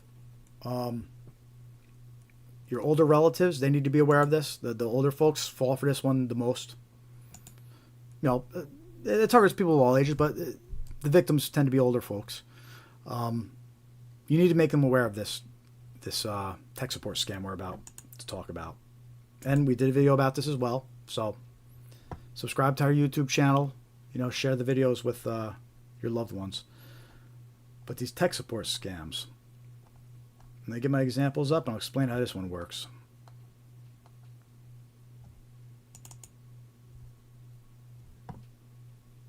By the way, give us a like, a heart, a thumbs up. If you're just joining us, say hi in the chat.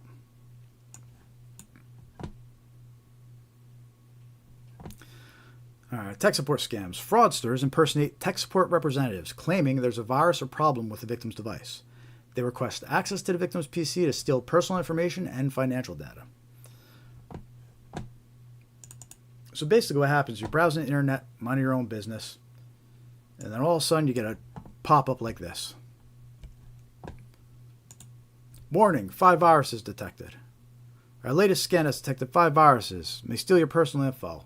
Big, scary red letters, all capitals. And then it lists a bunch of threats. Your system crashing, file deletion, theft of personal data, Wi-Fi loss, infections on your other devices, right? Scary stuff, right? And it says, call us immediately at this number. And it has an 800 number. Well, the victim calls the 800 number. They think they're calling tech support, but they're actually calling a scammer. And once they're on the phone with a scammer, the first thing they're going to do is they're going to ask to access their computer. And once you let the scammer on, it's game over. Like we just talked about a few minutes ago. They're going to extract your passwords. They're going to steal your cookies. They're going to try to get in your online banking. They're going to steal your files and your pictures, right? And that's what a tech support scam is. These fake virus pop-ups that have a number to call that actually calls a scammer. And it's clever because the victim will let their guard down because they're the one making the call, right? It's not an incoming call, which usually you'll have your guard up for. The victim will actually make the call. They'll call this 800 number thinking that it's tech support, and they'll let their guard down. And by the time they realize, wait a minute, that's not tech support, it's too late. Right? So we have a lot of examples of this to share with you. First, here are some generic examples of these pop-ups. And the way you identify these is a real virus alert will never have a phone number on it to call. Right? These real, if you get a real pop-up, it's not going to have a phone number to call. So if you see a phone number to call, you know it's a scam. Here's another generic example. I'll show you more realistic examples in a minute. I'm just starting off with the generic ones, and I'll show you some of the more convincing ones here. But warning, check your computer now. Big red letters, scary letters, right? Data exposed to risk. Your credit card details, your email passwords, your Facebook, your private photos. Oh my God, I better call this number. All right, and then the victim calls the phone number, and they're actually connected to a scammer.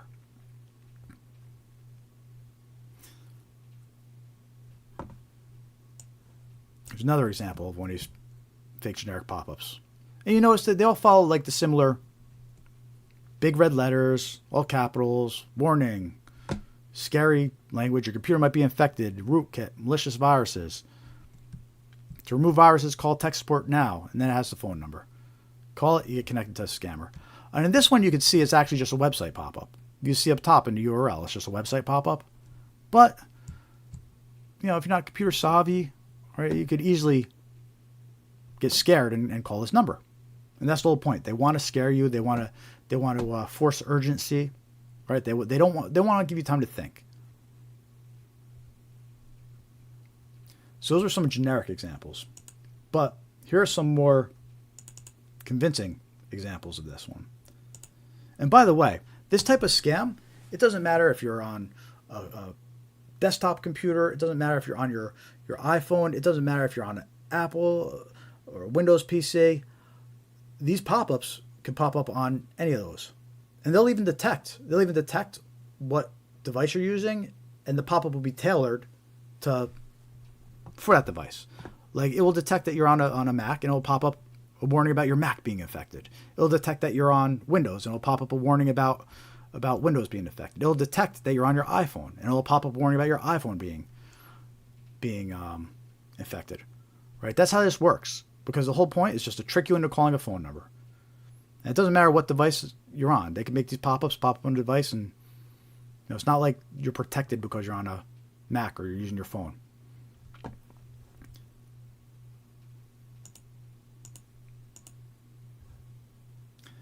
So here's some more convincing examples.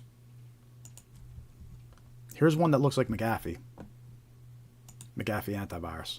Has their logo, has their color theme, big scary text. Your PC is infected with viruses. Call McAfee helpline, and it has a fake phone number. You call that number, it's not McAfee helpline, it's a scammer. He'll pretend to be McAfee support, but it's a scammer. And this example too, you can see the address bar up top, so you can tell it's a website pop-up. But again, the real giveaway is that there's even a phone number there. Real virus alerts and real virus pop-ups will not have a phone number to call. That's the indicator that it's fake. Here's another example. Impersonates Norton. Symantec, right? Big red letters, threats detected, call support. Bunch of scary language. System critically infected. What was kind of funny about this pop-up is it says, if you are not able to click on this button, immediately contact support line, right? Well, the buttons were designed not to work. You click them, nothing's going to happen. So the only option is to they want you to think it's to call that number, which will connect you to a scammer, because a real pop-up from Norton would not, a real virus alert from Norton wouldn't have a phone number to call.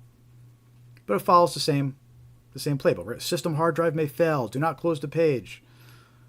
Scary stuff. There's another example. Windows Defender. It's got the Microsoft logo, same colors that Windows Defender uses. The scary language. Security warning. The following data has been compromised. Email credentials, banking passwords, Facebook login. All right.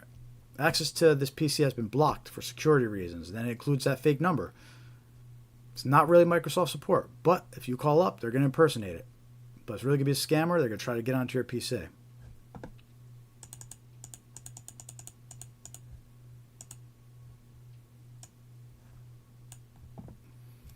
And here's another example of a different version that also impersonates Windows Defender. Access to this PC has been blocked for security reasons. It's got the Microsoft logo there. Very convincing. It looks like a real alert from Windows Defender.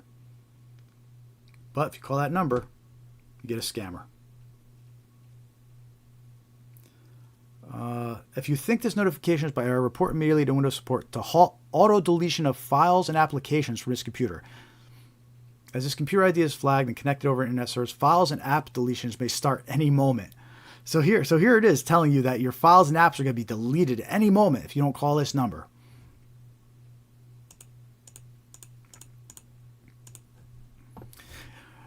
Right, so Deb recommends shutting down your computer for 2 minutes, and that's a great recommendation. But you don't even have to. You could just close these out, and that should be it. They shouldn't keep on popping up, because usually this is just a pop-up from a website. And these could happen on any website. You could be on a legit website, but these scammers, they'll purchase ads, and the ads will actually inject these pop-ups into the legit website. So you'll be on like a legit website, and you can still get these fake virus pop-ups. So those are some Windows examples of these. But like I was saying, you could be on a Mac, and it makes no difference. So I have a few Mac examples as well here. All right, so here's one that impersonates Safari. Right, they got the Safari logo there, big red letters, virus found. Your Mac computer has 13 infections. Please call tech support as soon as possible. And there's a list of scary data at risk, credit card details, email, Facebook, your photos. Your webcam could be accessed remotely. Right? But luckily, technicians are standing by to provide you a free diagnosis. Right? But if you call that number, it's not a technician, it's a scammer. And first thing you got to do is ask to get onto your computer. Another example, right? This one impersonates Apple Care. It's got the Apple logo, same theme, same colors. But there's a scared pop-up. macOS is infected with viruses. They call Apple support, but that's not Apple support's number. It's going to call scammers. Because it's important to realize these scammers, they are sitting in call centers waiting for your calls. Right? There's literally call centers full of scammers with a script waiting for you to call. And here's one more example, similar to the last one. Got the Mac logo. Mac OS is infected with spyware and other malicious applications, right? And that says call the Apple helpline. So you're going to call, they're going to impersonate the Apple support. They'll pretend to be Apple support, but you're actually talking to a scammer. And that's what a tech support scam is. And again, the indicator is a real virus alert pop-up isn't going to have a phone number to call. If you see a phone number to call that says you have a virus, it's a scam. It's a tech support scam. Now, again, a lot of older folks fall for this one, so if you have older loved ones that aren't that great on computers, make sure they're aware of this. In fact, what I always recommend is that everybody should have their computer guy, right? Even if this was a real alert that they had a virus, instead of calling that number, they should call their computer guy. That's who they call. Right? They shouldn't be calling random phone numbers that are popping up on their screen. You only call the people that you trust and know that already work on your computer, whether it's a family member that helps you with your computer, maybe somebody you work with is your tech support person, maybe it's the local computer shop, right? But everybody should have that, that computer guy. So they wouldn't even consider calling these random numbers that pop up, right? And that's the discussion you should probably have with your loved ones. You know, if you get a pop-up like this, who are you going to call? Don't call the number that just popped up on the screen because it's fake. It's going to be a scammer. Never let anybody on your computer except, you know, the local repair shop or, you know, the family members helps you with computers.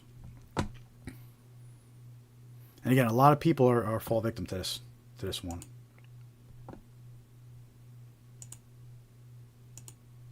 We did a really good video on this one and actually shared a victim's story and what happened to them when they called the phone number. So we have that video on our YouTube channel. So again, you want to warn your loved ones about it, we've got a nice video you can share with them on our YouTube channel. So that's the tech support scam. If you're just joining us, say hi in the chat, click like, subscribe to our YouTube channel, help us spread awareness. We do this live stream every week. Join our mailing list. You go to scamaware101.com and click join mailing list. You can also follow us on Facebook, Threads, Instagram, Blue Sky, X.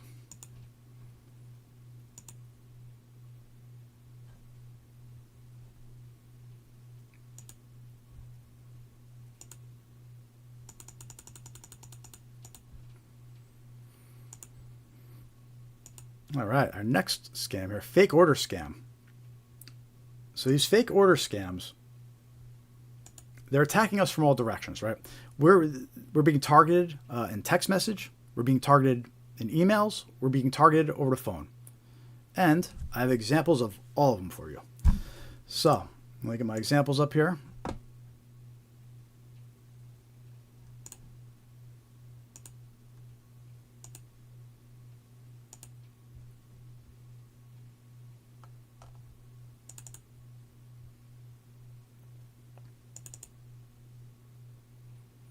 So first, let's start with what is a fake order scam. Victims receive a fake notification that an order was made under their account. When the victim calls to dispute the fake order, they are connected to a scammer who attempts to steal their personal and financial information. This scam is extremely popular right now. Extremely popular. Lots of people are falling victims to it. We actually saw it mentioned in the headlines earlier. So here's an example of the text message that's extremely common and going out. And this one's been reported to me by multiple different people, so it's active right now. And what this text message says is it says that a purchase was made using your iCloud ID at an Apple store for $143. Right? And it says that if it's not you, call this number to reverse the charge. Right? And notice how they actually include a real link to like apple.com just to make it appear more legit.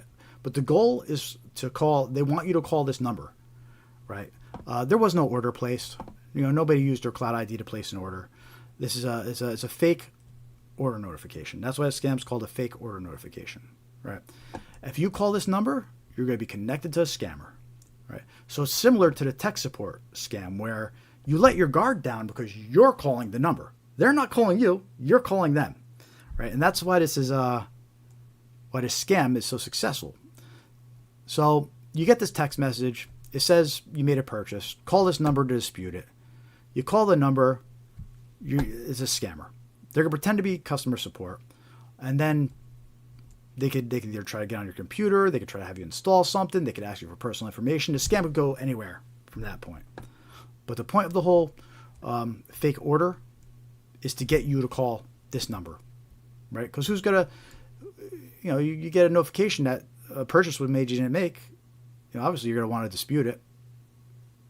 So if it doesn't cross your mind it's a scam, you're going to call that number, and then you're talking to a scammer, and your guard is going to be down because you're calling that number.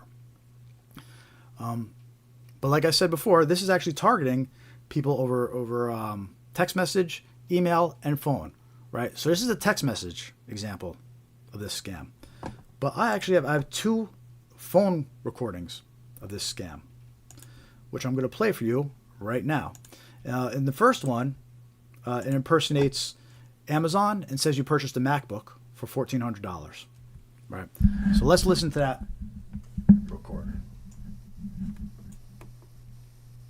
This call is to authorize the payment of $1,499 for the recent order of Apple MacBook Pro on your Amazon account.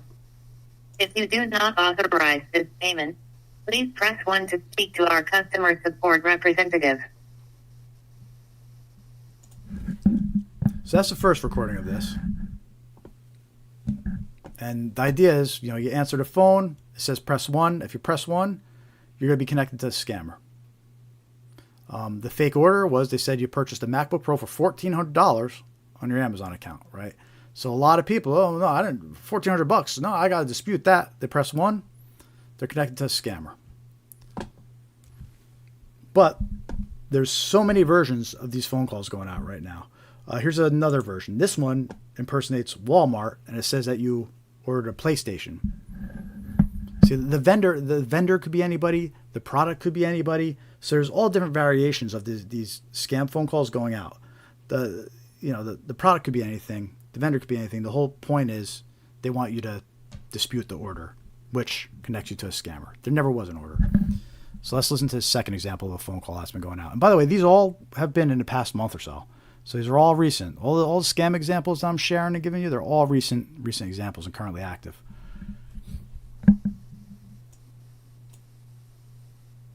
We are trying to contact you concerning an unverified purchase of PlayStation 5 Special Edition bundled with Pulse 3D headset being ordered from your Walmart account for an amount of $859.50. If you did not authorize this transaction or wish to cancel, please press 1 or return our call on same number at your earliest convenience. So there was that red flag there where they're saying same number, right? They don't leave a real number. They say call the number that's on your call ID or call the same number, right? So that's always a red flag. But in this case, they're saying you purchased a PlayStation from Walmart. Sounds like they're saying Walmart. It's kind of funny, but the idea is they want you to press 1 and you'll be connected to a scammer, right? And this scammer is going to try to get personal information from you, or they're going to try to connect to your computer.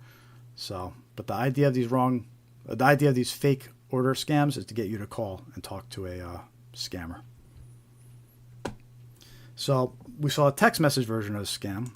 We heard 2 phone calls versions of this scam. But what about email?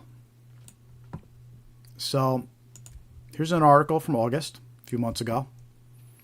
And it's about a victim who fell for this. A 23-year-old Lincoln woman. She lost $4,100 after falling victim to an identity fraud scam. And basically, the scam began on July 17th with an email claiming she had purchased an iPhone. The woman called the number provided in the email to dispute the purchase and was told she had multiple open accounts in her name across various states. She was informed someone was using her identity, right? So that was the fake order notification. She got an email saying she purchased an iPhone, right? So that's the fake order. It gave her a number to call. She called the number. She didn't realize she was talking to a scammer, right? So that's the first part of the scam. Then, so the fake order part did its job. It got her to call the number. Then once she called the number, the scam switched over to the fraudulent activity scam, where they tell you there's fraudulent activity on your account. Someone's got your identity. They're making purchases under your name, right? Your money isn't safe in your bank account. You need to withdraw it, right? So it's that same narrative. That narrative always seems to pop up. It's very common. I believe they call it the phantom hacker narrative. They tell you like a hacker got into your account and stole your identity, but it's not true. So anyway, so the woman calls the number. They tell her that her identity has been stolen, and they're connecting her to a CIA agent. Which again, these scammers, they work in teams. They transfer back and forth they have openers, they have closers. Which we'll talk about more about that in a little bit. But they transfer her to a scammer posing as a CIA agent who instructs her to withdraw $3,600 from her bank account. The next day, she's directed to purchase Walmart gift cards, right, and then send photos and receipts. Additionally, the woman sent another $500 cash card to the scammers. All right, so there you are. There's that red flag about gift cards. So it's always a red flag, paying in gift cards. But yeah, so that's many examples of these fake order scams that are, again, they're targeting you from all directions. Text messages, phone calls, emails. So you got to watch out for those. A lot of people are falling for those right now. We read about some of those in the headlines earlier today. So it's a very active scam.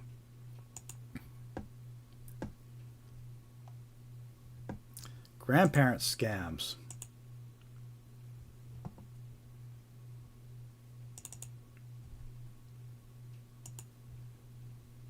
By the way, if you're just joining us, click like, click the heart, say hi in the chat.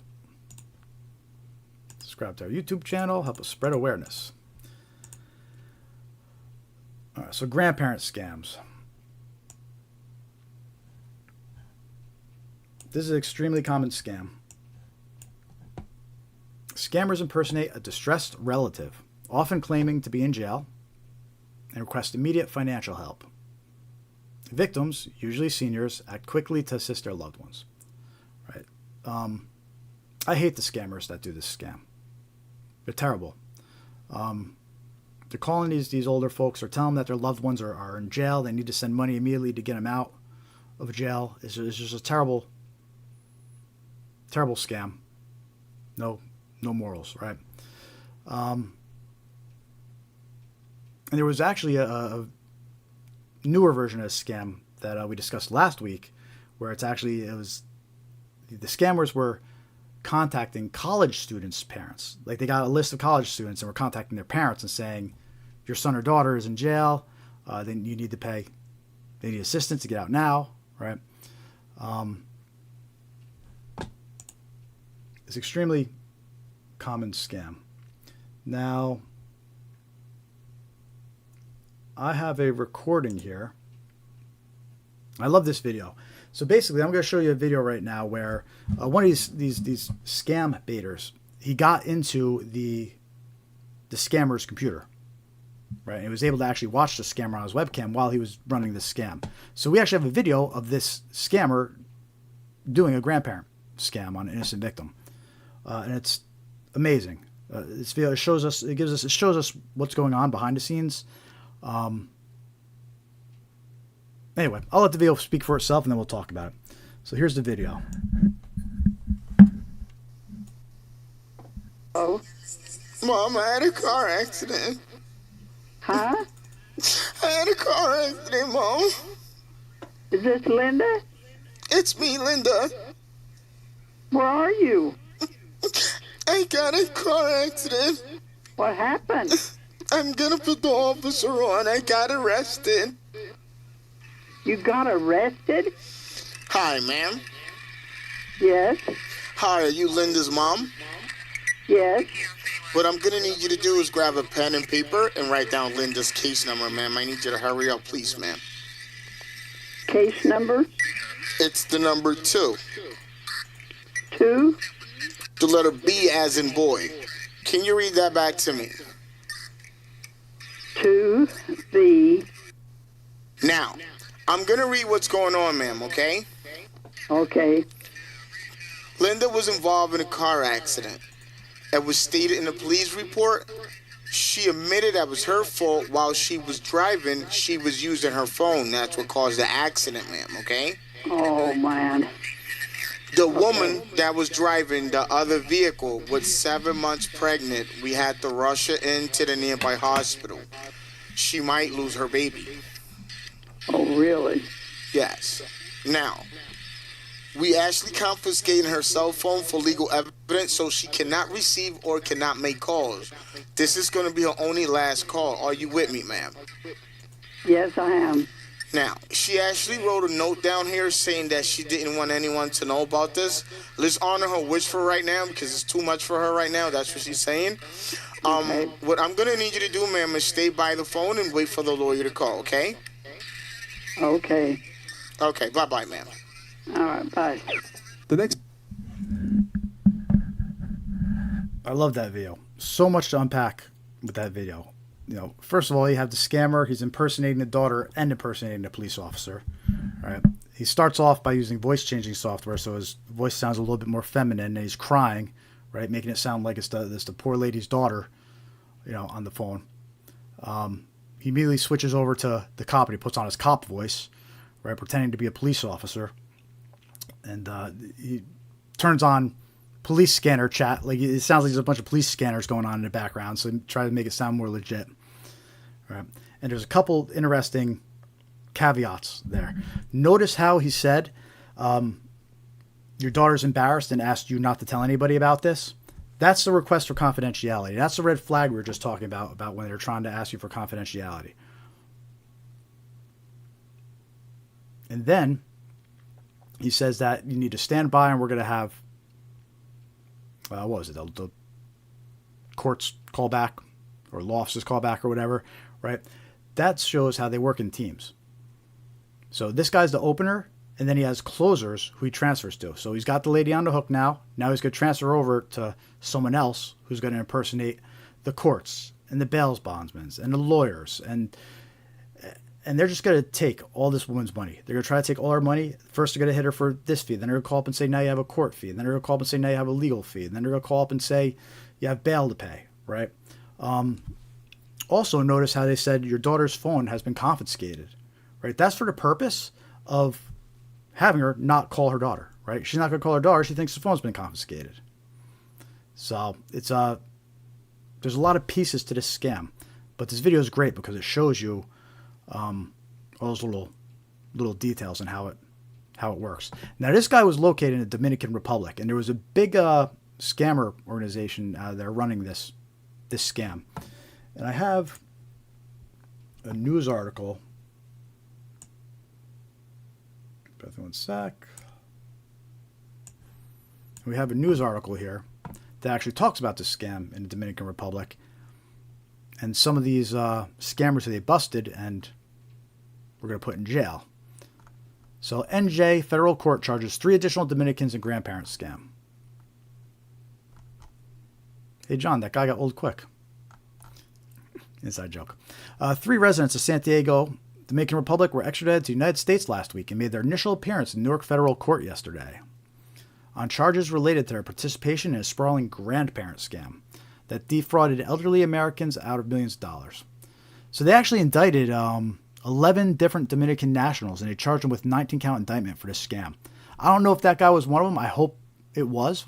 But what's interesting about this article is it gives you some more details about this scam, and it gives you an idea about these scammer groups behind the scenes.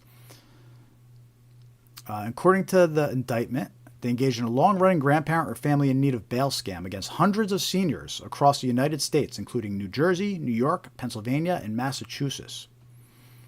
One of the guys was led a network of call centers in Dominican Republic, right? So there's actually call centers doing this. As detailed in court filings, members of the conspiracy referred to as openers, so that's who we just saw. We just saw an opener, called elderly victims of the United States and impersonated victims' children, grandchildren, and other close relatives. The call centers used technology to make it appear the calls were coming from inside the United States. So there we go again, just a reminder, they can control what shows on the caller ID. Never trust the caller ID. Typically, the victim was told their grandchild had been in a car accident, was arrested in connection with the accident, and needed help. Once openers, again, that's who we just listened to, tricked victims into believing their loved ones were in dire trouble, other workers at the call centers, known as closers, impersonated defense attorneys, police officers, or court personnel and convinced victims to provide thousands of dollars in cash to help their loved ones. The cash was typically received by couriers, and we're seeing this more often. These scammers will actually go and pick up the cash from you. Or it was mailed by the victims. If convicted, they could face a penalty of 20 years in prison for each count and a maximum fine of $250,000 for each count. So crime doesn't pay if you get caught. Maybe it does if you don't, but if you get caught like these guys, it doesn't. So that's a grandparent scam. It's extremely common, especially sleazy scam. I hate those guys. It's actually one of the main reasons that one of the big types of scams why I started Scamware 101 was these grandparent scams. It's just terrible what they're doing. And our next scam, gift card, receives an email. So let me show you an example of a gift card you might receive in an email. These tend to be more popular during the holidays, but they're popular all year round. So fake gift card scam. Victims receive a postcard or email notification that they received a gift card. When the victim attempts to activate the gift card by scanning a QR code or clicking a link, malware is installed on the device or a fake website is opened to steal personal information. All right, so here's an example you get an email. It says your $50 gift card is here. In this case, is a Venmo debit card, right? And it says your company has given you an employee rewards card. Activate your card today. If you click that activation link, you get malware installed on your computer, or you're going to be taken to a site that tries to steal your personal or financial information. It might ask you to link an existing card to this. It might ask you for your personal information to activate this card. But at the end of the day, they're going to steal your personal information and financial information. In the case of receiving one of these emails, like especially in this case where it says is an employee rewards card, what you would want to do is you want to confirm with your employee they actually sent this to you. Right? Don't click any links. Confirm with your employee it was actually sent to you.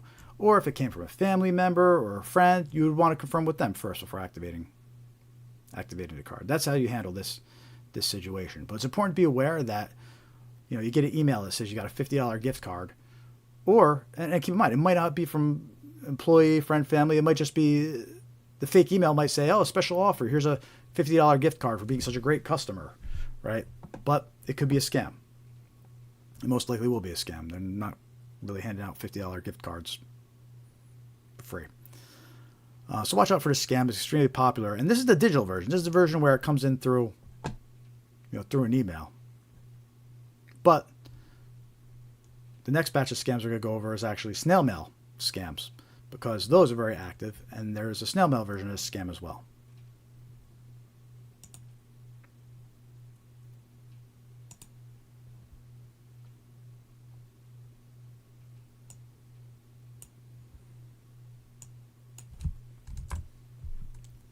How we doing out there? Still with us? Looks like the chat's slowing down a little bit. Maybe we'll still have some West Coast people joining us. We'll find out. Got a few more scams to go over. Hey, if you haven't been talking, say hi in the chat. Let us know you're here. Click the like, subscribe to our YouTube channel. Hit that heart. Help spread awareness.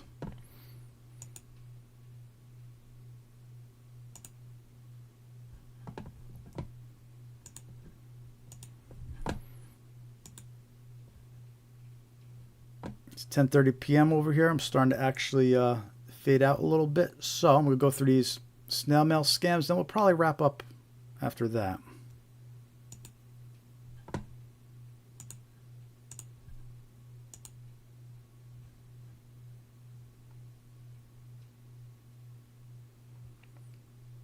So let's talk about QR code scams first, because that kind of picks up where we left off with the gift card scam.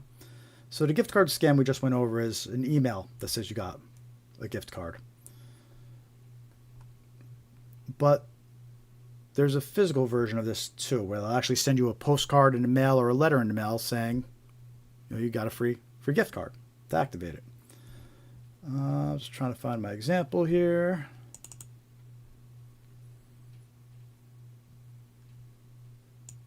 There we are. So in this example, they send you this gift card. It's got a QR code on it and said you get a free wireless Bluetooth earbuds. I blurred out the QR code, but this is an example of a physical scam. Right? They're still sending these out in snail mail. So if you scan that QR code, you're going to be taken to a malicious website, which, by the way, QR codes, we're going to be seeing a lot more of those. Thanks to COVID, they're all over the place. Everybody knows how to use them now because of the whole, hands-free menus. So everybody knows how to use these QR codes now. Look, scanning QR codes is the same thing as clicking links, right? If you wouldn't click on a random link, you don't want to scan a random QR code, right? You need to think of it that way. These QR codes can take you anywhere. And in this example, and notice how it's funny. These wireless earbuds, they were a hot item, right? So you notice when we were going over to fake retail websites, one of the fake pages was wireless earbuds. So these are what these scammers do. They take popular items and they just work them to their scams.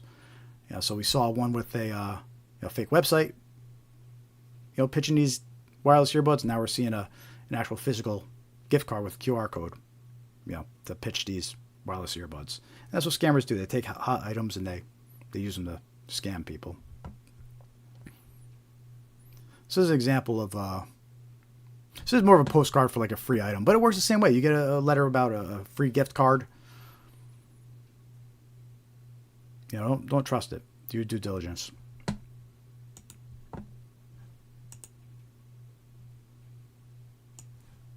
And while we're talking about QR codes, kind of get a kick out of this one. So scammers were printing out QR codes and they were slapping them on top of the parking meter QR codes.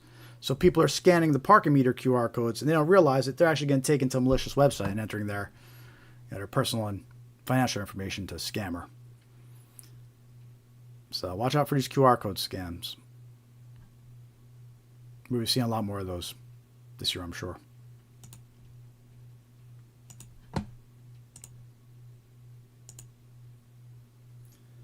So now we have 2 snail mail versions of scams here. And both of these were, with the past couple months, these were actually sent to family members of mine, and then they gave them to me as an example. So these are legit examples that are pretty active right now.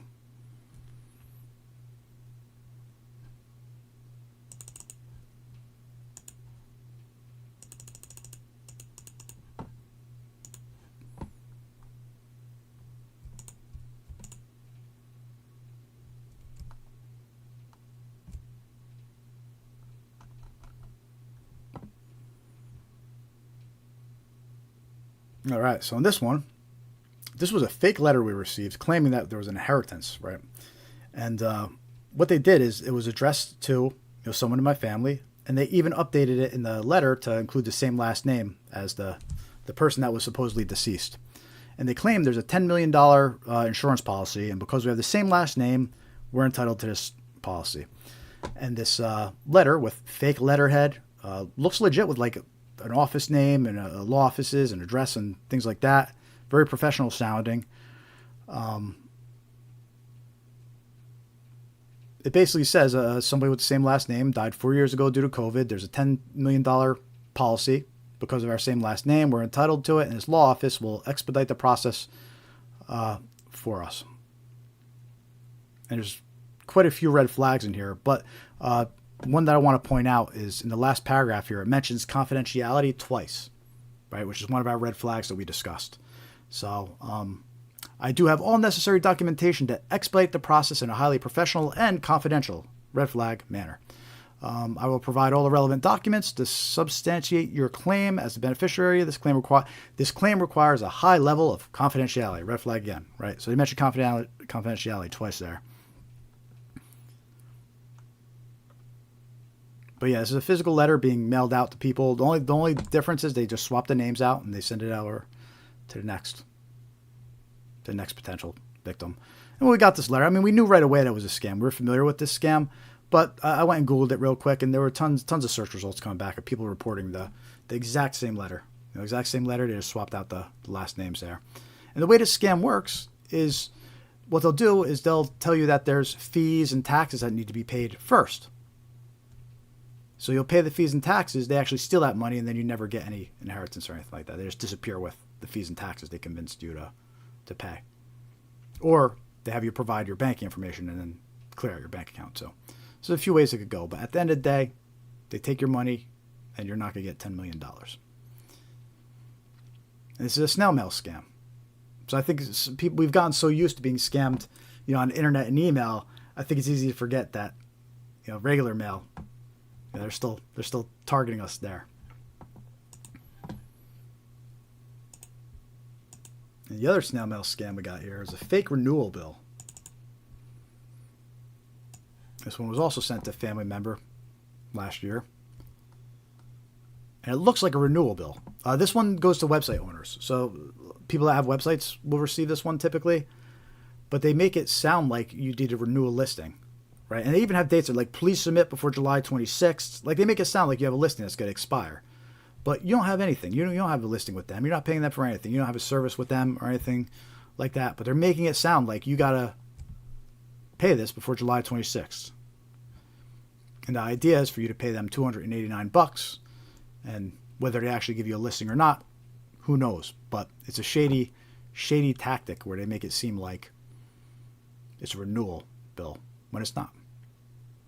somewhere on the back of the letter in like small print, it'll say something like this is an advertisement or something like that. I think they have lawyers look over this to try and avoid getting sued, but it's a scam. 100% it's a scam. This one's extremely common with website owners. Yeah, domain networks.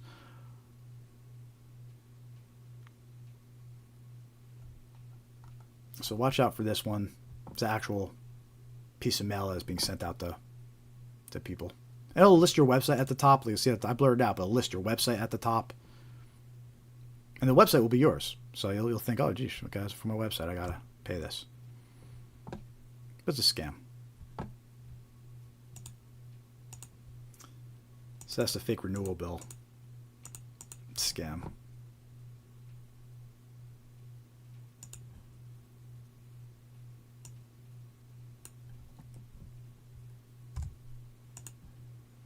All right, and that's it for all our common scams. I mean, the last part is live stream. We usually just go over to resources on the website. Depending on who's here. I mean, we've got the regulars. You've already seen the resources, but I do have some new updates to show you. So just hang out for a couple more minutes. Let me show you some updates I made to our website here. If there's anybody new watching, let me know. I'll go through the whole spiel here. But in the meantime, I'm just going to point out some of the new things here for our regulars. So I finally got approved for some affiliate programs. I'm excited about that. And one of the big updates I did on here is I have a link to NordVPN and NordPass. So if you use these links, you can actually save some money. So if you're interested in getting a VPN software or a password manager software, use my link. For NordPass, it ends up being like $35 for 2 years, right? So if you're looking for NordPass, use this link.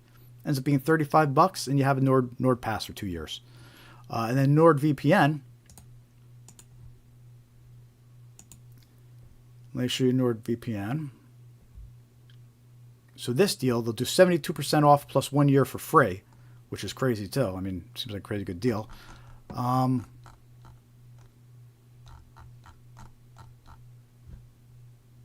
does this look different? Oh, get NordVPN.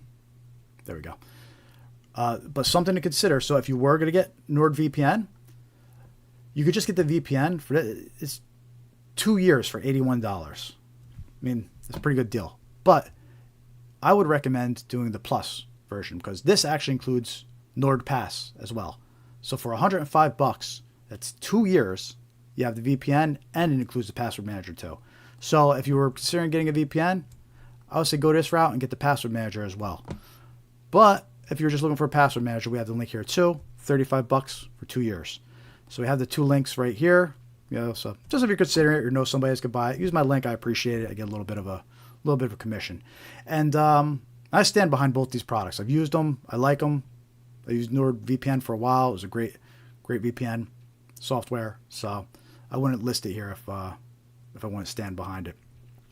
There's a couple more affiliate links coming soon too. I just haven't got them listed on here. And that was a major update to the resources page. I think that's about it. Actually, you know what? Let me just go through it in case there's a couple new people here. By the way, if you're just joining us, say hi. We're just going to be wrapping up soon, but you got here just in time to hear about the tools and resources. Very useful tools and resources. Scamaware101.com, right? You go to our website, click on tools and resources. Lots of useful links here. Lots of useful links. And while you're there, join our mailing list. Click join mailing list.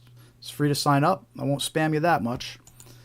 But the first 3 links that we list on this page, extremely useful. They're free, right? And what you could do is you could put your email address or your phone number into these free checks, and it will tell you what breaches your data has been involved in. It'll even tell you passwords of yours that have been that are being sold on the dark web.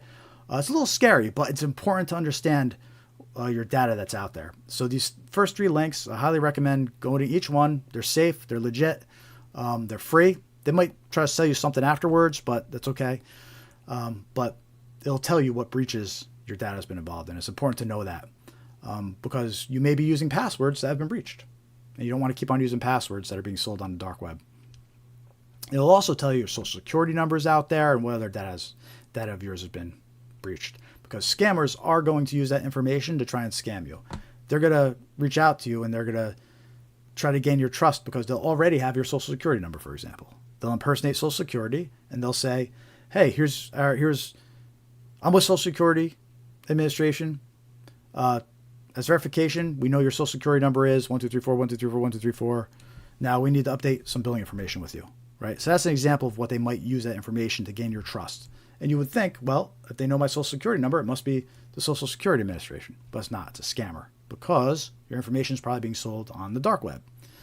And that's what these 3 tools here can be used for. It'll tell you what information is out there, what breach they were exposed in. I got to tell you, last year, major breaches. Everybody's health data has been breached. Everybody's social security number has been breached. There's been so many terrible breaches last year. It's a big problem.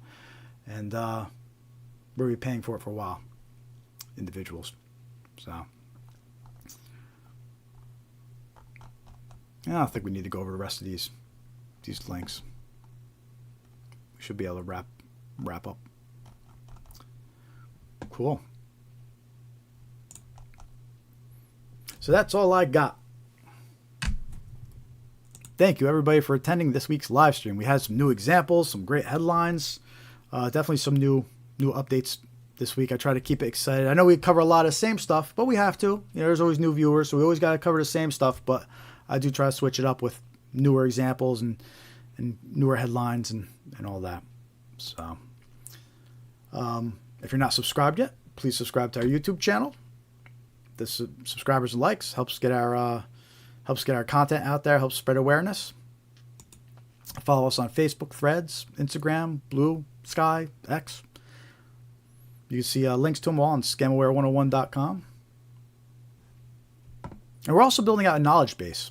So hopefully next week I'll have some more updates on a knowledge base for you. But I got about 61 scams, so I'm going to be adding to this knowledge base. It's going to be a good resource.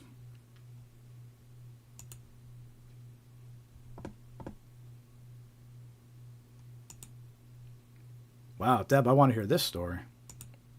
See, that's why I don't do the scam baiting. Like, I'm good with the spreading awareness and everything like that, but I'm not trying to make enemies. You know, don't get me wrong. If somebody comes at me, I'll come at them harder, but I'm not going out of my way to look for it. I figure there's enough scam baiters out there doing their thing, and so I'm just trying to spread awareness. I don't got the time to go to war. I will if I have to, but ain't nobody got time for that.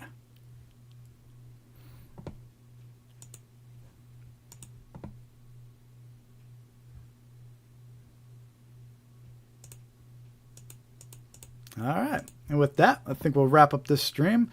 To all the regulars, thank you so much. Katie, Deb, it's awesome seeing you. John, thank you again. Everybody attending. Love seeing you guys. Oh, and by the way, if you have any examples of scams that you receive, send them over to contact@scamaware101.com. I'm always looking for new examples to share with people. So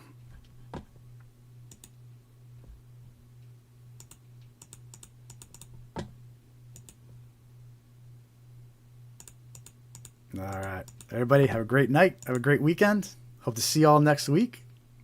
And thanks again.